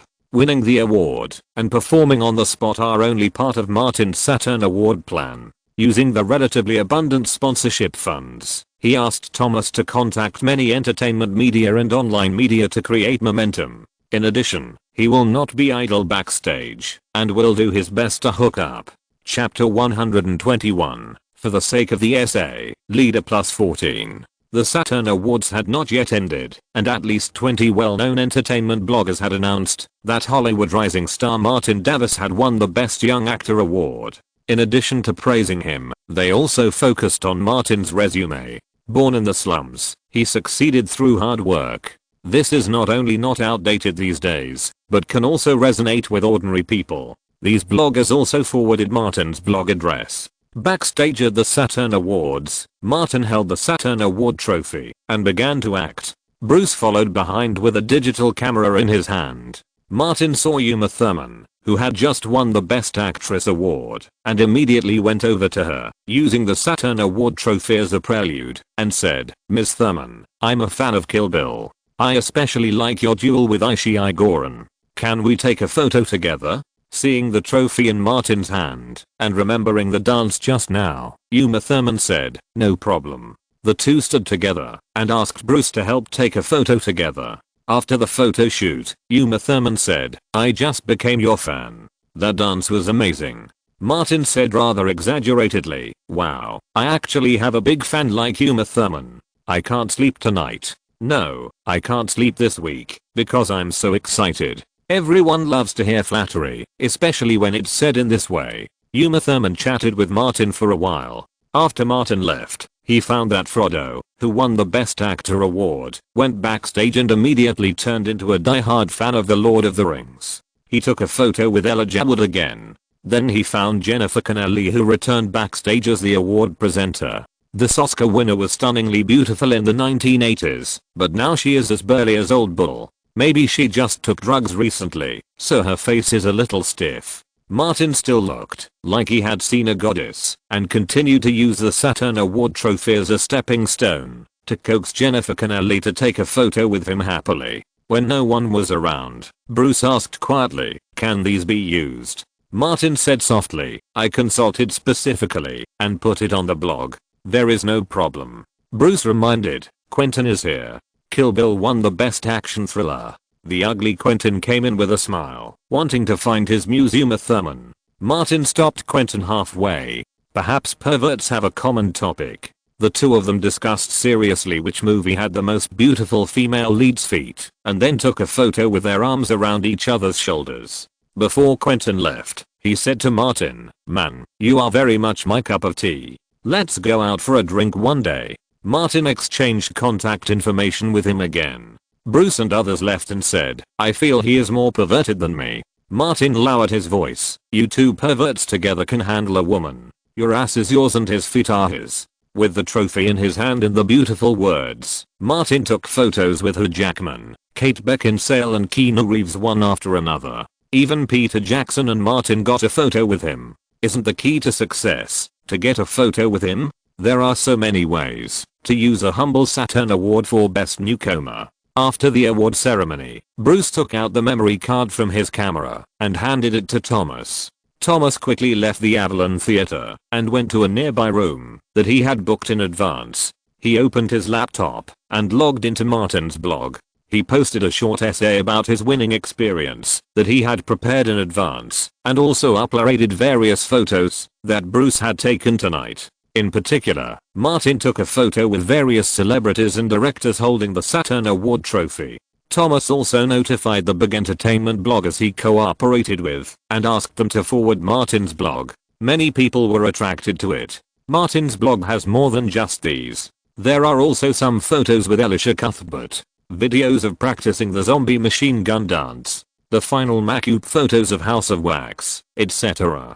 Previously, most of the hundreds of people who followed Martin's blog came from Elisha. Once these blog posts were published, the number of followers of Martin's blog quickly exceeded 10,000. At the same time, editors of many entertainment newspapers and magazines were also looking at the pictures and writing various short essays about Martin. The sponsorship that was finally obtained must be spent in full. The media's comments on celebrities are similar to film reviews, which are also business. After attending the official party, Martin, like most people, left Avalon and returned to Los Angeles. On the way, he called Louise. "Drunkard, are you still awake? I won the big prize, won't you celebrate for me?" Louise replied, "I'll wait for you to come." Martin drove to Sherman Oaks and entered Louise's villa. Louise was sitting at the bar in the living room waiting for him. Martin took the trophy and sat down opposite her. He placed the trophy in front of Louise. Best Young Actor Award.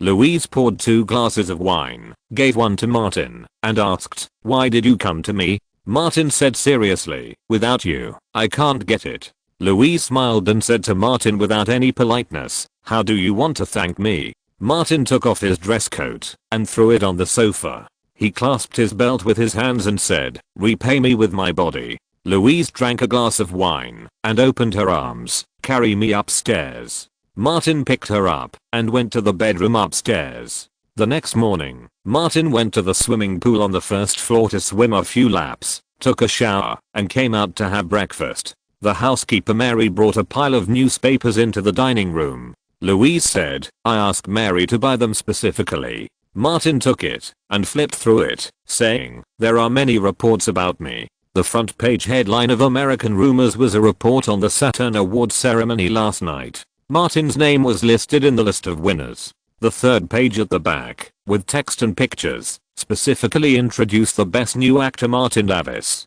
Similar reports appeared in many entertainment gossip newspapers. Louise asked, "It cost a lot of money, didn't it? Your savings are enough." Martin said shamelessly, "That's why I found a rich woman to support me." He paused for a moment and said, "I got a sponsorship from the Beast House Club, which fully sponsored my expenses for this awards ceremony." Louise couldn't help laughing. "You came to Los Angeles to develop a new business, but you didn't give up your base in Atlanta. This is called being able to attack when advancing and defend when retreating." Martin took the newspaper aside and prepared to enjoy breakfast. The reports bought in the entertainment gossip newspapers were all short essays written on the topics provided by Thomas, and the content was not much different. Louise handed over a copy of the Hollywood Reporter and said, "You actually have die-hard fans. A woman was interviewed last night and said a lot of good things about you." Martin took it and quickly browsed it. The person being interviewed was Rachel, who focused on the last fan meeting and the things on the red carpet this time.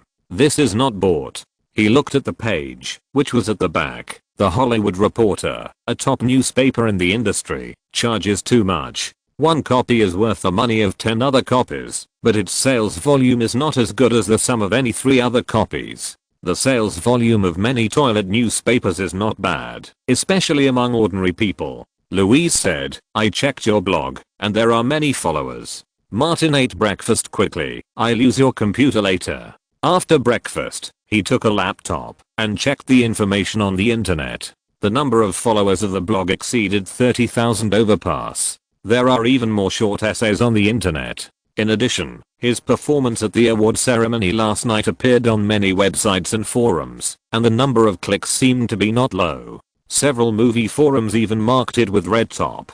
Martin searched his name on the search engine and a lot of related entries came out, mainly Zombie Gigolo, Saturn Awards and Zombie Machine Gun Dance. In addition, he saw a special piece of information on the IMDb website. The official website of this film information website has officially added Martin Davis actor entry, IMDb number NM04511313. Martin opened it, and the avatar column was obviously taken from the Saturn Awards ceremony, and 3 works were listed below. He appeared in Mars Inc.'s City People, Zombie Gigolo, and House of Wax. The latter is in the status of unreleased. Martin, who had done voiceover for post-production before, asked Louise, "Has the release date for House of Wax been set?" Louise said, "The traditional horror movie release season, October." She thought for a moment and said specifically, "The investors behind Paris Hilton, and I want to recoup our investment as soon as possible, so we put pressure on Warner Brothers."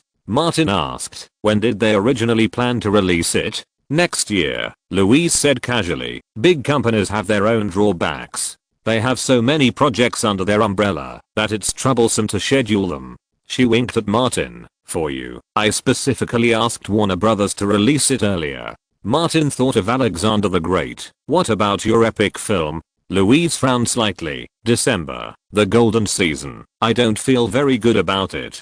Troy, the epic film starring Brad Pitt, which was released at the beginning of the month, did far less than Warner Brothers expected in its first week. She waved her hand. "Why am I telling you all this? You're not at the level where you care about this. Martin, urge your agent. You've won an important acting award now, and you're eligible to ask the agency to invest more resources." "Thomas is doing it." Martin asked. "I trust you more than my agent. What resources do you think the agency can allocate to me?" Louise reminded, "Don't think about getting rich overnight. You won the Saturn Award for Best Young Actor, not the Oscar for acting." She thought for a moment. "Normally, a supporting role in a production of around $20 million, or a leading actor with less than $10 million, no matter what kind of major supporting role, you should take it, if the opportunity is right. The success of the film is an important qualification, and the main responsibility for the failure lies with the protagonist." Martin grasped the relationship in her words. "Should we be cautious with movies with the first protagonist?" Louise nodded. "That's very correct. No matter what the film company or distributor does, once the film fails, the director and the male and female protagonists are always the first responsible parties. You were about to show up and messed up your first movie as the leading actor. You can imagine the consequences without me telling you."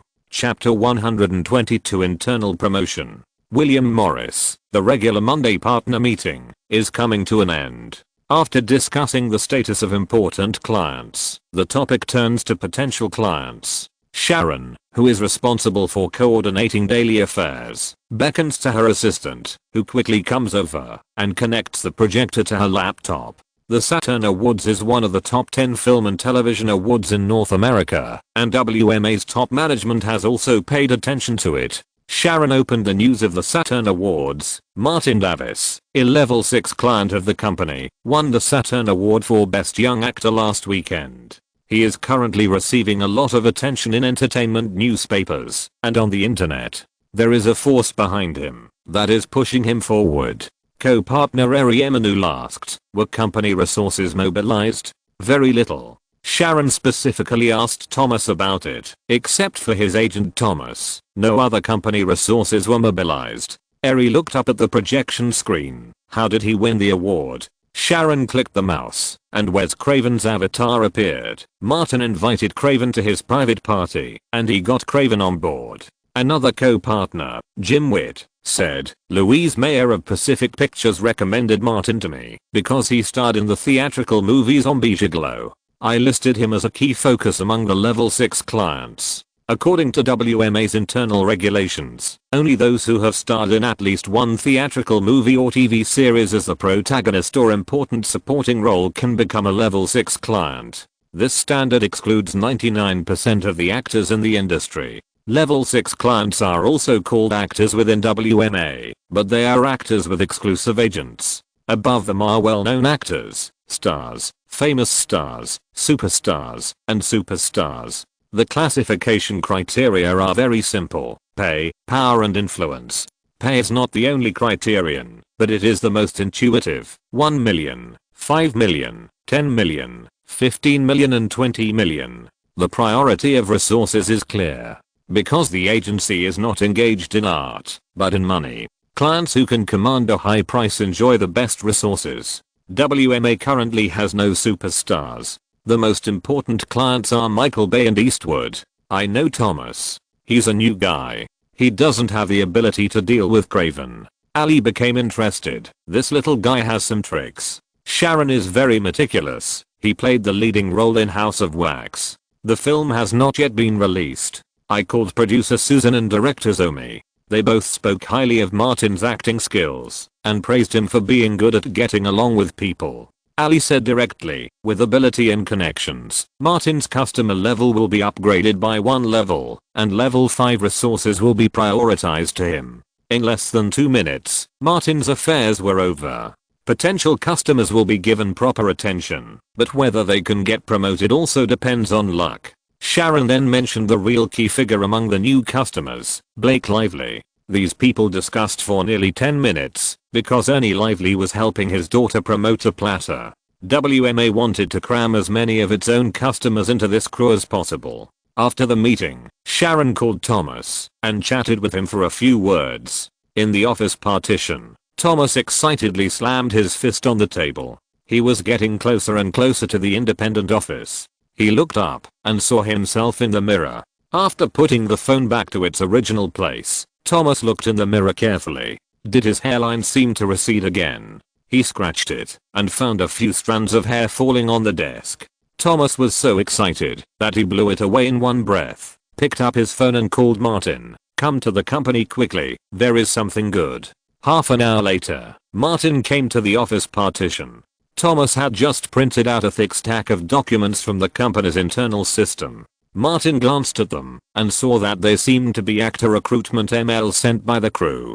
Get some water yourself. Thomas was still a little excited. His head and body shook violently, and a few more hairs fell. He first talked about the latest situation. You won the best young actor. The company attaches great importance to you and has raised your customer level to level 5. Level 5 resources will be given priority to you. The company will give priority to you for many roles that fall to level 5. As one of the 2 largest talent agencies in the industry, WMA's strong recommendation can allow its actors to enter the 3rd round of auditions. If the director and casting director are also family members, the chance of winning will be further increased. Martin knew all this very well and said, do you have any good role recommendations?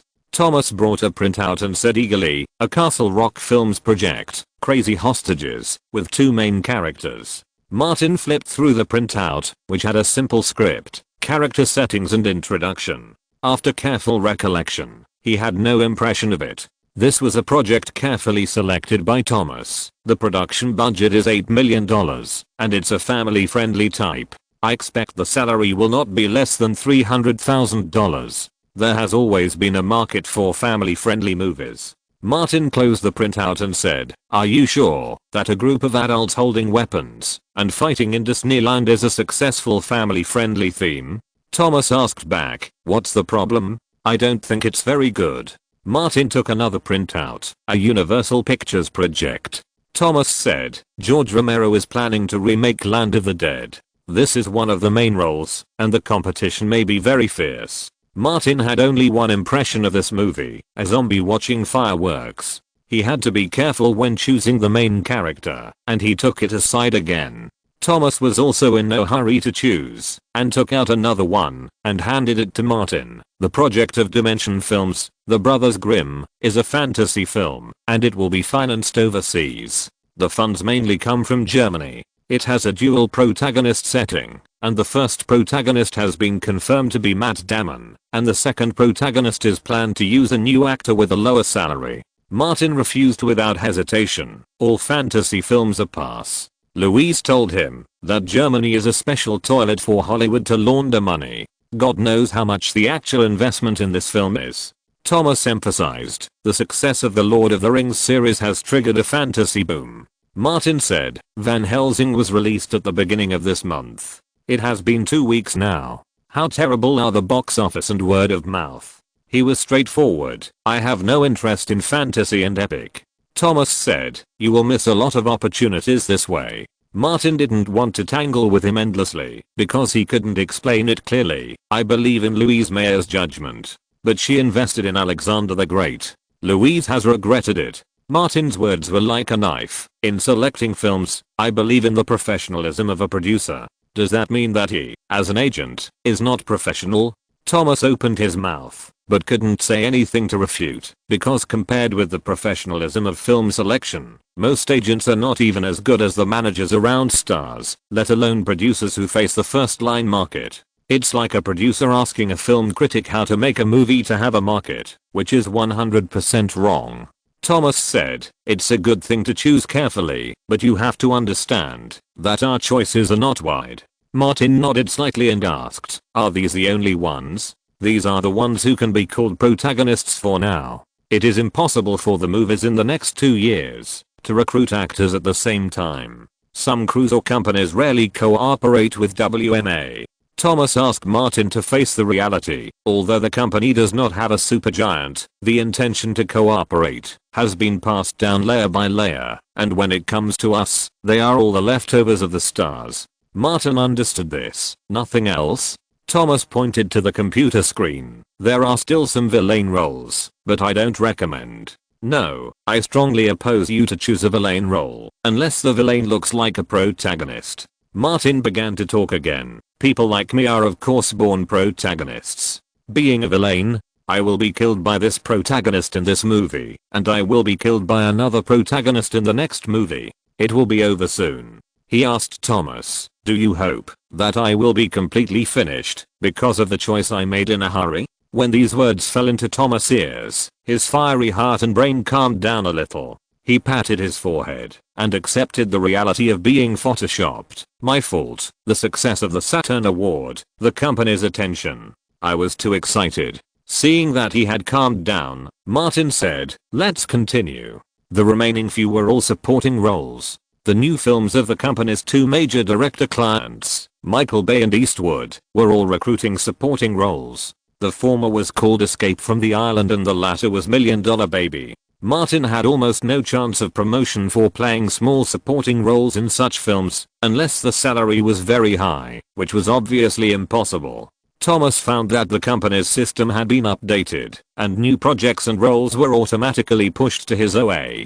He quickly clicked it, and asked Martin to come and have a look. It's a project that fully utilizes young actors. Blake Lively has been confirmed as the heroine. There are 5 main roles, 3 women and 2 men. Martin asked, have you decided on the name? It's based on Brashia's novel of the same name, The Summer of Jeans. Thomas said, the adaptation should use this name. Martin had seen the movie and had the impression that it was a movie for girls. He asked, 2 male characters? Thomas said, a football coach and a Greek guy. He was amazed. That's ridiculous. The budget is $25 million US.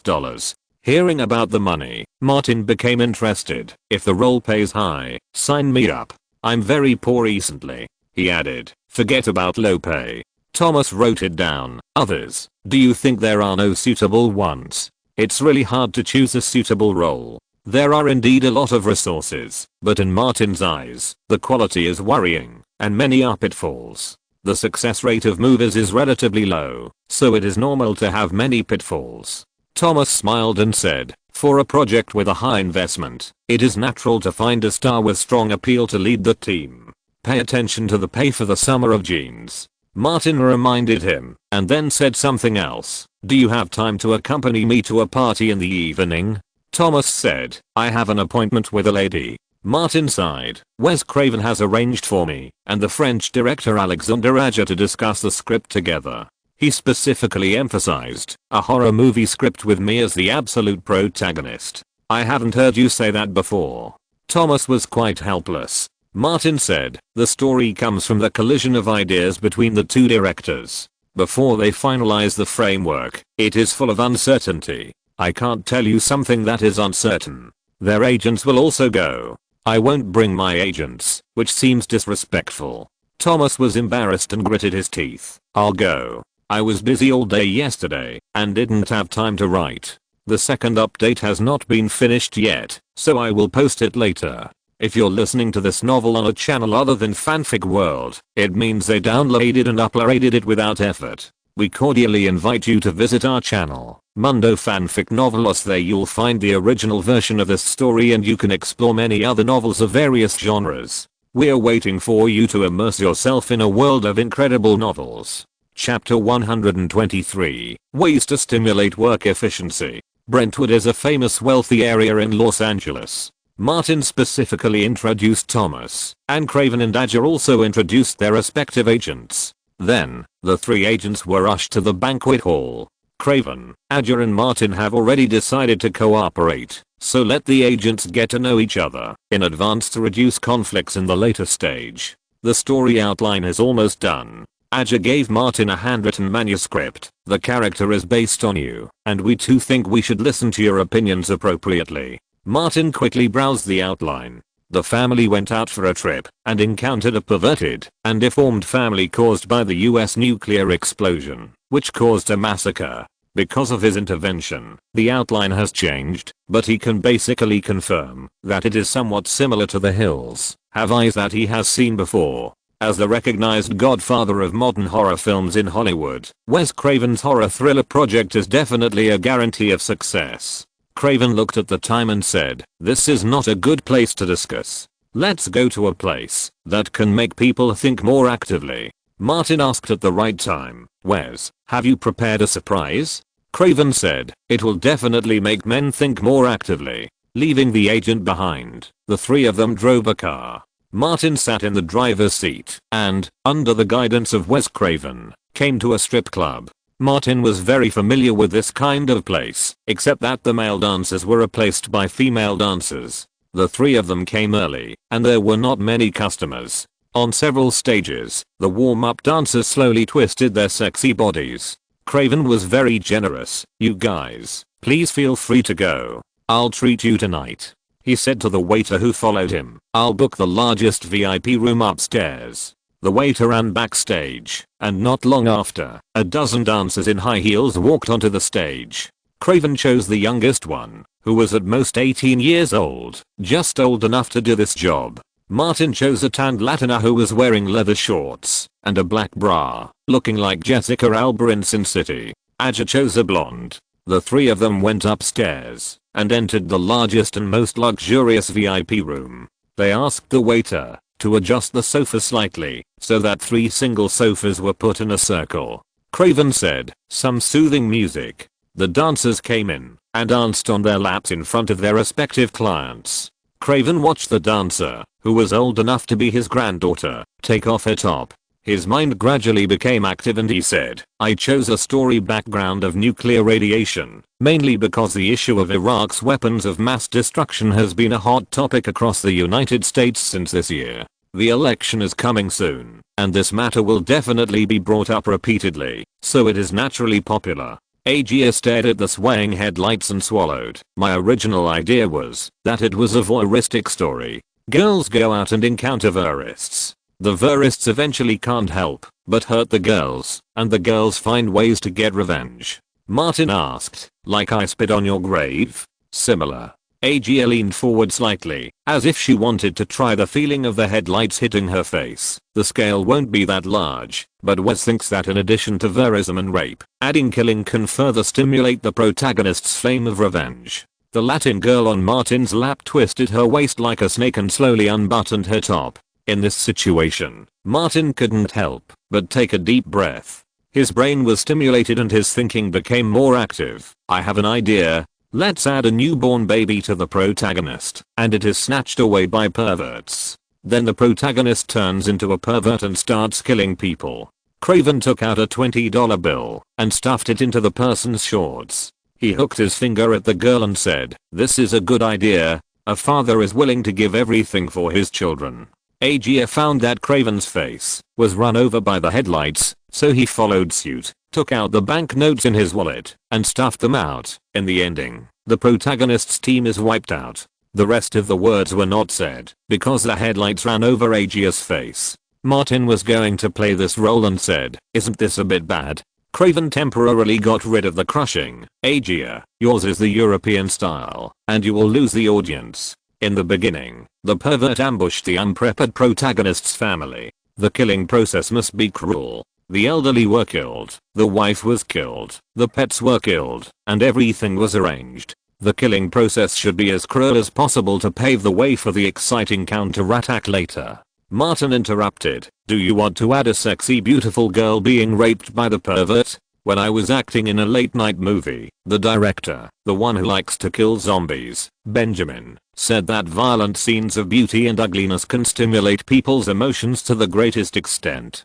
Bald and zombies? Craven couldn't help but complain. That night, I only saw the collision of ugliness and ugliness. Speaking of that night, Agia still had regrets, and the snake girl and the succubus? I ran out of bullets before I even got on. The girl on top of him came close and almost stuffed her mouth with it. With me, you won't regret it. Martin, as the only serious person among the three, saw that the topic was about to go off track, so he quickly pulled it back. If we add a pervert who takes turns to hit on the beautiful girl, will it become 17 plus? Craven is experienced. It doesn't matter if we don't shoot the lower body. The perverts are physically deformed. Should we give them a deformed brother? Agia is worthy of being a director from continental Europe, with a lot of artistic content. Is it better to have a hook or a thorn? Craven thought of his children and Jason and Fred as weapons, and said, "Martin is good at these.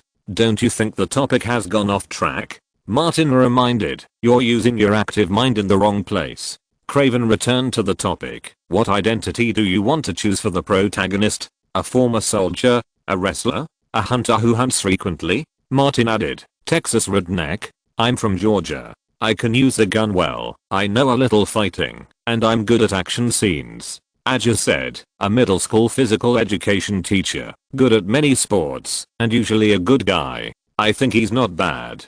Craven asked symbolically, "Martin, what do you think?" Martin shrugged, "I dropped out of high school." The Latina girl came closer. "We are the same. I also dropped out of high school." Martin asked, "Can I know your name?" The Latina girl's car lights were shaking in front of him. "Jess." Martin saw that Craven and Agia were crushed to the point of being unable to speak. He could only be a pervert if he was with a pervert. Otherwise, how could he integrate into the group?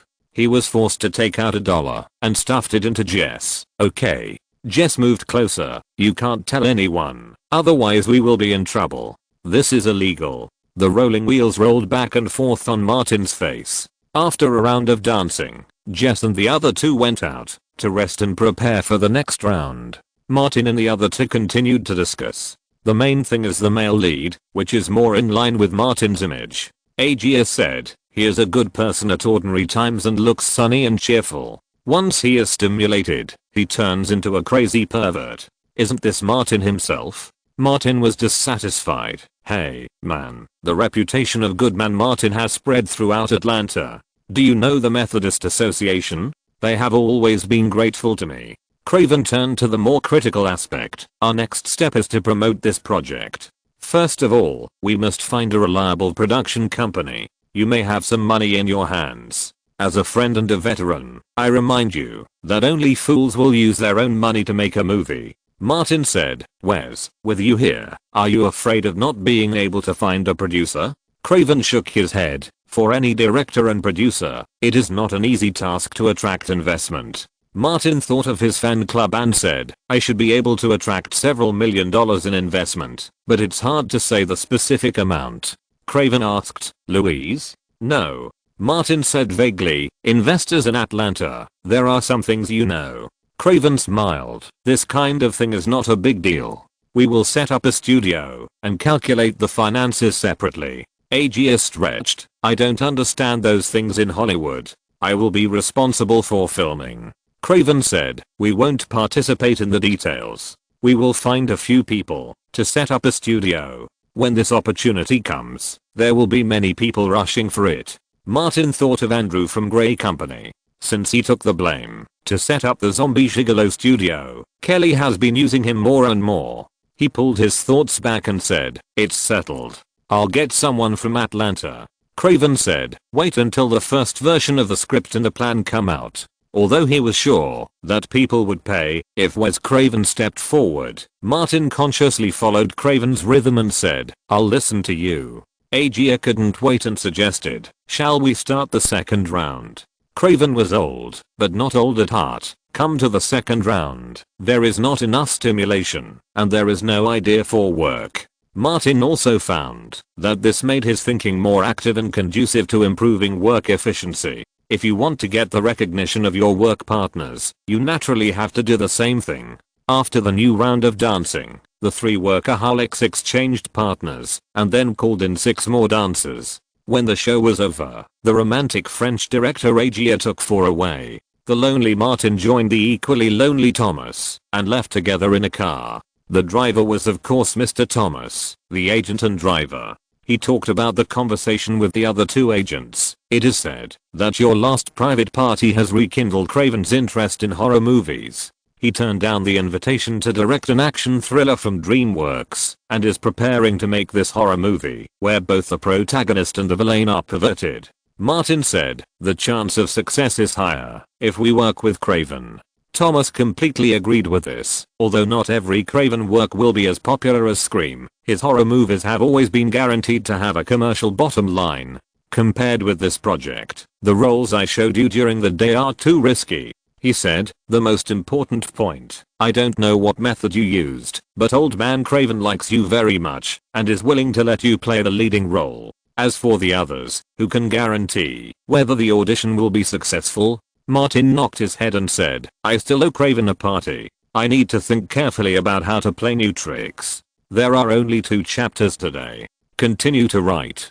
Chapter 124 Another Plate. North Hollywood, Valley Shooting Range. Martin wore earplugs, a rifle on his shoulder, stared at the moving target, pulled the trigger rhythmically, and the bullets hit the target one after another, without missing the target. The gunfire stopped. Bruce looked at the electronic display and said, all hit the target. Man, your level has improved. Antonio came over with an old Winchester rifle, glanced at the display, but shook his head. Martin, your level is average. Martin put down the gun and shrugged. It depends on you. Antonio stood in front of the target, as steady as a meat mountain, raised the old rifle, aimed at the moving target and fired continuously. Every time he fired a shot, his fat body shook constantly, as if all the recoil was dissipated. Antonio was as fat as a bull, but his hand speed was so fast that it made the single teenager ashamed. He changed the bullet in the middle, and after firing 10 bullets, the worst shot had 8 rings.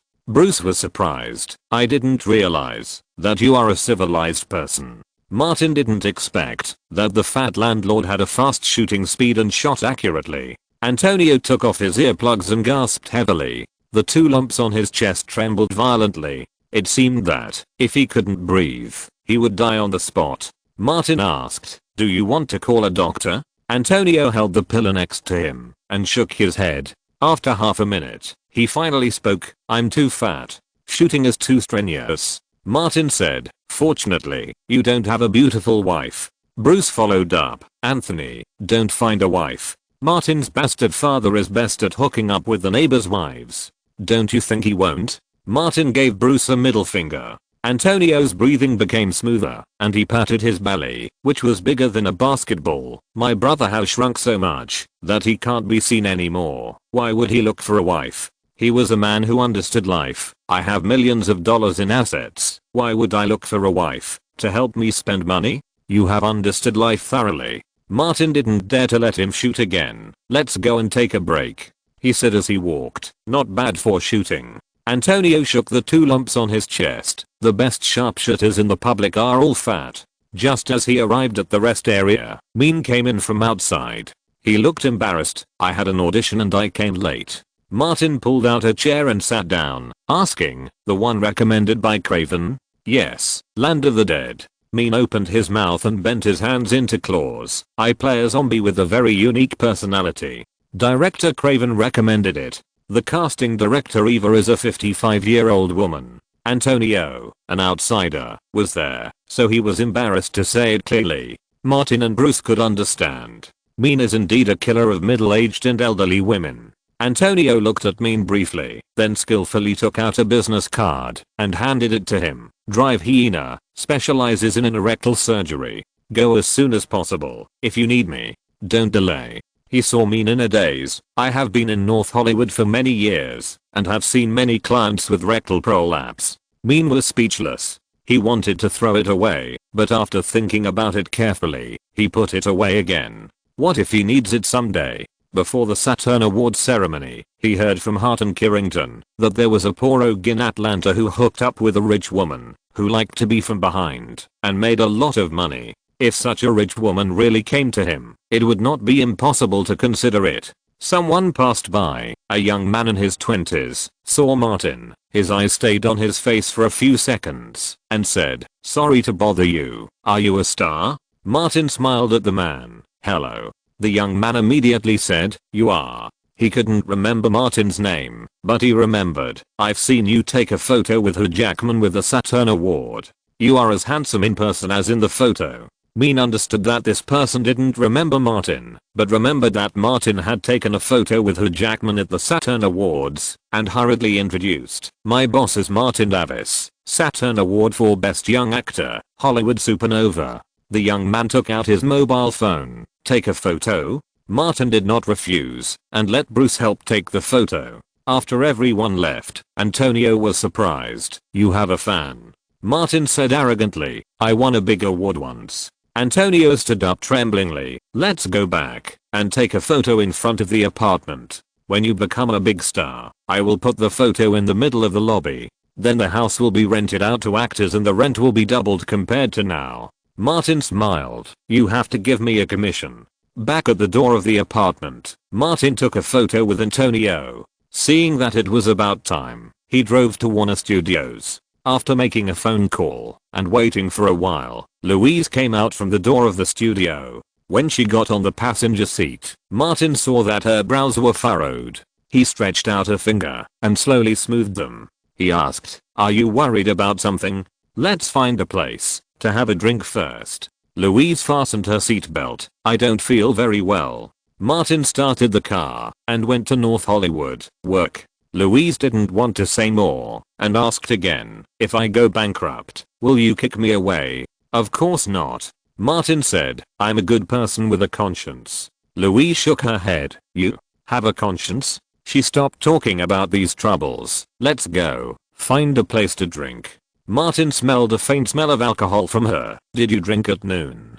Don't drink. I'll take you to eat something special. He found a Chinese restaurant that he occasionally went to. Worried that Louise would not be used to it, he ordered local Chinese food. The two chatted while eating. Louise asked, have you agreed on the project with Craven? Martin changed the serving chopsticks and helped her pick up the food. Lack of investors. Louise misunderstood and said, a considerable part of the funds for my last compilation was invested in Alexander the Great. Martin said, that's not what I meant. I wanted to ask you, how feasible is it to introduce funds from Atlanta? This reminded Louise, of course it's feasible. How about this? I'll put together a new compilation. She thought of the Grey Company in Atlanta, count in that slut Kelly and your supporters, and put together a new compilation. She pondered for a while. Kelly and I don't have much money, and the main investment still depends on your supporters. This time it's different from Zombie Gigolo. I guarantee that the project will sign a distribution profit sharing agreement, and there will be more room for accounting.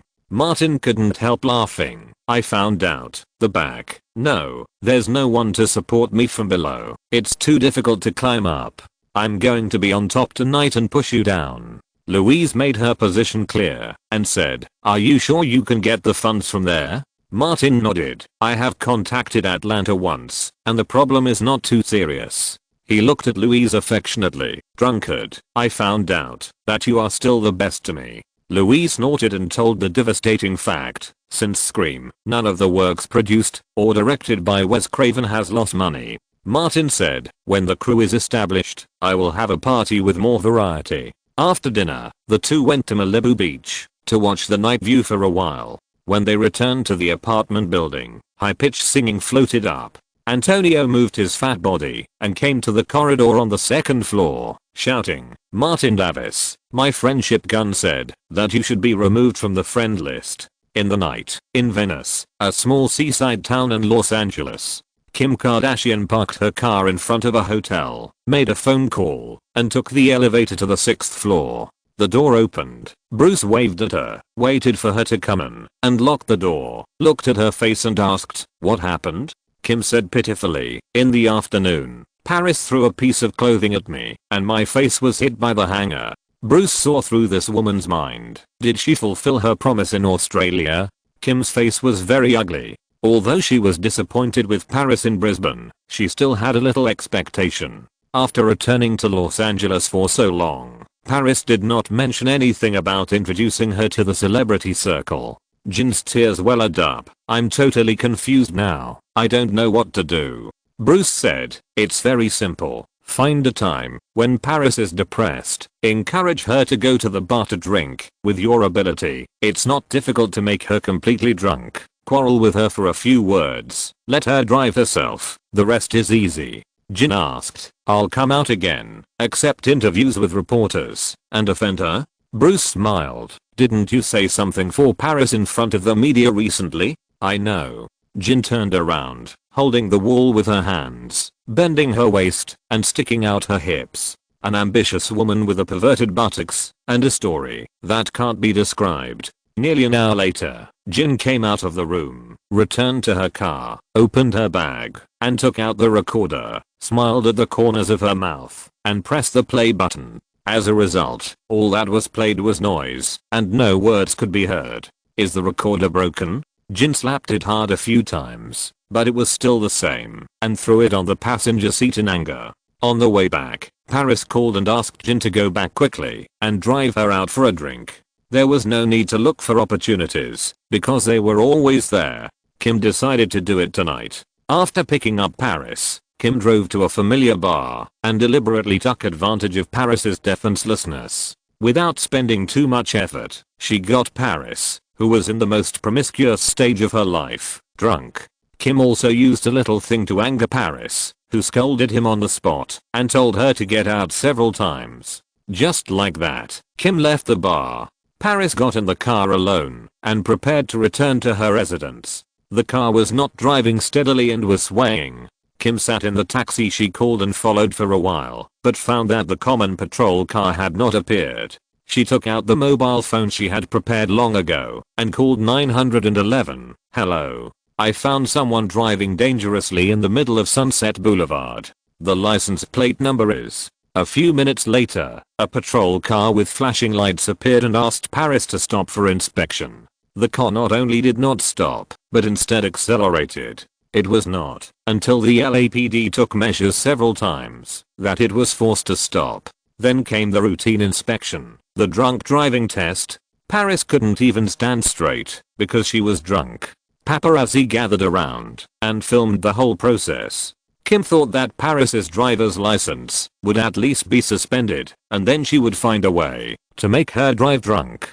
Chapter 125 For the sake of investment. Subscription request. Martin and Bruce were having breakfast in a restaurant near North Hollywood. They heard the morning news and looked at the TV in front of them. The news footage was taken by the paparazzi, clearly recording the process of Paris Hilton being detained by the police for dangerous driving last night. Martin pointed at Bruce. Bruce whispered, "I just met him last night. I didn't expect it to be so soon." Paris's temporary spokesperson Kim appeared and defended Paris into the reporter's microphone. He spoke eloquently, and it was unknown how long he had been preparing. Bruce's phone suddenly rang. He opened the text message and took a look. He said, "There are TV stations and newspapers that want to interview Paris." After Paris was released on bail, she was in no mood to face the media, so she asked Kim to respond on her behalf. Martin said, "Use Paris to become famous, and then make trouble." Bruce said, "It's all the tricks of the entertainment industry." Martin pondered for a while. "Civilized man, you have been learning and observing for so long, so help me a little. There will be a movie with me as the real protagonist soon. Think of some ways to promote it." Bruce thought carefully and said after a while, "I'm the same as you. I only know crooked ways." Martin smiled. "Old Bruce, do you still need to be polite to me? Aren't you fighting perverts and freaks? A kettle is a must." Bruce was thinking of all bad ideas and gestured and said, "When you are normal, you drink water from the kettle. At the critical moment, you use the kettle to hit the pervert's head. Then publicize it through the media. The kettle was made by you, and the model is you. It is guaranteed to attract a lot of attention." Martin was helpless. "You are really a talent." Bruce's face became thicker and thicker. "Only a little better than you." Martin was thinking, "No, the kettle should be used by women or black people. I'm the inventor, which can be used." Chairman Caroline said that, because of the kettle, I'm more or less famous all over the United States, and these may also be used. He immediately took out the notepad he brought with him and wrote down everything. He didn't need to think about the normal methods at all. Those professional marketing people have bigger and bigger ideas. After breakfast, Martin went to the agency to find his agent Thomas. When he came to the office partition, he found that the hair on Thomas's forehead seemed to be thinning. This is a good sign, indicating that Thomas has been carrying the weight and carrying him forward. Thomas reminded Martin, "You must go to Craven and Agia often to prevent others from taking advantage of the loopholes." Martin nodded. "I will go to Craven's studio every day. Although the project has not been made public, it is not a secret to some people who are particularly well informed." Thomas added, "I have already applied for the project of Summer of Jeans. The company will give priority to recommending you to the crew. The role is a football coach. If you can get the role, I'm sure I can negotiate a salary of more than $200,000. The shooting period will be at most 1 month." Martin's focus was not on this. "Notify me of the audition time, and you will handle the details."